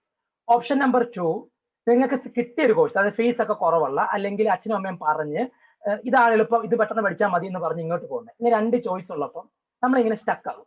മിക്ക ആൾക്കാർക്ക് സംഭവിക്കുന്ന വെച്ചാൽ പേരൻസിന്റെ ഒരു ഡിസിഷൻ, അല്ലെങ്കിൽ ഫാമിലിയുടെ ഡിസിഷൻ, പിന്നെ സാമ്പത്തിക ബുദ്ധിമുട്ട്, അതുകൊണ്ട് നേരെ നമ്മൾ ഇഷ്ടമല്ലെങ്കിലും ആ കോഴ്സ് പോയി പഠിച്ച് പിന്നെ അതിനുവേണ്ടി പിന്നെ ഇങ്ങനെ പഠിക്കുന്ന ഒരു അവസ്ഥയാണ് കൂടുതൽ ആൾക്കാരും. ഇങ്ങനെ പഠിച്ചവരാണ് നമ്മൾ ആദ്യം പറഞ്ഞ 70%. Yes or no? ഇനി നിങ്ങളുടെ കഴിഞ്ഞ വർഷത്തെ ലോസിലേക്ക് ഞാൻ പോവാണേ. സത്യസന്ധമായിട്ട് ആൻസർ ചെയ്യണം, തള്ളു വേണ്ട. What is your productivity in A day? What is your productivity? നിങ്ങളുടെ ഒരു ദിവസത്തെ പ്രൊഡക്ടിവിറ്റി എന്താണ്? What is your productivity in A day? What is your productivity? ഞാൻ ഒന്നുകൂടെ എക്സ്പ്ലെയിൻ ചെയ്യാം. നമ്മളിപ്പം ഒരു കൂലിപ്പണിക്കാരൻ ഒരു ദിവസം പണിയാൻ വീട്ടിൽ വന്ന് നമ്മൾ 800 രൂപ 1000 രൂപ നമ്മൾ കൊടുക്കും. Yes or no? എന്ന് വെച്ചാൽ ഓരോ സ്ഥലത്തും ഡിപ്പെൻസ് ആണ്. 500 ഏരിയയിലുണ്ട് കേട്ടോ. ചില ആൾക്കാർ 1000, 1200, 1500 ഡിപ്പെൻസ്, ഓരോ ഏരിയ ബേസിൽ. എന്റെ ചോദ്യം ഇതാണ്, കെവിനെ ഒരു ദിവസം ജോലിക്ക് വിളിച്ചാൽ എത്ര രൂപ ശമ്പളം കെവിന് ഞാൻ തരണം? കെവിന്റെ പ്രൊഡക്ടിവിറ്റി, കെവിന് കഴിവുണ്ട്, കെവിൻ എഡ്യൂക്കേറ്റഡ് ആണ്, അപ്പൊ അതിനനുസരിച്ച് വേണം ശമ്പളം തീരുമാനിക്കാനേ. എത്ര രൂപയാണ് എന്റെ പ്രൊഡക്ടിവിറ്റി എന്ന് ചാറ്റ് ബോക്സ് വേഗം ആൾക്കാർ ഇട്ടു. വിഷ്ണുവിന് എന്റെ പ്രൊഡക്ടിവിറ്റി, എന്നെ ഒരു ദിവസം വർക്കിന് വിളിച്ചാൽ ഞാൻ ഇത്ര രൂപ തരണം. അരുന്ധതി ഒരു ദിവസം വർക്കിന് വിളിച്ചാൽ എത്ര രൂപ തരണം? What is my productivity? Your work per day worth എത്രയാണ്? പ്ലീസ് ടൈപ്പ് ഇടേ. 800, 1000, 700, 1200. ചിലർ എനിക്ക് പേഴ്സണൽ ഇടുന്നുണ്ട്. പേഴ്സണൽ ഇടുന്ന ഗ്രൂപ്പിലിടെ 1000, 2500 based on the current sir. എനിക്ക് 2500 വേണം സാർ. കൊള്ളാം, അതാണ് ഞാൻ കോൺഫിഡൻസ് ആക്കി എനിക്ക് വേണ്ടത്. 1500, 2000, 4000 പോകുന്നുണ്ടല്ലോ. 2000, 2500. Okay, fine. ഞാൻ 1000 ആദ്യം കളഞ്ഞു based on the current salary. ഇത് 3000 ഒക്കെ വരുന്നത്. ഞാൻ on an average let's take it as 1000. നമുക്കൊരു 1000 ഞാൻ തരാം, കണക്കൂട്ട എളുപ്പത്തിനും. കാരണം ചിലപ്പോൾ കുഞ്ഞു പിള്ളേരൊക്കെ ഉണ്ടല്ലോ, നമ്മൾ സ്കൂളുകളിൽ പഠിക്കുന്ന കൊച്ചു പിള്ളേരൊക്കെ ഉണ്ട്, അപ്പൊ അവർക്കൊന്നും 3000 നമുക്ക് പറയാനും പറ്റത്തില്ല. അപ്പം ഒരു 1000 ഞാൻ കണക്കൂട്ടിയാൽ നിങ്ങൾ എഗ്രി ചെയ്യുമോ? എൻ്റെ ഒപ്പം നിൽക്കുമോ? ഒരു ദിവസത്തെ പ്രൊഡക്ടിവിറ്റി 1000 ആണ്. ഹരീഷിന്റെ ഒരു ദിവസത്തെ പ്രൊഡക്ടിവിറ്റി 1000 ആയിട്ട് ഞങ്ങളെ കൂട്ടിക്കോ. Harish, yes or no? Harish, yes, thank you. Harish, നമുക്ക് ഒരു ദിവസം 1000 രൂപയാണെങ്കിൽ ഒരു മാസം 25 ദിവസം നമ്മൾ ഞായറാഴ്ച ഒഴിവാക്കി 25 ദിവസം നമ്മൾ പ്രൊഡക്റ്റീവ് ആണെങ്കിൽ ഒരു മാസത്തെ ഹരീഷിന്റെ പ്രൊഡക്ടിവിറ്റി 25,000 രൂപയാണ്. Yes or no?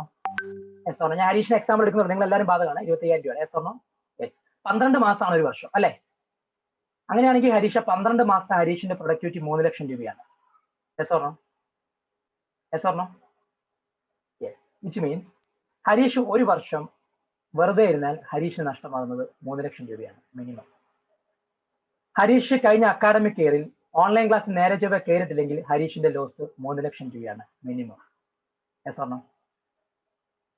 നിങ്ങളുടെ ക്ലാസ്സിൽ 50 പിള്ളേരുണ്ടെങ്കിൽ 50 ഗുണം 3 ലക്ഷം, that is your loss in the last 1 year. നിങ്ങളുടെ സ്കൂളിൽ 1000 കുട്ടികളുണ്ടെങ്കിൽ 1000 × 3 ലക്ഷം, that is the loss of your school. ഇനി ഗുണം എത്ര സ്റ്റുഡൻസ് കേരളത്തിലുണ്ടോ, പ്രൊഡക്റ്റീവ് ആയ ഒത്തിരി കുട്ടികളുണ്ടോ, വേറെ അവരെ ഒഴിവാക്കണം. അതാണ് കഴിഞ്ഞ വർഷത്തെ നമ്മുടെ academic year loss. Yes or no? അതിനകത്ത് ചിലപ്പോൾ 500 പ്രൊഡക്റ്റീവ് ആക്കിയിട്ടുണ്ട്, 700 പ്രൊഡക്റ്റീവ് ആക്കിയിട്ടുണ്ട്, 2000 വരെ പ്രൊഡക്റ്റീവ് ആക്കിയ മിടുക്കന്മാർ വേറെ ഉണ്ട്, അവസരങ്ങൾ ആക്കിയിട്ടുണ്ട്. ഈ കൂടുതൽ തന്നെ ഇരിപ്പുണ്ടാവും. കത്തി. ഇനി ശ്രീപ്രിയ ഒന്ന് ആലോചിക്കുക. ശ്രീപ്രിയയ്ക്ക് ഒരു ഭാവിയിൽ സംഭവിക്കാൻ പോകുന്ന ഒരു കാര്യമായിട്ട് ഞാൻ ശ്രീപ്രിയ ഉദാഹരണം എടുക്കുക. ശ്രീപ്രിയ ഒരു കോഴ്സ് പഠിക്കാൻ ആഗ്രഹിക്കുന്നു. ഓക്കെ, ശ്രീപ്രിയക്ക് ഇഷ്ടം, എനിക്ക് ആ കോഴ്സ് എന്റെ പാഷൻ, ഞാൻ പഠിച്ച രക്ഷപ്പെടും, എനിക്ക് ഇഷ്ടമാണ്. 1.5 ലക്ഷം രൂപയാണ് ഫീസ് ഫോർ എക്സാമ്പിൾ. ശ്രീപ്രിയയുടെ പേരൻസിന് ഇപ്പൊ അത് അഫോർഡ് ചെയ്യാൻ പറ്റില്ല. ഓക്കെ, ശ്രീപ്രിയ പകരം എന്ത് ചെയ്തു? ഏതെങ്കിലും ഒരു ഡിഗ്രി, നമ്മൾ സാധാരണ പിന്നെ ഒരു വർഷം പോകരുതല്ലോ, ഒരു വർഷം മിസ്സാകരുത്. അപ്പൊ കിട്ടിയ ഒരു ഡിഗ്രി, കിട്ടിയ ഒരു ഡിപ്ലോമയ്ക്ക് പോയി ജോയിൻ ചെയ്യുന്നു. പിന്നെ അത് വെച്ച് അങ്ങ് ജീവിതം പോകുന്നു. പിന്നെ ചിലപ്പോൾ ജോലി കിട്ടി, കിട്ടാതെ ആകാം, എന്തും ആകാം. നമ്മൾ ആദ്യം പറഞ്ഞ 70% ശ്രീപ്രിയ പോകുന്നു. Option number 1. Okay, the same time Sripriya ഒരു വർഷം ജോലിക്ക് പോകും. എന്ത് ജോലി എന്നുള്ള അപ് ടു യു. ശ്രീപ്രിയക്ക് ഇഷ്ടമുള്ള, ശ്രീപ്രിയ ചെയ്യാൻ ആഗ്രഹിക്കുന്ന ചെറുതോ വലുതോ ആയ ഒരു ജോലിക്ക് പോകും. ശ്രീപ്രിയയുടെ പ്രൊഡക്റ്റീവ് ആയിട്ട് വർക്ക് ചെയ്യാൻ ശ്രീപ്രിയ തയ്യാറാണെങ്കിൽ വർക്ക് ചെയ്താൽ അടുത്ത ഒരു വർഷം കൊണ്ട് 3 ലക്ഷം രൂപ കിട്ടുമല്ലോ. Yes or no? Yes or no? Yes or no? നമുക്ക് യെസ് ഓർ നോ? ആ 3 ലക്ഷം രൂപ കൊണ്ടുവന്നിട്ട് ശ്രീപ്രിയ അടുത്ത വർഷം 1.5 ലക്ഷം രൂപ മുടക്കി പഠിക്കുകയാണെങ്കിൽ ശ്രീപ്രിയക്ക് പാഷനേറ്റ് ആയിട്ടുള്ള അതേ കോഴ്സ് പഠിച്ച് ജീവിതം സേഫ് ആക്കാം. Yes or no? Yes or no? ഇതാണ് ഇനിയുള്ള തലമുറ ചിന്തിക്കേണ്ടത്. നിങ്ങൾ ഓരോരുത്തരും ചിന്തിക്കേണ്ടത്. നിങ്ങൾക്ക് ഇഷ്ടമില്ലാത്ത ഒരു കോഴ്സ് വർഷം പോകാതിരിക്കാൻ പോയി പഠിക്കരുത്. നിങ്ങൾക്ക് ഇഷ്ടമുള്ളത് എന്താണോ അതിനു വേണ്ടി, ഒന്നെങ്കിൽ പാർട്ട് ടൈം ആയിട്ടാണെങ്കിൽ പഠിച്ചോ, ജോലി ചെയ്തോണം. നമ്മളിപ്പോ പറയില്ലേ, കാനഡയിൽ ഞാൻ വർക്ക് ചെയ്യാൻ തയ്യാറാണ്, കാനഡയിൽ പോയി ജോലി ചെയ്തുകൊണ്ട് പഠിച്ചുകൊണ്ട് ജോലി ചെയ്ത് പാർട്ട് ടൈം വരുമാനം ഉണ്ടാക്കി ചെയ്യും. എന്തുകൊണ്ട് ഇന്ത്യയിൽ ചെയ്തുകൂടാ? ഓരോ ജോലിക്കും അതിന്റെ അന്തസ്സുണ്ട്. ഞാൻ 7ാം ക്ലാസ് തൊട്ട് പണിക്ക് വന്നു തുടങ്ങിയ ആളാ. നമ്മുടെ പാഷനേറ്റ് ആയിട്ടൊരു സാധനം, ഇത് ചെയ്താൽ രക്ഷപ്പെടും, ഇത് ചെയ്താൽ എനിക്ക് എന്റെ സ്വപ്നമായ CAയോ CMAയോ ACCയോ അല്ലെങ്കിൽ എനിക്ക് കളക്ടർ ആകണമെങ്കിൽ അത്, അല്ലെങ്കിൽ എനിക്ക് സയന്റിസ്റ്റ് ആണെങ്കിൽ അത് ആകാമെന്ന് എനിക്ക് ഉറപ്പുണ്ടെങ്കിൽ എന്തിനാണ് ഇഷ്ടമില്ലാത്ത കോഴ്സിൽ പോയത്? നിങ്ങൾ സക്സസ്ഫുൾ ആയ ആൾക്കാരൊക്കെ കഥ എടുത്ത് നോക്ക്. അവരെല്ലാം കഥയ്ക്കകത്തുണ്ട്. കൂലിപ്പണിക്ക് പോയതും കഠിനാധ്വാനം ചെയ്തും പത്രം വിൽക്കാൻ പോയതും പാല് വിൽക്കാൻ പോയ കഥകൾ. Yes or no? Yes or no?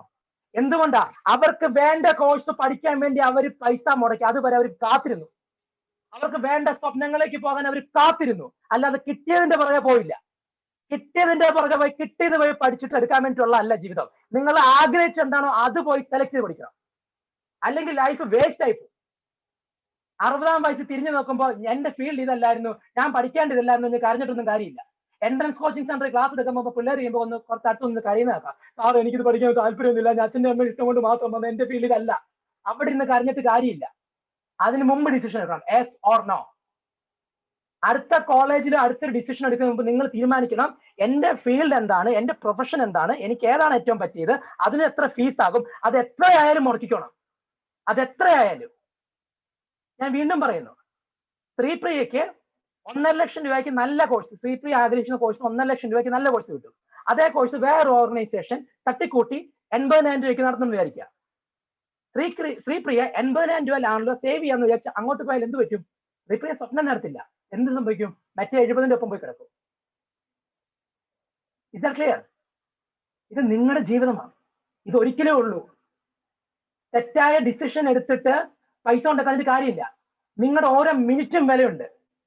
നമ്മൾ ഇന്ന് പറമ്പിൽ കളയ്ക്കാൻ പോയി കിട്ടും 1000 രൂപ. പിന്നെ നമ്മൾ എന്തിനാ മടിച്ചിരിക്കുന്നത്? ബോട്ടിനകത്ത് ചെയ്താൽ കിട്ടും അതിൽ കൂടുതൽ പൈസ. നിങ്ങൾക്ക് വരയ്ക്കാൻ അറിയാമെങ്കിൽ വരച്ചാൽ കിട്ടും പൈസ. യൂട്യൂബിൽ വീഡിയോ ഉണ്ടാക്കിയിട്ട് യൂട്യൂബറായ പൈസ കിട്ടും. നിങ്ങൾക്ക് അറിയാം, എന്നെക്കാളും എത്രയോ പൊട്ടൻഷ്യൽ ഉള്ള എന്റെ മുന്നിൽ നിങ്ങൾ ഓരോരുത്തരും. ഈ ടെക്നോളജിയൊക്കെ ഞങ്ങൾക്കൊക്കെ മനസ്സിലായാൽ എത്ര സമയം വേണമെന്നറിയാം. നിങ്ങൾ അതേ കഴിഞ്ഞും ഫാസ്റ്റ് ആയിട്ട് മനസ്സിലാക്കുന്നവരാ.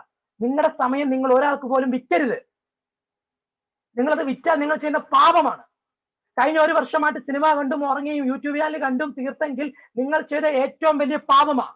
ഈ കോവിഡ് സമയത്ത് രാജ്യത്തെ രക്ഷിക്കാനുള്ള ഏറ്റവും വലിയ അവസരം എന്താണെന്ന് വെച്ചാൽ നിങ്ങളുടെ ലക്ഷ്യമായിട്ടുള്ള ആ ലക്ഷ്യത്തിന് വേണ്ടി സമയം ചെലവഴിക്കുക എന്നുള്ള. Yes or no? Yes. So ഉറച്ച തീരുമാനം എടുക്കുക. ഉറച്ചൊരു തീരുമാനം എടുത്ത് ആ കോഴ്സിലേക്ക് മുമ്പോട്ട് പോവുക. ആ കാര്യങ്ങൾ എടുത്ത് മുമ്പോട്ട് ചെയ്യുക.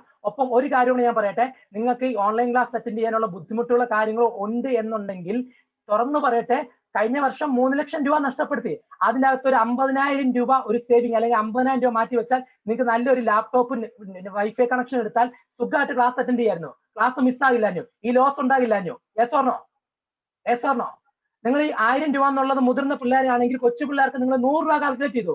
വർഷം 30,000 രൂപയില്ലേ? അവനൊരു മൊബൈൽ ഫോൺ നെറ്റ് കണക്ഷൻ എടുത്താൽ അവന് ക്ലാസ് മുടങ്ങാതെ പഠിക്കാറുണ്ടല്ലോ. Yes or no?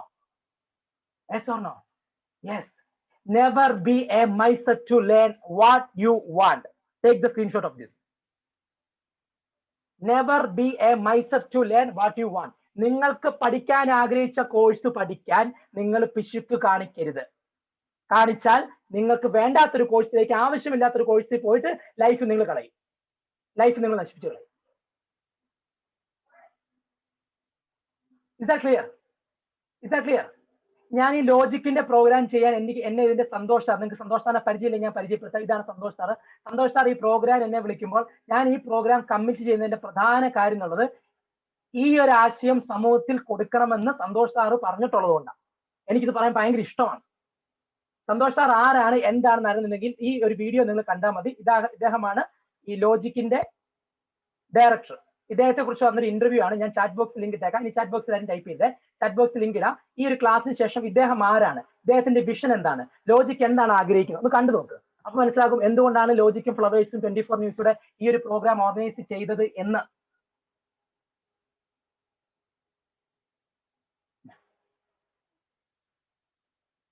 അദ്ദേഹം പറഞ്ഞൊരു കാര്യമാണ്, നമ്മൾ പഠിച്ചുകൊണ്ടിരുന്ന സമയത്ത് ആരും പറഞ്ഞു തന്നില്ല ഇതിന്റെ സാധ്യതകൾ പറഞ്ഞു തന്നെ നമ്മൾ കറക്റ്റ് ട്രാക്കിൽ പോയനെ. ഇനി നമ്മുടെ തലമുറയ്ക്ക് മാക്സിമം പറഞ്ഞു കൊടുക്കണം എന്താണ് സാധ്യത, എങ്ങനെയാണെന്ന്. അതറിയാൻ വന്നവരാ നിങ്ങൾ. ആ സാധ്യത പറയാതെ ഹരിസാർ വീണ്ടും റെഡി ആയിട്ടുണ്ട്. ഹരിസാറിനെ വെൽക്കം ചെയ്യാം. എങ്ങനെ കൈകൾ ഉയർത്തിക്കും, ചിരിച്ചോ വേഗം വിളിച്ചോ. Over to Hari. Are you ready? Yes sir. Am I audible to everyone? Yes, very audible. ഞാൻ പറയുന്നത് കേൾക്കുന്നുണ്ടോ? Yes Hari please. Okay thank you. ഞാൻ റിസ്ക് എടുക്കുന്നില്ല, ഞാൻ വീഡിയോ ഓൺ ആക്കുന്നില്ല. Let me just see possible ആണോ എന്നുള്ളത്. So I hope this is okay. It is still clear? Yes Hari continue ചെയ്തു. എന്തെങ്കിലും ഉണ്ടെങ്കിൽ ഞാൻ പറഞ്ഞോളാം. Okay. Fine. So നിങ്ങൾ ഇന്ന് കുറെ കാര്യങ്ങളെ കുറിച്ച് കേട്ടു. നിങ്ങൾ ഇന്ന് ഒരുപാട് ഓപ്പർച്യൂണിറ്റീസിനെ കുറിച്ച് അറിഞ്ഞു. നിങ്ങൾ ഇന്ന് എന്തൊക്കെ കരിയർ ഓപ്ഷൻസ് എന്തൊക്കെ രീതിയിൽ ചേഞ്ച് ആയി പോകാം എന്നറിഞ്ഞു. നിങ്ങളിൽ നല്ലൊരു ശതമാനം കൊമേഴ്സ് സ്റ്റുഡൻസ് ആണ്, റൈറ്റ്? ഇവിടെ എത്ര കൊമേഴ്സ് സ്റ്റുഡൻസ് ഉണ്ട്? എല്ലാവരും ഒന്ന് റെസ്പോണ്ട് ചെയ്യാവോ? നല്ലൊരു ശതമാനം കൊമേഴ്സ് ബാക്ക്ഗ്രൗണ്ടിൽ നിന്ന് വന്നിരിക്കുന്ന സ്റ്റുഡൻസ് ആണ്. യെസ്, ഇവിടെ വാസ്റ്റ് മെജോറിറ്റി കൊമേഴ്സ് സ്റ്റുഡൻസ് ആണ്.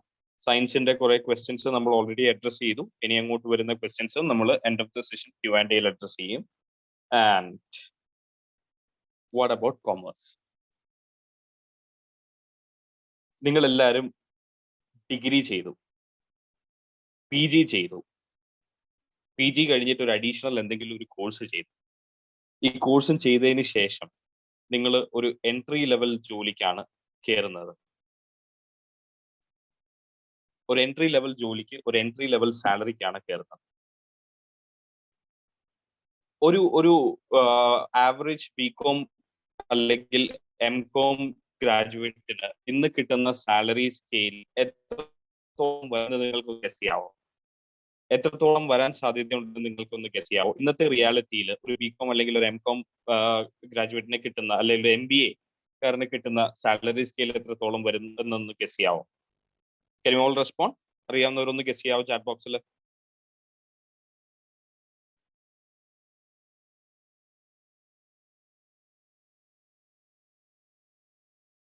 കേൾക്കുന്നുണ്ടോ ഞാൻ പറയുന്നത്?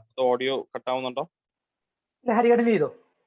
Okay 30K 20-25K. Okay, reality is 15,000. reality is 5,000 to 15,000 rupees. ഇതിൽ നമുക്കൊരു സ്പെസിഫിക് ആയിട്ടുള്ള ഒരു കോഴ്സ് എടുക്കാം. നമുക്ക് MBA എന്ന് എടുക്കാം. ഏറ്റവും കൂടുതൽ കൊമേഴ്സ് സ്റ്റുഡൻസ് ചൂസ് ചെയ്യുന്ന ഒരു മേഖലയാണ് മാസ്റ്റർ ഓഫ് ബിസിനസ് അഡ്മിനിസ്ട്രേഷൻ. ഈ MBAയുടെ ഏറ്റവും വലിയ പ്രത്യേകത എന്താണെന്ന് വെച്ചാൽ ഇന്ന് ഈ രാജ്യത്ത് there are MBA post graduates who are earning more than 3 to 5 lakhs per month. മാസം 3 ലക്ഷം തൊട്ട് 5 ലക്ഷം രൂപ വരെ ഏൺ ചെയ്യുന്ന MBA പോസ്റ്റ് ഗ്രാജുവേറ്റ്സ് ഉണ്ട്. പക്ഷേ ഈ MBA പോസ്റ്റ് ഗ്രാജുവേറ്റ്സ്, ഈ 3 ലക്ഷം തൊട്ട് 5 ലക്ഷം വരെ ഏൺ ചെയ്യുന്ന MBA പോസ്റ്റ് ഗ്രാജുവേറ്റ്സ് 5% താഴെ, less than 5% of MBA post graduates are able to earn that much. ബാക്കി 95% MBA പോസ്റ്റ് ഗ്രാജുവേറ്റ്സും they are monthly salary of 5,000 to 15,000 rupees. അവർക്ക് അവരെ തന്നെ മാസ്റ്റേഴ്സ് ബിസിനസ് അഡ്മിനിസ്ട്രേഷൻ എന്ന് വിളിക്കാം. ഇൻ റിയാലിറ്റി അവർ മാസ്റ്റേഴ്സ് അല്ല, അവർ freshers ആണ്. അവർ എൻട്രി ലെവൽ ജോലിക്കാണ് കയറുന്നത് with an entry level salary of 5,000 to 15,000 rupees. എന്തുകൊണ്ടാണ് അത്രയും വലിയൊരു ഡിസ്പാരിറ്റി? ഈ ടോപ്പ് 5% അവർ ഈ രാജ്യത്തെ ടോപ്പ് മോസ്റ്റ് ബിസിനസ് സ്കൂൾസിൽ നിന്നോ ഏതെങ്കിലും ഒരു IIM അല്ലെങ്കിൽ സിംബയോസിസ് അല്ലെങ്കിൽ XLRI ഇങ്ങനെയുള്ള ഇൻസ്റ്റിറ്റ്യൂട്ടുകളിൽ നിന്നോ ഏതെങ്കിലും ഒരു റെപ്യൂട്ടഡ് ഫോറിൻ യൂണിവേഴ്സിറ്റിയിൽ നിന്നോ, national university of Singapore, London school of economics, ഇങ്ങനെയുള്ള സ്ഥലങ്ങളിൽ നിന്നോ ക്വാളിഫൈ ചെയ്ത് വന്നവരെ അവരവരുടെ ക്വാളിഫിക്കേഷനേക്കാൾ ഉപരി അവർ ചില സ്കിൽസ് ഡെവലപ്പ് ചെയ്തിട്ടുണ്ട്. നമ്മൾ ഇന്നത്തെ സെഷൻ സംസാരിച്ചു, ഒരു ചില സ്കിൽസ് ഡെവലപ്പ് ചെയ്തിട്ടുണ്ട്. ആ സ്കിൽസിനാണ് അവിടെ വാല്യൂ എന്നത്. ഇന്നത്തെ കാലത്ത് നിങ്ങൾക്ക് നന്നായിട്ട് അറിയാം, COVID-19 കടന്നു പോയിരുന്ന, ഞാൻ ഓപ്പൺ ആയിട്ട് ചോദിക്കുവാണ്, നിങ്ങൾ നിങ്ങളുടെ പാരന്റ്സിനെ കാണുന്നത്, നിങ്ങളിൽ പലരും വർക്ക് ചെയ്യുന്നുണ്ട്, നിങ്ങളുടെ പാരന്റ്സ് എത്രത്തോളം സ്ട്രഗിൾ ചെയ്യുന്നുണ്ട് എന്ന് നിങ്ങൾ കാണുന്നു. Are you guys able to see that? നിങ്ങളുടെ പാരന്റ്സ് സ്ട്രഗിൾ ചെയ്യുന്നത് നിങ്ങൾക്ക് കാണാൻ സാധിക്കുന്നുണ്ടോ? എല്ലാവരും ഒന്ന് റെസ്പോണ്ട് ചെയ്യാവോ? ഓണസ്റ്റ് ആയിട്ട് റെസ്പോണ്ട് ചെയ്യാവോ? ഇത് വളരെ ഫ്രീ ആയിട്ടുള്ള ഒരു സ്പേസ് ആണ്. Yes yes. ഇതിൽ പലർക്കും ജോലി നഷ്ടപ്പെട്ടിട്ടുണ്ട്, റൈറ്റ്? പലർക്കും ജോലി നഷ്ടപ്പെട്ടിട്ടുണ്ട്, പലർക്കും ഓപ്പർച്യൂണിറ്റീസ് നഷ്ടപ്പെട്ടിട്ടുണ്ട്. ഇനി ജോലി ഉള്ളവർക്ക് തന്നെ നല്ലൊരു ശതമാനം ആൾക്കാരുടെയും സാലറി കട്ട് സംഭവിച്ചിട്ടുണ്ട്, സാലറി നല്ല രീതിയിൽ കുറഞ്ഞിട്ടുണ്ട്, right? Yes yes yes yes. ഇവിടെയും പിടിച്ചു നിൽക്കുന്നത് ആരാ? അവരവരുടെ മേഖലയിൽ എക്സ്പേർട്സ് ആയിട്ട് നിൽക്കുന്നത് ആരാണോ അവരാണ് ഇപ്പോഴും പിടിച്ചു നിൽക്കുന്നത്. ഞാൻ ചെയ്യുന്ന ജോലിയിൽ നിന്നും എന്നെ മാറ്റി വെച്ചാൽ ആ ജോലി അവിടെ വൃത്തിക്ക് നടക്കില്ല എന്ന് ഉറപ്പുള്ള ആളുകൾ മാത്രമാണ് ഇപ്പോഴും സ്ട്രോങ് ആയിട്ട് പിടിച്ചു നിൽക്കുന്നത്. ഇതൊരു ഹാബിറ്റായി മാറും. COVID-19 ശേഷവും നിങ്ങൾ എന്ത് കരിയർ പാത്ത് ചൂസ് ചെയ്യുന്നോ, നിങ്ങൾ അതിൽ ഒരു എക്സ്പേർട്ട് ആണോ, നിങ്ങൾ അതിൽ അപ്ഗ്രേഡഡ് ആണോ എങ്കിൽ നിങ്ങൾക്ക് അവിടെ ഓപ്പർച്യൂണിറ്റീസ് നല്ല രീതിയിലുണ്ട്. കൊമേഴ്സ് മേഖലയെ സംബന്ധിച്ച് നോക്കിയാൽ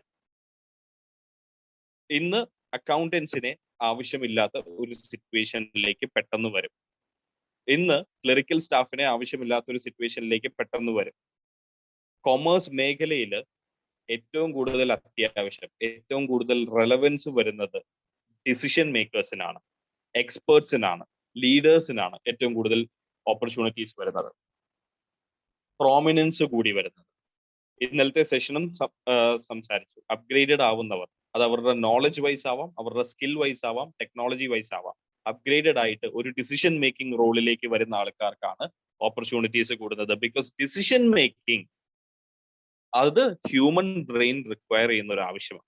അത് ഹ്യൂമൻ ബ്രെയിനിന് സാധ്യമാവുന്ന ഒരു കാര്യമാണ്. To make decisions, to identify challenges, to solve problems, to give creative solutions, ഇതെല്ലാം ഹ്യൂമൻ ബ്രെയിനിന് സാധ്യമാവുന്ന കാര്യമാണ്. ടെക്നോളജി ഇതിനെ സപ്പോർട്ട് ചെയ്യും, പക്ഷെ അവിടെയും ഹ്യൂമൻ ഇന്റർഫിയറൻസ് ഉണ്ടെങ്കിൽ മാത്രമേ ഡിസിഷൻ മേക്കിംഗ് നല്ല രീതിയിൽ നടക്കുള്ളൂ. കൊമേഴ്സിൽ ലീഡർഷിപ്പ് റോൾസിലേക്ക് വരാൻ, പ്രൊഫഷണൽ റോൾസിലേക്ക് വരാൻ, ലീഡർഷിപ്പ് റോൾസിലേക്ക്, ഡിസിഷൻ മേക്കിംഗ് റോൾസിലേക്ക് വരാനുള്ള ചില പ്രൊഫഷണൽ കോഴ്സസിനെ കുറിച്ച് ഞാൻ നിങ്ങൾക്ക് പറഞ്ഞുതരാം. ഒരു പ്രൊഫഷണൽ എന്ന് പറയുമ്പോൾ നിങ്ങൾക്ക് എല്ലാവർക്കും ഒരു ഡോക്ടറിനെ എക്സാമ്പിൾ ആയിട്ട് എടുക്കാം. ഓക്കെ, രേവതി ആർഎസ്, നേരത്തെ അനീഷ് സാറ് സെഷനിൽ ഒരു ആർട്ടിഫിഷ്യൽ ഇന്റലിജൻസ് AI ബേസ്ഡ് ആയിട്ടുള്ള ഒരു ഡോക്ടറിനെ കാണിച്ചു തന്നു. ഓക്കെ, ആൻഡ് നമുക്ക് മറ്റൊരു എക്സാമ്പിളിലേക്ക് പോകാം. രേവതി ആർഎസ് ഒന്നും വരാതിരിക്കട്ടെ, but just in case if you have a health problem and you go to a doctor, ഈ ഡോക്ടർ രേവതിയോട് ചില കാര്യങ്ങൾ പരിശോധിച്ചിട്ട് രേവതിയോട് ചില കാര്യങ്ങൾ പറഞ്ഞു തരും. ഈ ഡോക്ടർ പറഞ്ഞു തരുന്ന കാര്യങ്ങളെ രേവതി എങ്ങനെയായിരിക്കും എടുക്കുക? പോട്ടെ, പുള്ളി പറഞ്ഞു തന്നല്ലേ, വിട്ടേക്ക, വലിയ സീരിയസ് ആയിട്ടൊന്നും എടുക്കണ്ട. Is that how you take A doctors opinion? എല്ലാവരും ഒന്ന് റെസ്പോണ്ട് ചെയ്യാവോ? ഒരു ഡോക്ടർ പറഞ്ഞു തന്ന കാര്യങ്ങളെ നിങ്ങൾ എങ്ങനെയായിരിക്കും റെസ്പോണ്ട് ചെയ്യുക, അങ്ങനെയായിരിക്കും എടുക്കുക? Alan Reji, please do ask the question to everyone. Team, നമ്മുടെ ടീം വെയിറ്റ് ചെയ്യുന്നുണ്ട് റെസ്പോണ്ട് ചെയ്യാനായിട്ട്. ഓക്കെ, ഞാൻ ചോദിച്ച ചോദ്യത്തിലേക്ക് വരാം.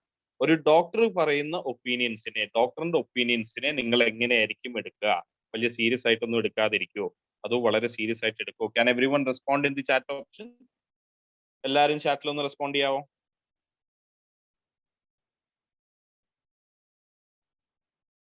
Yes, seriously, definitely, we'll take very seriously. That is what being a professional is all about.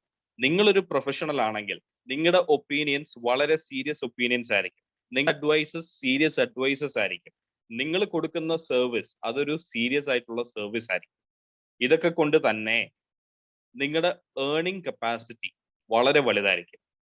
സമൂഹത്തിലുള്ള നിങ്ങളുടെ റെപ്യൂട്ടേഷൻ വളരെ വലുതായിരിക്കും. മോസ്റ്റ് ഇമ്പോർട്ടൻ്റ് ചലഞ്ചസ് വരുമ്പോഴും നിങ്ങളുടെ ജോബ് സെക്യൂരിറ്റി അതും വളരെ വലുതായിരിക്കും. ഇങ്ങനെയുള്ള ചില പ്രൊഫഷണൽ കോഴ്സസിനെ കുറിച്ചാണ് എനിക്ക് നിങ്ങളോട് പറഞ്ഞു തരാനുള്ളത്. I will just share my screen. എല്ലാവരും ഒന്ന് വെയിറ്റ് ചെയ്യാം. Okay, is my screen visible to everyone? ഞാൻ എൻ്റെ ചാറ്റും ഓപ്പൺ ആക്കിക്കോട്ടെ. Is my screen visible to everyone? Yes, Hari. Okay. Yes, perfect. The first course that I wanted to tell you about is called Chartered Accountancy. നിങ്ങൾ എല്ലാവരും chartered അക്കൗണ്ടൻസിയെ കുറിച്ച് കേട്ടിട്ടുണ്ടാവും. ഇന്ത്യയിൽ ഏറ്റവും റെപ്യൂട്ടഡ് ആയിട്ടുള്ള, ഏറ്റവും ഫേമസ് ആയിട്ടുള്ള ഒരു കൊമേഴ്സ് പ്രൊഫഷണൽ കോഴ്സാണ് ചാർട്ടേഡ് അക്കൗണ്ടൻസി എന്ന് പറയുന്നത്. ഒരു ഗ്ലോബലി ആക്സെപ്റ്റഡ് ആയിട്ടുള്ള ഇന്ത്യൻ ഫൈനാൻസ് പ്രൊഫഷണൽ കോഴ്സാണ് chartered accountancy. It is regulated by a parliamentary body called the Institute of Chartered Accountants of India. Parliamentary body എന്ന് പറഞ്ഞാൽ ഗവൺമെന്റ് ഓഫ് ഇന്ത്യ നിയമപരമായി create ചെയ്തിരിക്കുന്ന ഒരു professional body. And that professional body is the second largest professional body in the world. +2 കഴിഞ്ഞ ഒരു സ്റ്റുഡന്റിന് 4.5 തൊട്ട് 5 വർഷം വരെയാണ് ചാർട്ടേഡ് അക്കൗണ്ടൻസിക്ക് വേണ്ട ഡ്യൂറേഷൻ എന്ന് പറയുന്നത്. 3 ലെവൽസ് ആണ് ചാർട്ടേഡ് അക്കൗണ്ടൻസിക്ക് ഉള്ളത്. ഒരു ഫൗണ്ടേഷൻ ലെവൽ ഉണ്ടാവും, ഒരു ഇന്റർമീഡിയറ്റ് ലെവൽ ഉണ്ടാവും, ഒരു ഫൈനൽ ലെവൽ ഉണ്ടാവും. ആൻഡ് ഈ 3 ലെവൽസിന്റെയും കൂടെ 3 വർഷത്തെ പ്രാക്ടിക്കൽ ട്രെയിനിങ്ങും കമ്പൽസറി ആണ്. Practical training is where you work under a practising chartered accountant for 3 years. അതിനെ ആർട്ടിക്കിൾഷിപ്പ് എന്നാണ് പറയുന്നത്. അപ്പൊ ഇതാണ് ചാർട്ടേഡ് അക്കൗണ്ടൻസി. നിങ്ങൾ 3 ലെവൽസ് കംപ്ലീറ്റ് ചെയ്യും, 3 വർഷത്തെ പ്രാക്ടിക്കൽ ട്രെയിനിങ്ങും കംപ്ലീറ്റ് ചെയ്താൽ നിങ്ങൾ ഒരു ക്വാളിഫൈഡ് ചാർട്ടേഡ് അക്കൗണ്ടന്റ് ആയി നിങ്ങളുടെ പേരിന്റെ കൂടെ ഡോക്ടർ എന്നൊക്കെ വെക്കുന്ന പോലെ നിങ്ങൾക്ക് CA എന്ന് വെക്കാൻ സാധിക്കും. ആൻഡ് അങ്ങനെ വെക്കാൻ സാധിച്ചാൽ എന്ത് സംഭവിക്കും? നിങ്ങൾക്ക് ഇൻഡിപെൻഡന്റ് ആയിട്ട് പ്രാക്ടീസ് ചെയ്യാം, അല്ലെങ്കിൽ നിങ്ങൾക്ക് ജോലിക്ക് പോകാം. നിങ്ങൾ ഇൻഡിപെൻഡന്റ് ആയിട്ട് പ്രാക്ടീസ് ചെയ്താൽ നിങ്ങൾ നിങ്ങളുടേതായ ഫേം ഓഫീസ് ഒക്കെ സെറ്റപ്പ് ചെയ്യും. നിങ്ങൾക്ക് ഒരുപാട് ക്ലയൻസ് ഉണ്ടാവും. അവരെല്ലാവരും അവരുടെ ഫൈനാൻഷ്യൽ സ്റ്റേറ്റ്മെന്റ്സ് ഒക്കെ നിങ്ങളുടെ കൈ കൊണ്ട് തരും. ഈ പറഞ്ഞ ഫൈനാൻഷ്യൽ സ്റ്റേറ്റ്മെന്റ്സിനെയൊക്കെ നിങ്ങൾ ഓഡിറ്റ് ചെയ്ത് ട്രൂ ആൻഡ് ഫെയർ ആണെന്ന് പറഞ്ഞ് സർട്ടിഫൈ ചെയ്ത് കൊടുത്താൽ മാത്രമേ അവർക്ക് അവരുടെ ടാക്സ് അടയ്ക്കാൻ പറ്റുള്ളൂ, അവർക്ക് അവരുടെ ബിസിനസ് ഒക്കെ ആയിട്ട് മുന്നോട്ട് പോകാൻ പറ്റുള്ളൂ. ഇത് ട്രൂ ആൻഡ് ഫെയർ ഒന്നും അല്ല, ഇത് ഫ്രോഡ് ആണെന്നൊക്കെ പറഞ്ഞ് നിങ്ങൾ ഒപ്പിട്ട് കൊടുത്താൽ പിന്നെ അവർ ബിസിനസ് പൂട്ടിക്കിട്ടുക, കേസിന്റെ പുറകെ പോവുക, മറ്റൊരുപാട് കോംപ്ലിക്കേഷൻസ് അവർക്ക് വരിക. That is the power of A chartered accountants signature. ഇത് കൂടാതെ ഒരുപാട് പ്രൊഫഷണൽ സർവീസസ് കൊടുക്കാം. നിങ്ങളൊരു പ്രൊഫഷണൽ ആണ്, നിങ്ങളൊരു എക്സ്പേർട്ട് ആണ്, നിങ്ങൾക്ക് ഒരുപാട് പ്രൊഫഷണൽ സർവീസസ് കൊടുക്കാം. ഒരു കമ്പനി എങ്ങനെ അതിന്റെ ഏറ്റവും എഫിഷ്യന്റ് ആയിട്ടുള്ള രീതിയിൽ ഫംഗ്ഷൻ ചെയ്യണം എന്നുള്ള management consultancy services, internal audit services, ഇവരുടെയൊക്കെ ടാക്സ് മാനേജ് ചെയ്ത് കൊടുക്കാം, ഇവരുടെയൊക്കെ ഫൈനാൻസ് മാനേജ് ചെയ്ത് കൊടുക്കാം, ഇൻവെസ്റ്റ്മെന്റ്സ് മാനേജ് ചെയ്ത് കൊടുക്കാം. ഇങ്ങനെ ഒരുപാട് പ്രൊഫഷണൽ മേഖലയിൽ എക്സ്പേർട്സ് ആയ നിങ്ങൾക്ക് പ്രൊഫഷണൽ സർവീസസ് ചെയ്ത് കൊടുക്കാം. ഇതിനെല്ലാം നിങ്ങൾ പ്രൊഫഷണൽ ഇൻകം ഏൺ ചെയ്തുകൊണ്ടിരിക്കും. ഇനി ഇതല്ല, നിങ്ങൾക്ക് ജോലിക്ക് പോകാനാണ് താല്പര്യമെങ്കിൽ നിങ്ങൾ ഒരു ഓർഗനൈസേഷനിലായിരിക്കും വർക്ക് ചെയ്യുക. ബട്ട് അതൊരു എൻട്രി ലെവൽ ജോലി ആയിരിക്കില്ല. നേരെ മാനേജ്മെന്റ് ലെവൽ പൊസിഷനിലേക്ക് മാത്രമേ നിങ്ങൾ പ്ലേസ്ഡ് ആവുള്ളൂ. അറ്റ്ലീസ്റ്റ് ഫൈനാൻസ് മാനേജർ തൊട്ട് മുകളിലേക്കുള്ള ഒരു പൊസിഷൻ. ബിക്കോസ് നിങ്ങൾ ഒരു ഡിസിഷൻ മേക്കിംഗ് മാനേജറിയൽ റോളിൽ എത്താനുള്ള എക്സ്പേർട്ട് ആണ്. കഴിഞ്ഞ ക്യാമ്പസ് പ്ലേസ്മെന്റ് ഡേറ്റ പ്രകാരം ഒരു ചാർട്ടേഡ് അക്കൗണ്ടന്റിന് വന്നിരിക്കുന്ന lowest salary offer is 8 lakhs per annum. വർഷം 8 ലക്ഷം രൂപയാണ് lowest salary offer. You know what is the highest salary offer? 72 lakhs per annum. അത് നിങ്ങളുടെ എക്സ്പെർട്ടീസിനും നിങ്ങളുടെ നോളജിനും നിങ്ങളുടെ സ്കില്ലിനും കിട്ടുന്ന വാല്യൂ ആണ്. Somewhere between 8 lakhs to 72 lakhs per annum. അതാണ് ഒരു ചാർട്ടേഡ് അക്കൗണ്ടന്റിന്റെ ഏർണിംഗ് കപ്പാസിറ്റി. ലോജിക്കിനെ സംബന്ധിച്ചിടത്തോളം കഴിഞ്ഞ 16 വർഷമായിട്ടുള്ള ഓപ്പറേഷൻസിൽ നാഷണൽ പാസ് പെർസെൻറ്റേജിനേക്കാൾ ബെറ്റർ റിസൾട്ട്സും 14 ഓൾ ഇന്ത്യ റാങ്ക് ഹോൾഡേഴ്സും ചാർട്ടേഡ് അക്കൗണ്ടൻസിക്ക് ക്രിയേറ്റ് ചെയ്തിട്ടുണ്ട്. ചാർട്ടേഡ് അക്കൗണ്ടൻസ് തന്നെയായിട്ടുള്ള ഫാക്കൽറ്റി മെമ്പേഴ്സും കൂടുതൽ സ്റ്റഡി അവേഴ്സും online batches, regular batches, placement assistance, അതേപോലെ തന്നെ ഡിഗ്രിയുടെ ഒപ്പം തന്നെ CA ചെയ്യാനുള്ള ഓപ്ഷനും ലോജിക് നിങ്ങൾക്ക് പ്രൊവൈഡ് ചെയ്യുന്നുണ്ട്. ഇതാണ് ചാർട്ടേഡ് അക്കൗണ്ടൻസി എന്ന് പറയുന്ന കോഴ്സിന്റെ ഏറ്റവും കൂടുതൽ ബെനിഫിറ്റും ലോജിക് എങ്ങനെയാണ് ചാർട്ടേഡ് അക്കൗണ്ടൻസിയിൽ സപ്പോർട്ട് ചെയ്യുന്നത് എന്നുള്ള answer. Is that clear? Chartered അക്കൗണ്ടൻസിയെ കുറിച്ച് എല്ലാവർക്കും മനസ്സിലായോ? ചാർട്ടേഡ് അക്കൗണ്ടൻസി ക്ലിയർ ആണെങ്കിൽ നമുക്ക് അടുത്ത കോഴ്സസിനെ കുറിച്ച് സംസാരിക്കാം. Is that clear to everyone? എല്ലാവരും ഒന്ന് റെസ്പോണ്ട് ചെയ്യാവോ ചാറ്റില്?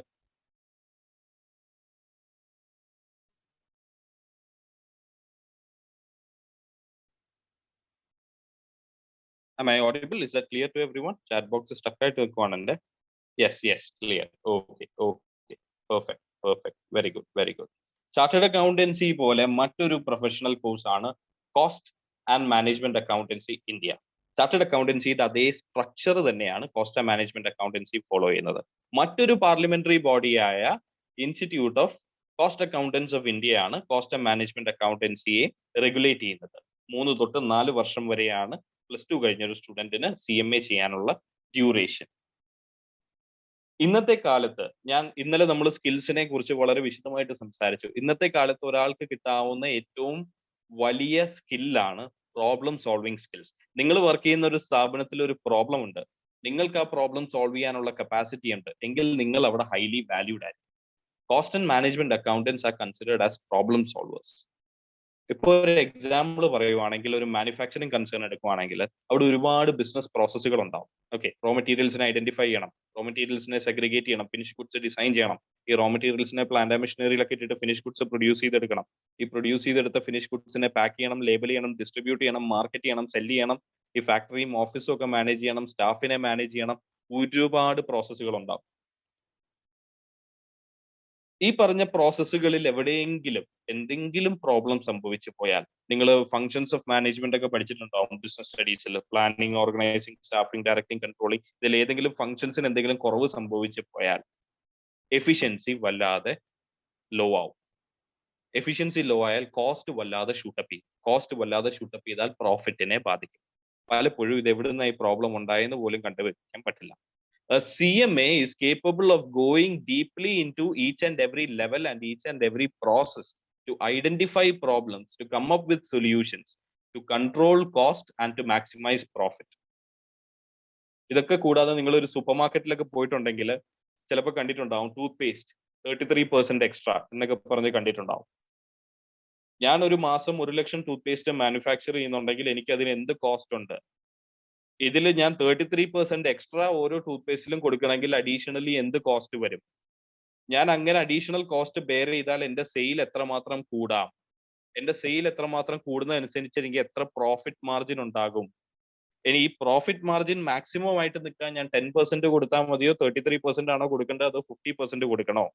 ഇങ്ങനെയുള്ള ഡിസിഷൻസിൽ അനലിറ്റിക്കൽ ആയിട്ടുള്ള അനലൈസ് ചെയ്തിട്ടുള്ള ഡിസിഷൻസിൽ എത്തുന്നതും ഒരു കോസ്റ്റ് ആൻഡ് മാനേജ്മെന്റ് അക്കൗണ്ടന്റിന്റെ എക്സ്പെർട്ടീസ് ആണ്, മാനേജീരിയൽ ഡിസിഷൻസ് എത്തുക എന്നുള്ളത്. അതുകൊണ്ടാണ് CMAക്കാർക്ക് അത്രയധികം demand. Cost accounting, financial management, auditing, taxation, ഇങ്ങനെയുള്ള പല മേഖലകളിൽ CMAക്കാര് അവരുടെ എക്സ്പെർട്ടീസ് യൂട്ടിലൈസ് ചെയ്യുന്നുണ്ട്. CA പോലെ തന്നെ 3 ലെവൽസ് ആണ് CMAക്ക് ഉള്ളത്. ഫൗണ്ടേഷൻ ലെവൽ, ഇന്റർമീഡിയറ്റ് ലെവലും ഫൈനൽ ലെവലും ഉണ്ട്. പ്രാക്ടിക്കൽ ട്രെയിനിങ്ങും കമ്പൽസറി ആണ്. ചാർട്ടേഡ് അക്കൗണ്ടൻസിയുടെ അതേ സ്ട്രക്ചർ, പ്രാക്ടിക്കൽ ട്രെയിനിങ്ങും കമ്പൽസറി ആണ്. ആൻഡ് ഇന്ന് CMA ഇൻസ്റ്റിറ്റ്യൂട്ട് CAT എന്ന് പറയുന്ന ഒരു പുതിയ വേർഷൻ അവർ സ്റ്റാർട്ട് ചെയ്തിട്ടുണ്ട്, പുതിയ കോഴ്സ് അവർ സ്റ്റാർട്ട് ചെയ്തിട്ടുണ്ട് ഇൻസ്റ്റെഡ് ഓഫ് CMA ഫൗണ്ടേഷൻ. CATന്റെ പ്രത്യേകത എന്താണെന്ന് വെച്ചാൽ, നിങ്ങൾ ഒരു അക്കൗണ്ടന്റ് ആവാൻ നിങ്ങൾക്ക് താല്പര്യമുണ്ടെങ്കിൽ നിങ്ങൾക്ക് CAT നല്ലൊരു ഓപ്ഷൻ ആയിരിക്കും. നിങ്ങളുടെ ഡിഗ്രിയുടെ ഒപ്പം തന്നെ നിങ്ങൾക്ക് CAT ചൂസ് ചെയ്താൽ നല്ലൊരു ഓപ്ഷൻ ആയിരിക്കും. നിങ്ങളൊരു അക്കൗണ്ടന്റ് ആവാൻ വേണ്ടി നിങ്ങളെ ടെക്നിക്കലി സ്കിൽ ഡെവലപ്പ് ചെയ്തെടുക്കുന്ന, അതിനുവേണ്ടി ഡിസൈൻ ചെയ്തിരിക്കുന്ന ഒരു കോഴ്സാണ് CAT. ഓൾസോ CAT ചെയ്താൽ നിങ്ങൾ CMA ഇന്റർമീഡിയറ്റ് ചെയ്യാനും എലിജിബിൾ ആകും. സോ ഡിഗ്രി സ്റ്റുഡൻസ്, നിങ്ങൾ CMA പ്ലാൻ ചെയ്യുന്നുണ്ടെങ്കിൽ I recommend that you start with CAT option. ലോജിക്കിനെ സംബന്ധിച്ചിടത്തോളം ഡിഗ്രിയുടെ ഒപ്പം CMA ചെയ്യാനുള്ള ഓപ്ഷൻസും ഓൺലൈൻ ബാച്ചസും റെഗുലർ ബാച്ചസും CMA തന്നെ ക്വാളിഫൈ ചെയ്തിട്ടുള്ള ഫാക്കൽറ്റി മെമ്പേഴ്സും പ്ലേസ്മെന്റ് അസിസ്റ്റൻസും കൂടുതൽ സ്റ്റഡി അവേഴ്സും 3 ഓൾ ഇന്ത്യ റാങ്ക് ഹോൾഡേഴ്സും എല്ലാം പ്രൊവൈഡ് ചെയ്യുന്നുണ്ട് CMA കോഴ്സിന് വേണ്ടി. ക്ലിയർ ആണോ? Cost and management accountancy course എന്താണ്, ആ കോഴ്സിൽ ലോജിക് എന്താണ് പ്രൊവൈഡ് ചെയ്യുന്നത് എന്നുള്ള കാര്യങ്ങൾ ക്ലിയർ ആണോ? എല്ലാവരും ചാറ്റിൽ ഒന്ന് റെസ്പോണ്ട് ചെയ്യാവോ?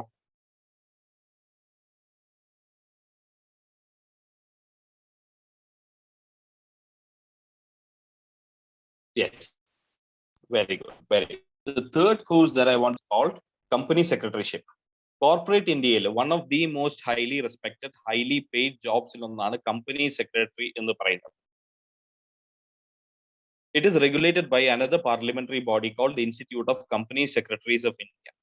2.5 വർഷമാണ് കോഴ്സിന്റെ ഡ്യൂറേഷൻ വരുന്നത്. നിങ്ങൾ കൊമേഴ്സിൽ നിങ്ങൾക്ക് തിയറി സബ്ജക്ട്സ് പഠിക്കാൻ ഒരു ഫ്ലെയർ ഉണ്ടോ? നിങ്ങൾക്ക് ലോയിനോട് ഒരു ഫ്ലെയർ ഉണ്ടോ? ലോ പഠിക്കാൻ ഒരു താല്പര്യമുണ്ടോ? എങ്കിൽ കമ്പനി സെക്രട്ടറിഷിപ്പ് നിങ്ങൾക്ക് വളരെ നല്ലൊരു ഓപ്ഷൻ ആയിരിക്കും. നിങ്ങൾക്ക് എല്ലാവർക്കും ഒരു കമ്പനി എന്താണെന്ന് അറിയാം അല്ലെ? പ്രത്യേകിച്ച് ഇവിടെ ഇരിക്കുന്ന കൊമേഴ്സ് സ്റ്റുഡൻസിന് ഒരു കമ്പനി എന്താണെന്ന് അറിയാം. Company is an artificial entity. It has got it's on legal existence. ഈ പറഞ്ഞ കാര്യങ്ങളൊക്കെ എല്ലാവർക്കും അറിയാലോ? എല്ലാവരും ഒന്ന് റെസ്പോണ്ട് ചെയ്യാവോ? നോൺ കൊമേഴ്സ് സ്റ്റുഡൻസിന് വേണ്ടി ഞാൻ പറയുവാണ്, കമ്പനി എന്ന് പറയുന്നത് നിങ്ങൾ കമ്പനി ഒരു ജനറൽ ടേം ആയിട്ടായിരിക്കും കേട്ടിട്ടുള്ളത്. പക്ഷെ ആ കമ്പനിക്ക് ഒരു സെപ്പറേറ്റ് എക്സിസ്റ്റൻസ് ഉള്ളതായിട്ട് നിങ്ങൾ കൺസിഡർ ചെയ്യാം. അതിന്റെ ഓണേഴ്സ് വേറെ, കമ്പനി വേറെ. കമ്പനിക്ക് ഓണേഴ്സിനെ എതിരെ കേസ് കൊടുക്കാം, ഓണേഴ്സിന് കമ്പനിക്കെതിരെ കേസ് കൊടുക്കാം. കമ്പനിക്ക് കമ്പനിയുടെ പേരിൽ കോൺട്രാക്ട്സും കാര്യങ്ങളൊക്കെ എൻ്റർ ചെയ്യാം. കമ്പനി ഒരു വേറൊരു വ്യക്തിയായിട്ട് നിങ്ങൾ കാണാം. ഈ പറഞ്ഞ കമ്പനിയുടെ ഓപ്പറേഷൻസിനെ ഗവേൺ ചെയ്യുന്ന ഒരുപാട് ലീഗൽ റെഗുലേഷൻസ് ഉണ്ട്. അതിൽ ഏറ്റവും പ്രധാനമായിട്ടുള്ളതാണ് കമ്പനി ലോ. ഒരു കമ്പനി സെക്രട്ടറി ഈ പറഞ്ഞ കമ്പനി ലോയിലും കമ്പനി അക്കൗണ്ട്സിലും കമ്പനിയുടെ മറ്റ് ലീഗൽ റെഗുലേഷൻസ് ആയ ലേബർ ലോ പോലെയുള്ള കാര്യങ്ങളിൽ സ്പെഷ്യലൈസ് ചെയ്യുന്ന ഒരു പ്രൊഫഷണൽ ആണ്. കൂടുതലും ലീഗൽ ആയിട്ടുള്ള ഒരു പ്രൊഫഷണൽ ആണ്. 3 ലെവൽസ് ആണ് CS നുള്ളത്. CS executive entrance level ഉണ്ടാവും, എക്സിക്യൂട്ടീവ് പ്രോഗ്രാം ഉണ്ടാവും, ഒരു പ്രൊഫഷണൽ പ്രോഗ്രാം ഉണ്ടാവും. CA പോലെ തന്നെ ക്വാളിഫൈ ചെയ്ത് കഴിഞ്ഞാൽ, CMA പോലെ തന്നെ ക്വാളിഫൈ ചെയ്ത് കഴിഞ്ഞാൽ നിങ്ങൾക്ക് പേരിന്റെ കൂടെ CS എന്ന് വെക്കാൻ സാധിക്കും. നിങ്ങൾക്ക് ഇൻഡിപെൻഡന്റ് ആയിട്ട് പ്രാക്ടീസ് ചെയ്യാം, നിങ്ങൾക്ക് ജോലിക്കും പോകാം. ഇൻഡിപെൻഡന്റ് ആയിട്ട് പ്രാക്ടീസ് ചെയ്താൽ നിങ്ങൾ നിങ്ങളുടേതായ ഓഫീസൊക്കെ സെറ്റപ്പ് ചെയ്യും. നിങ്ങൾക്ക് ഒരുപാട് ക്ലയൻസ് ഉണ്ടാവും, ഒരുപാട് കമ്പനീസ് നിങ്ങളുടെ ക്ലയൻസ് ആയിട്ടുണ്ടാവും. അവർക്ക് എല്ലാവർക്കും പ്രൊഫഷണൽ ആൻഡ് ലീഗൽ സർവീസസ് നിങ്ങൾക്ക് ചെയ്തു കൊടുക്കാം. പ്രൊഫഷണൽ ഇൻകം ഏൺ ചെയ്തുകൊണ്ടിരിക്കും. ഇനി എല്ലാ ജോലിക്കാണ് പോകുന്നതെങ്കിൽ 5 കോടി പെയ്ഡ് അപ്പ് ക്യാപിറ്റൽ ഉള്ള എല്ലാ കമ്പനിയിലും ഒരു ഫുൾ ടൈം കമ്പനി സെക്രട്ടറി വേണം എന്നുള്ളതാണ് നിയമം. ആ കമ്പനി സെക്രട്ടറി വരയ്ക്കുന്ന വരയിൽ നിന്നുകൊണ്ട് മാത്രമേ, ലീഗൽ ബൗണ്ടറീസിനുള്ളിൽ നിന്നുകൊണ്ട് മാത്രമേ ഒരു കമ്പനി പ്രവർത്തിക്കുകയുള്ളൂ. ഇതൊക്കെ കൊണ്ട് തന്നെ ഒരു കമ്പനിയുടെ ഷെയർ ഹോൾഡേഴ്സും ആ കമ്പനിയും തമ്മിലുള്ള ലിങ്ക് ആണ് കമ്പനി സെക്രട്ടറി. ഇതൊക്കെ കൊണ്ട് തന്നെ ഒരു കമ്പനിയിൽ നിങ്ങൾക്ക് കിട്ടാവുന്ന ഹയസ്റ്റ് എംപ്ലോയബിൾ പൊസിഷൻ ആണ് കമ്പനി സെക്രട്ടറി എന്ന് പറയുന്നത്. നിങ്ങൾ ആ കമ്പനിയുടെ ഓണേഴ്സ് അല്ലെങ്കിൽ നിങ്ങൾക്ക് അവിടെ കിട്ടാവുന്ന ഹയസ്റ്റ് എംപ്ലോയബിൾ പൊസിഷൻ ആണ് is that of a company secretary. ഇതാണ് കമ്പനി സെക്രട്ടറിഷിപ്പിന്റെ ബെനിഫിറ്റ്. ലോജിക്കിനെ സംബന്ധിച്ചിടത്തോളം കൂടുതൽ സ്റ്റഡി അവേഴ്സും മോക്ക് എക്സാംസും ഹൈലി ക്വാളിഫൈഡ് CS തന്നെ ക്വാളിഫൈ ചെയ്തിട്ടുള്ള ഫാക്കൽറ്റി മെമ്പേഴ്സ്, ഓൺലൈൻ ബാച്ചസും റെഗുലർ ബാച്ചസും പ്ലേസ്മെന്റ് അസിസ്റ്റൻസും ഡിഗ്രിയുടെ ഒപ്പം CS ചെയ്യാനുള്ള ഓപ്ഷനും ലോജിക് പ്രൊവൈഡ് ചെയ്യുന്നുണ്ട്. നാഷണൽ പാസ് പെർസെൻറ്റേജിനേക്കാൾ കൂടുതൽ റിസൾട്ട്സ് ആണ് ലോജിക് എല്ലാ കാര്യങ്ങളിലും, എല്ലാ കോഴ്സസിലും ഇതുവരെ പെർഫോം ചെയ്തിട്ടുള്ളത്. CS ക്ലിയർ ആണോ? CS എല്ലാവർക്കും ക്ലിയർ ആണോ? Can you all quickly respond? Yes, yes, yes. Very good, very good, very good, very good. നമ്മൾ 3 ഇന്ത്യൻ പ്രൊഫഷണൽ കോഴ്സസിനെ കുറിച്ച് പറഞ്ഞു. നമുക്ക് 3 ഇന്റർനാഷണൽ പ്രൊഫഷണൽ കോഴ്സസിനെ കുറിച്ച് സംസാരിക്കാം. റെഡിയാണോ എല്ലാവരും? Is everyone ready? നമുക്ക് 3 ഇന്റർനാഷണൽ പ്രൊഫഷണൽ കോഴ്സസിനെ കുറിച്ച് സംസാരിക്കാം. Yes, yes, very good, very good, very good.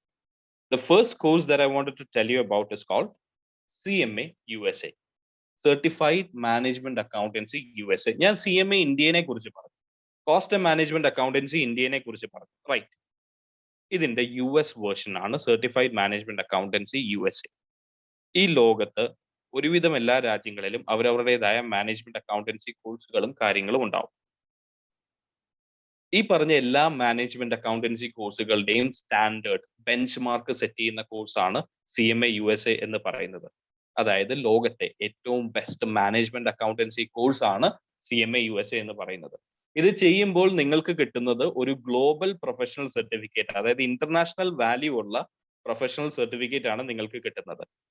100 വർഷമായിട്ട് proven reputation for quality and excellence maintain ചെയ്യുന്ന ഒരു പ്രൊഫഷണൽ ബോഡിയായ institute of management accountants USA ആണ് ഈ കോഴ്സിനെ റെഗുലേറ്റ് ചെയ്യുന്നത്. ക്വാളിഫൈ ചെയ്ത് കഴിഞ്ഞാൽ ഒരു MBA പ്രൊഫഷണലിനെ വെച്ച് നോക്കുമ്പോൾ 40 to 60% ഹയർ സ്റ്റാർട്ടിംഗ് സാലറി ആണ് ഒരു CMA USA പ്രൊഫഷണലിന് ഗെയിൻ ചെയ്യാൻ സാധിക്കുന്നത്. അപ്പൊ ഞാൻ ഇത്രയൊക്കെ ബെനിഫിറ്റ്സ് പറഞ്ഞു. ലോകത്തെ നമ്പർ 1 മാനേജ്മെന്റ് അക്കൗണ്ടൻസി കോഴ്സ് ആണെന്ന് ഞാൻ പറഞ്ഞു. ചെയ്യുമ്പോൾ നിങ്ങൾക്ക് കിട്ടുന്ന ഒരു ഗ്ലോബൽ പ്രൊഫഷണൽ സർട്ടിഫിക്കറ്റ് ആണെന്ന് ഞാൻ പറഞ്ഞു. 100 വർഷമായിട്ട് പ്രൂവൻ റെപ്യൂട്ടേഷൻ ഉള്ള ഒരു പ്രൊഫഷണൽ ബോഡിയാണ് ഇതിനെ റെഗുലേറ്റ് ചെയ്യുന്നത് എന്ന് ഞാൻ പറഞ്ഞു. ക്വാളിഫൈ ചെയ്താൽ ഒരു MBA പ്രൊഫഷണലിനേക്കാൾ 40 to 60% സ്റ്റാർട്ടിംഗ് സാലറി കൂടുതലുണ്ട് എന്ന് ഞാൻ പറഞ്ഞു. അപ്പൊ ഇത്രയൊക്കെ ബെനിഫിറ്റ്സ് ഉള്ള ഒരു പ്രൊഫഷണൽ കോഴ്സ് ചെയ്തു തീർക്കണമെങ്കിൽ ഏകദേശം എത്ര വർഷങ്ങൾ വേണ്ടിവരും? Can you guess? നിങ്ങളൊന്ന് ഗസ് ചെയ്യാവോ ചാറ്റ് ബോക്സിൽ? ഏകദേശം എത്ര വർഷങ്ങൾ വേണ്ടിവരും? ഇപ്പൊ +2 ഡിഗ്രി ചെയ്തുകൊണ്ടിരിക്കുന്ന സ്റ്റുഡൻസ് ഒന്ന് ഗസ് ചെയ്യാവോ ചാറ്റ് ബോക്സിൽ? 3 years, 4 years, 3 to 5, 3 to 5, 5 years. Okay. 2 levels ആണ് CMA USA ഉള്ളത്. Part 1 financial planning and performance analytics and Part 2 strategic financial management. ഈ 2 പാർട്സും കൂടെ ചെയ്തു തീർക്കാൻ ഒറ്റ വർഷം സമയം മതി. 1 വർഷം കൊണ്ട് ഈ 2 പാർട്സും നിങ്ങൾക്ക് എഴുതി തീർക്കാൻ സാധിക്കും. CMA ക്വാളിഫിക്കെങ്കിൽ 3 ക്രൈറ്റീരിയ മീറ്റ് ചെയ്യണം. നിങ്ങൾ ഒരു ബാച്ചിലേഴ്സ് ഡിഗ്രി ഉണ്ടാവണം, നിങ്ങൾ ഇതിന്റെ 2 പാർട്ടും എഴുതി തീർക്കണം, നിങ്ങൾക്ക് വർക്ക് എക്സ്പീരിയൻസും കൂടെ വേണം. ഈ 3 ക്രൈറ്റീരിയ മീറ്റ് ചെയ്യുമ്പോഴാണ് ഈ പ്രോഗ്രാം ഫുൾ ആയിട്ട് തീരുന്നത്.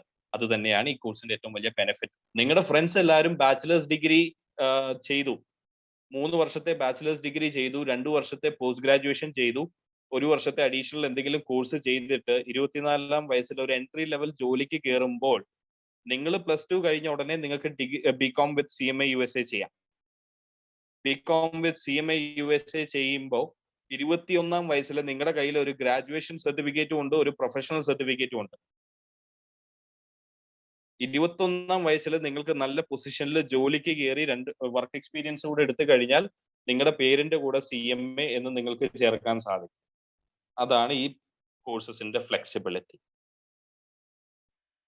ആൻഡ് 40% പാസ് പെർസെൻറ്റേജും ഓൺലൈൻ എക്സാമിനേഷൻ മോഡലാണ്. 75% MCQസും 25% ഡിസ്ക്രിപ്റ്റീവ് ക്വസ്റ്റ്യൻസും. മറ്റ് കോമ്പറ്റേറ്റീവ് എക്സാംസ് പോലെ നെഗറ്റീവ് മാർക്കിംഗ് വരുന്നില്ല CMA USA. ലോജിക്കിനെ സംബന്ധിച്ചിടത്തോളം CMA USA റെഗുലേറ്റ് ചെയ്യുന്ന IMAയുടെ ഇന്റർനാഷണൽ പ്ലാറ്റിനം പാർട്ട്ണറാണ്. ലോകത്ത് ഏറ്റവും കൂടുതൽ സ്റ്റുഡൻസ് CMA USA ക്വാളിഫൈ ചെയ്യുന്നതും ഏറ്റവും ബെസ്റ്റ് കോച്ചിങ് പ്രൊവൈഡ് ചെയ്യുന്നതും IMA റെഗുലേഷൻസ് അനുസരിച്ചുള്ള എല്ലാ കാര്യങ്ങളും മീറ്റ് ചെയ്യുന്നതും ആയിട്ടുള്ള ഒരു പ്രൊഫഷണൽ ബോഡി, ഒരു ഇൻസ്റ്റിറ്റ്യൂട്ട് ആയതുകൊണ്ട് ലോജിക് അവരുടെ ഇന്റർനാഷണൽ പ്ലാറ്റിനം പാർട്ട്ണറാണ്. ഗ്ലോബൽ പാസ് റേറ്റിനേക്കാൾ കൂടുതൽ റിസൾട്ട്സും ഏറ്റവും കൂടുതൽ സ്റ്റഡി അവേഴ്സ് പ്രൊവൈഡ് ചെയ്യുന്നതും IMA അപ്രൂവ് ചെയ്ത മെറ്റീരിയൽസും മാത്രം CMA തന്നെ ക്വാളിഫൈ ചെയ്തിട്ടുള്ള ഫാക്കൽറ്റി മെമ്പേഴ്സും ഓൺലൈൻ ബാച്ചസും റെഗുലർ ബാച്ചസും റിവിഷൻ റെക്കോർഡഡ് ക്ലാസ്സസും പേഴ്സണാലിറ്റി ഡെവലപ്മെന്റ് ക്ലാസ്സസും കമ്മ്യൂണിക്കേഷൻ ക്ലാസ്സസ് ഇതെല്ലാം നമ്മൾ ഇന്നലത്തെ സെഷനിൽ പറഞ്ഞായിരുന്നു. നമ്മുടെ സ്റ്റെപ്പ് പ്രോഗ്രാം എന്ന് പറഞ്ഞായിരുന്നു. സ്റ്റെപ്പ് പ്രോഗ്രാമിന്റെ ഒപ്പം നിങ്ങളെ ജോബിന് വേണ്ടി പ്രിപ്പയർ ചെയ്യുന്ന ഒരു ആക്ടിവിറ്റിയും ആഫ്റ്റർ CMA ലോജിക് പ്രൊവൈഡ് ചെയ്യുന്നുണ്ട്. സോ ഫാർ CMA USA ലോജിക്കിൽ നിന്നും 2 വേൾഡ് റാങ്ക് ഹോൾഡേഴ്സ് ഉൾപ്പെടെ നമുക്ക് പ്രൊഡ്യൂസ് ചെയ്യാൻ സാധിച്ചിട്ടുണ്ട്. This is what CMA USA is all about and about logic service to CMA USA students. Clear ആണോ എല്ലാവർക്കും? എല്ലാവർക്കും ക്ലിയർ ആണോ? CMA USA മനസ്സിലായെങ്കിൽ എല്ലാവരും ഒന്ന് റെസ്പോണ്ട് ചെയ്യാവോ? Yes very good. In between ഒരുപാട് കോഴ്സ് റിലേറ്റഡ് ക്വയറീസ് ഞാൻ കാണുന്നുണ്ട്. നമ്മുടെ ടീം അത് ആൻസർ ചെയ്യാനുണ്ട്. അത് ഇവരൊന്ന് ക്വിക്ക്ലി എല്ലാവർക്കും റെസ്പോൺസ് കൊടുത്തുകൊണ്ടിരിക്കുക. Okay. The next course that I wanted to tell you about is called ACCA UK. ഒരു ഇന്റർനാഷണൽ ഫൈനാൻസ് പ്രൊഫഷണൽ കോഴ്സ് ആണ് അസോസിയേഷൻ ഓഫ് ACCA UK എന്ന് പറയുന്നത്. ACA എന്നാണ് പറയുന്നത്. It is regulated by a professional body called Association of Chartered Certified Accountants of United Kingdom.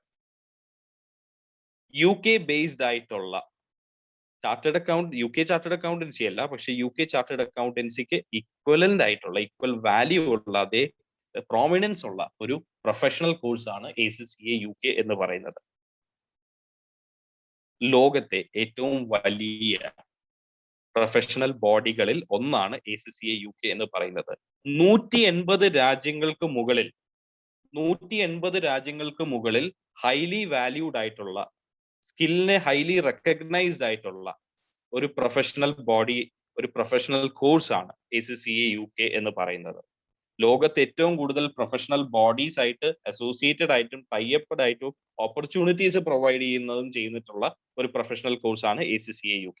7,500ഓളം approved employers ഒരു education ആയിട്ട്, ഒരു qualification ആയിട്ട്, ഒരു എഡ്യൂക്കേഷൻ അതോറിറ്റി ആയിട്ട് ലോകം മുഴുവൻ അംഗീകരിച്ചിട്ടുള്ളതും ഒരു ഇന്റർനാഷണൽ പ്രൊഫഷണൽ സർട്ടിഫിക്കേഷൻ ആയിട്ടുള്ളതും മറ്റ് അക്കൗണ്ടിങ് പ്രൊഫഷണൽ ബോഡീസ് ആയിട്ട് ഏറ്റവും കൂടുതൽ ടൈപ്പ് മെമ്പർഷിപ്സ് ഉള്ളത് ആയിട്ടുള്ള ഒരു പ്രൊഫഷണൽ കോഴ്സ് ആണ് ACCA UK.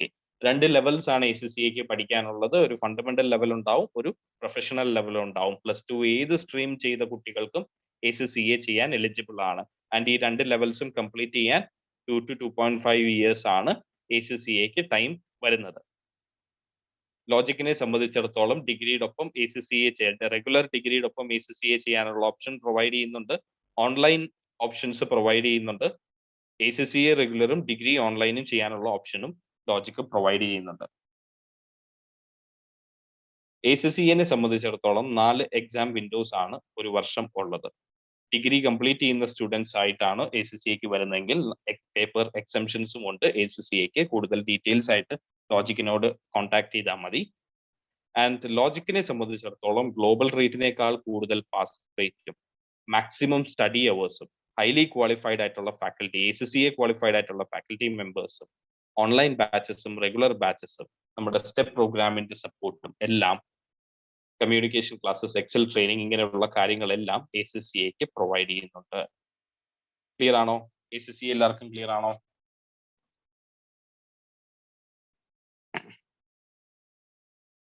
Business analytics, finance manager, auditing, ഇങ്ങനെയുള്ള ഒരുപാട് മേഖലയിൽ ACCA പ്രൊഫഷണൽസിനെ ഹൈലി വാല്യൂഡ് ആയിട്ടുണ്ട്, ഇൻക്ലൂഡിങ് ഇൻ ഇന്ത്യ. നിങ്ങൾ ഇന്നലത്തെ സെഷൻ അറ്റൻഡ് ചെയ്തിട്ടുണ്ടെങ്കിൽ അറിയാം, നമ്മുടെ കൂടെ ജോയിൻ ചെയ്ത ജീവൻ ശശിധരൻ, അദ്ദേഹം ഒരു ACCA പ്രൊഫഷണൽ ആണ്. അദ്ദേഹം EYയുടെ അസോസിയേറ്റ് ഡയറക്ടറായിട്ടാണ് വർക്ക് ചെയ്യുന്നത്. അദ്ദേഹം ഇന്നലെ പറഞ്ഞ ഒരു സ്റ്റേറ്റ്മെന്റ് ഉണ്ടായിരുന്നു, നിങ്ങൾ ഒരു ഓഡിറ്റിംഗിലേക്കും മറ്റു കാര്യങ്ങളിലേക്കും ഫൈനാൻസ് പ്രൊഫഷനിലേക്കും വരുമെങ്കിൽ നിങ്ങൾ അപ്ലൈ ചെയ്യുന്ന എല്ലാ കാര്യങ്ങളും വളരെ കൃത്യമായിട്ട് ACCAയുടെ മെറ്റീരിയൽ ഉണ്ട് എന്ന് നിങ്ങൾ പറഞ്ഞു. നിങ്ങളുടെ സബ്ജക്ട് നോളജിനെ പ്രാക്ടിക്കലി കൺവേർട്ട് ചെയ്തെടുക്കാനുള്ള സ്കില്ല് മാത്രം ഉണ്ടായാൽ ACCA ആയിട്ട് നിങ്ങൾക്ക് നല്ല പൊസിഷനിലേക്ക് എത്താൻ സാധിക്കും.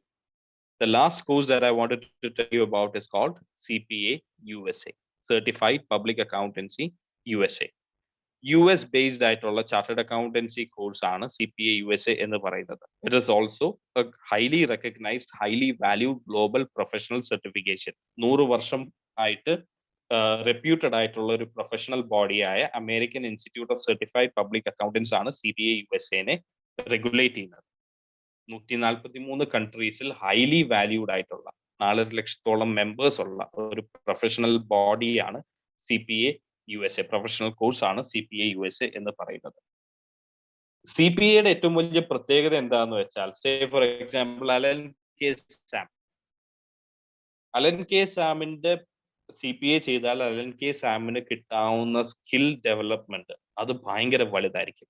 അലൻ കെ സാമിന്റെ കൂടെ പേരിന്റെ കൂടെ CPA എന്നുണ്ടെങ്കിൽ you are considered as the number 1 financial expert in the whole world.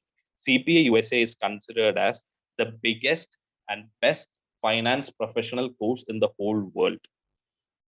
നിങ്ങൾ അത് ചെയ്യാൻ എലിജിബിൾ ആവണമെങ്കിൽ നിങ്ങൾ ബാച്ചിലേഴ്സ് നിങ്ങളുടെ +2 ശേഷം 4 വർഷത്തെ എഡ്യൂക്കേഷൻ എങ്കിലും വേണം. എങ്കിലേ അവരുടെ കണക്ക് പ്രകാരം 150 ക്രെഡിറ്റ് അവേഴ്സ് ആകുള്ളൂ. AICPAയുടെ കാൽക്കുലേഷൻ പ്രകാരം 150 ക്രെഡിറ്റ് അവേഴ്സ് ആവുള്ളൂ.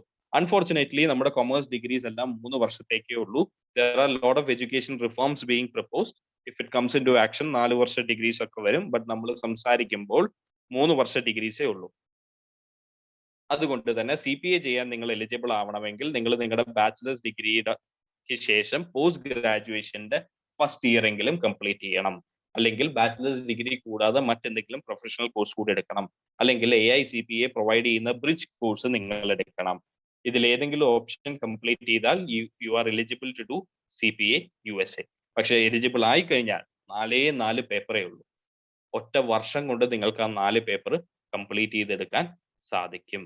ലോജിക്കിനെ സംബന്ധിച്ചിടത്തോളം ഓൺലൈൻ എക്സാമിനേഷൻസ് ആണ് CPAക്ക് ഉള്ളത്. നെഗറ്റീവ് മാർക്കിംഗ് CPAക്ക് വരുന്നില്ല. ലോജിക്കിനെ സംബന്ധിച്ചിടത്തോളം കൂടുതൽ സ്റ്റഡി അവേഴ്സും ഹൈലി ക്വാളിഫൈഡ് CPA തന്നെ ക്വാളിഫൈ ചെയ്തിട്ടുള്ള ഫാക്കൽറ്റി മെമ്പേഴ്സും ഓൺലൈൻ ബാച്ചസും റെഗുലർ ബാച്ചസും ലോകത്തെ CPAക്ക് ഏറ്റവും ബെസ്റ്റ് മെറ്റീരിയൽ ആയിട്ടുള്ള സ്റ്റഡി മെറ്റീരിയൽസും പേഴ്സണാലിറ്റി ഡെവലപ്മെന്റ് ക്ലാസ്സസും റിവിഷൻ ക്ലാസ്സസും പ്ലേസ്മെന്റ് അസിസ്റ്റൻസും എല്ലാം CPAക്ക് പ്രൊവൈഡ് ചെയ്യുന്നുണ്ട്. സോ ഫാർ 100% ആണ് CPAക്ക് ലോജിക്ക് പ്രൊവൈഡ് ചെയ്യുന്ന റിസൾട്ട്സ്. ഇത് കൂടാതെ ഒരുപാട് സ്പെഷ്യലൈസ്ഡ് കോഴ്സസും ലോജിക് പ്രൊവൈഡ് ചെയ്യുന്നുണ്ട്. Certified internal auditor, CIA, CFA ഇങ്ങനെയുള്ള സ്പെഷ്യലൈസ്ഡ് കോഴ്സസ് പ്രൊവൈഡ് ചെയ്യുന്നുണ്ട്. ഓരോ കോഴ്സസിനെ കുറിച്ചും കൂടുതൽ അറിയാനായിട്ട് always feel free to contact at Logic. ഈ പറഞ്ഞ പ്രൊഫഷണൽ കോഴ്സസിന്റെ ഏറ്റവും വലിയ ബെനിഫിറ്റ് എന്താണെന്ന് വെച്ചാൽ, whether it is Indian or international, you are qualified and you are going in to a decision making role. Clear ആണോ? ഞാൻ പറയുന്നത് കേൾക്കുന്നുണ്ടോ? എല്ലാവർക്കും ക്ലിയർ ആണെങ്കിൽ ഒന്ന് റെസ്പോണ്ട് ചെയ്യാവോ ചാറ്റിൽ? Yes yes okay. ഇടയ്ക്ക് എന്റെ സിസ്റ്റത്തിലെ ഒന്ന് കട്ടായി പോയി. Whether it is an Indian professional course or an international professional course, you are going into a decision making role. You are going into a leadership role. And the chat ഒന്ന് on ആക്കിക്കോട്ടെ, just a second. Okay, അതുകൊണ്ട് തന്നെ ഈ പറഞ്ഞ courses നിങ്ങളുടെ മേഖലയിൽ നിങ്ങളെ experts ആക്കി മാറ്റുവാണ് ചെയ്യുന്നത്. നിങ്ങളുടെ മേഖലയിൽ ജോബ് സെക്യൂരിറ്റി, ഏർണിംഗ് കപ്പാസിറ്റി, ഞാൻ ആദ്യം പറഞ്ഞ സ്റ്റാറ്റസ് ആൻഡ് റെപ്യൂട്ടേഷൻ, ഇതെല്ലാം വളരെ വലുതാക്കുകയാണ് ചെയ്യുന്നത്. വളരെ റീസെന്റ് ഞാൻ ന്യൂസ് പേപ്പറിൽ ഒരു അഡ്വർടൈസ്മെന്റ് കണ്ടതാണ്. ഒരു ന്യൂലി ക്വാളിഫൈഡ് എഞ്ചിനീയറിന് പേപ്പറിൽ ജോലിക്ക് ഓഫർ ചെയ്യുന്ന സാലറീസ് 8,000 rupees. മാസം 8,000 രൂപയാണ് ഒരു ന്യൂലി ക്വാളിഫൈഡ് ആയിട്ടുള്ള സോഫ്റ്റ്വെയർ എഞ്ചിനീയറിന് ഓഫർ ചെയ്യുന്ന സാലറി. ആ സോഫ്റ്റ്വെയർ എഞ്ചിനീയർ അനീഷ് സർ നേരത്തെ പറഞ്ഞ പോലെ നല്ല രീതിയിൽ അപ്ഗ്രേഡ് ചെയ്താൽ ആ സോഫ്റ്റ്വെയർ എഞ്ചിനീയറിന് ഫ്യൂച്ചർ ഉണ്ട്. പക്ഷെ അപ്ഗ്രേഡ് ചെയ്യാത്ത പക്ഷമാണെങ്കിൽ ഒന്ന് ആലോചിച്ച് നോക്കിയാൽ കിട്ടുന്ന സ്റ്റാർട്ടിംഗ് സാലറി 8,000 rupees. പക്ഷേ ഈ ലോകത്ത് ഒരു ചാർട്ടേഡ് അക്കൗണ്ടന്റ് പോലും, ഒരു ACCA പോലും കുറഞ്ഞ സാലറിയിലോ ജോലിയില്ലാത്ത അവസ്ഥയിലോ കിടന്ന് സ്ട്രഗിൾ ചെയ്യുന്നില്ല. അവരവര് പഠിച്ച മേഖലയിൽ അല്ലാതെ വേറെ ഏതെങ്കിലും ഒരു മേഖലയിൽ പോയി വർക്ക് ചെയ്യേണ്ട സിറ്റുവേഷനോ അവർക്ക് വരുന്നില്ല. അതാണ് കൊമേഴ്സിന്റെ പ്രൊഫഷണൽ കോഴ്സസിന്റെ ഏറ്റവും വലിയ അഡ്വാൻറ്റേജ്. നിങ്ങളുടെ ഡിമാൻഡ് വളരെ വലുതായിരിക്കും, നിങ്ങളുടെ സ്കില്ല് വളരെ വലുതായിരിക്കും, നിങ്ങളുടെ സർവീസ് ക്വാളിറ്റിയും വളരെ വലുതായിരിക്കും. അതുകൊണ്ട് തന്നെ നിങ്ങളുടെ job security, status and reputation as well as earning capacity വളരെ വലുതായിരിക്കും. ഇതാണ് എനിക്ക് കൊമേഴ്സിന്റെ പ്രൊഫഷണൽ കോഴ്സസിനെ കുറിച്ച് പറയാനുള്ളത്. ഇന്നത്തെ കാലത്ത് നിങ്ങൾ ഏത് മേഖല ചൂസ് ചെയ്താലും make sure that you are the best at what you can do. And അതുപോലെ തന്നെ കൊമേഴ്സ് ആണ് നിങ്ങൾ ചൂസ് ചെയ്യുന്നതെങ്കിൽ കൊമേഴ്സിൽ നിങ്ങൾക്കുള്ള ഏറ്റവും ബെസ്റ്റ് ഓപ്പർച്യൂണിറ്റീസ് ആണ് ഈ പറഞ്ഞ പ്രൊഫഷണൽ കോഴ്സസ്. ആൻഡ് അതിൽ ഏറ്റവും ബെസ്റ്റ് സർവീസ് പ്രൊവൈഡ് ചെയ്യുന്ന നിങ്ങളുടെ ട്രസ്റ്റഡ് പാർട്ട്ണർ ആണ് ലോജിക് സ്കൂൾ ഓഫ് മാനേജ്മെന്റ്.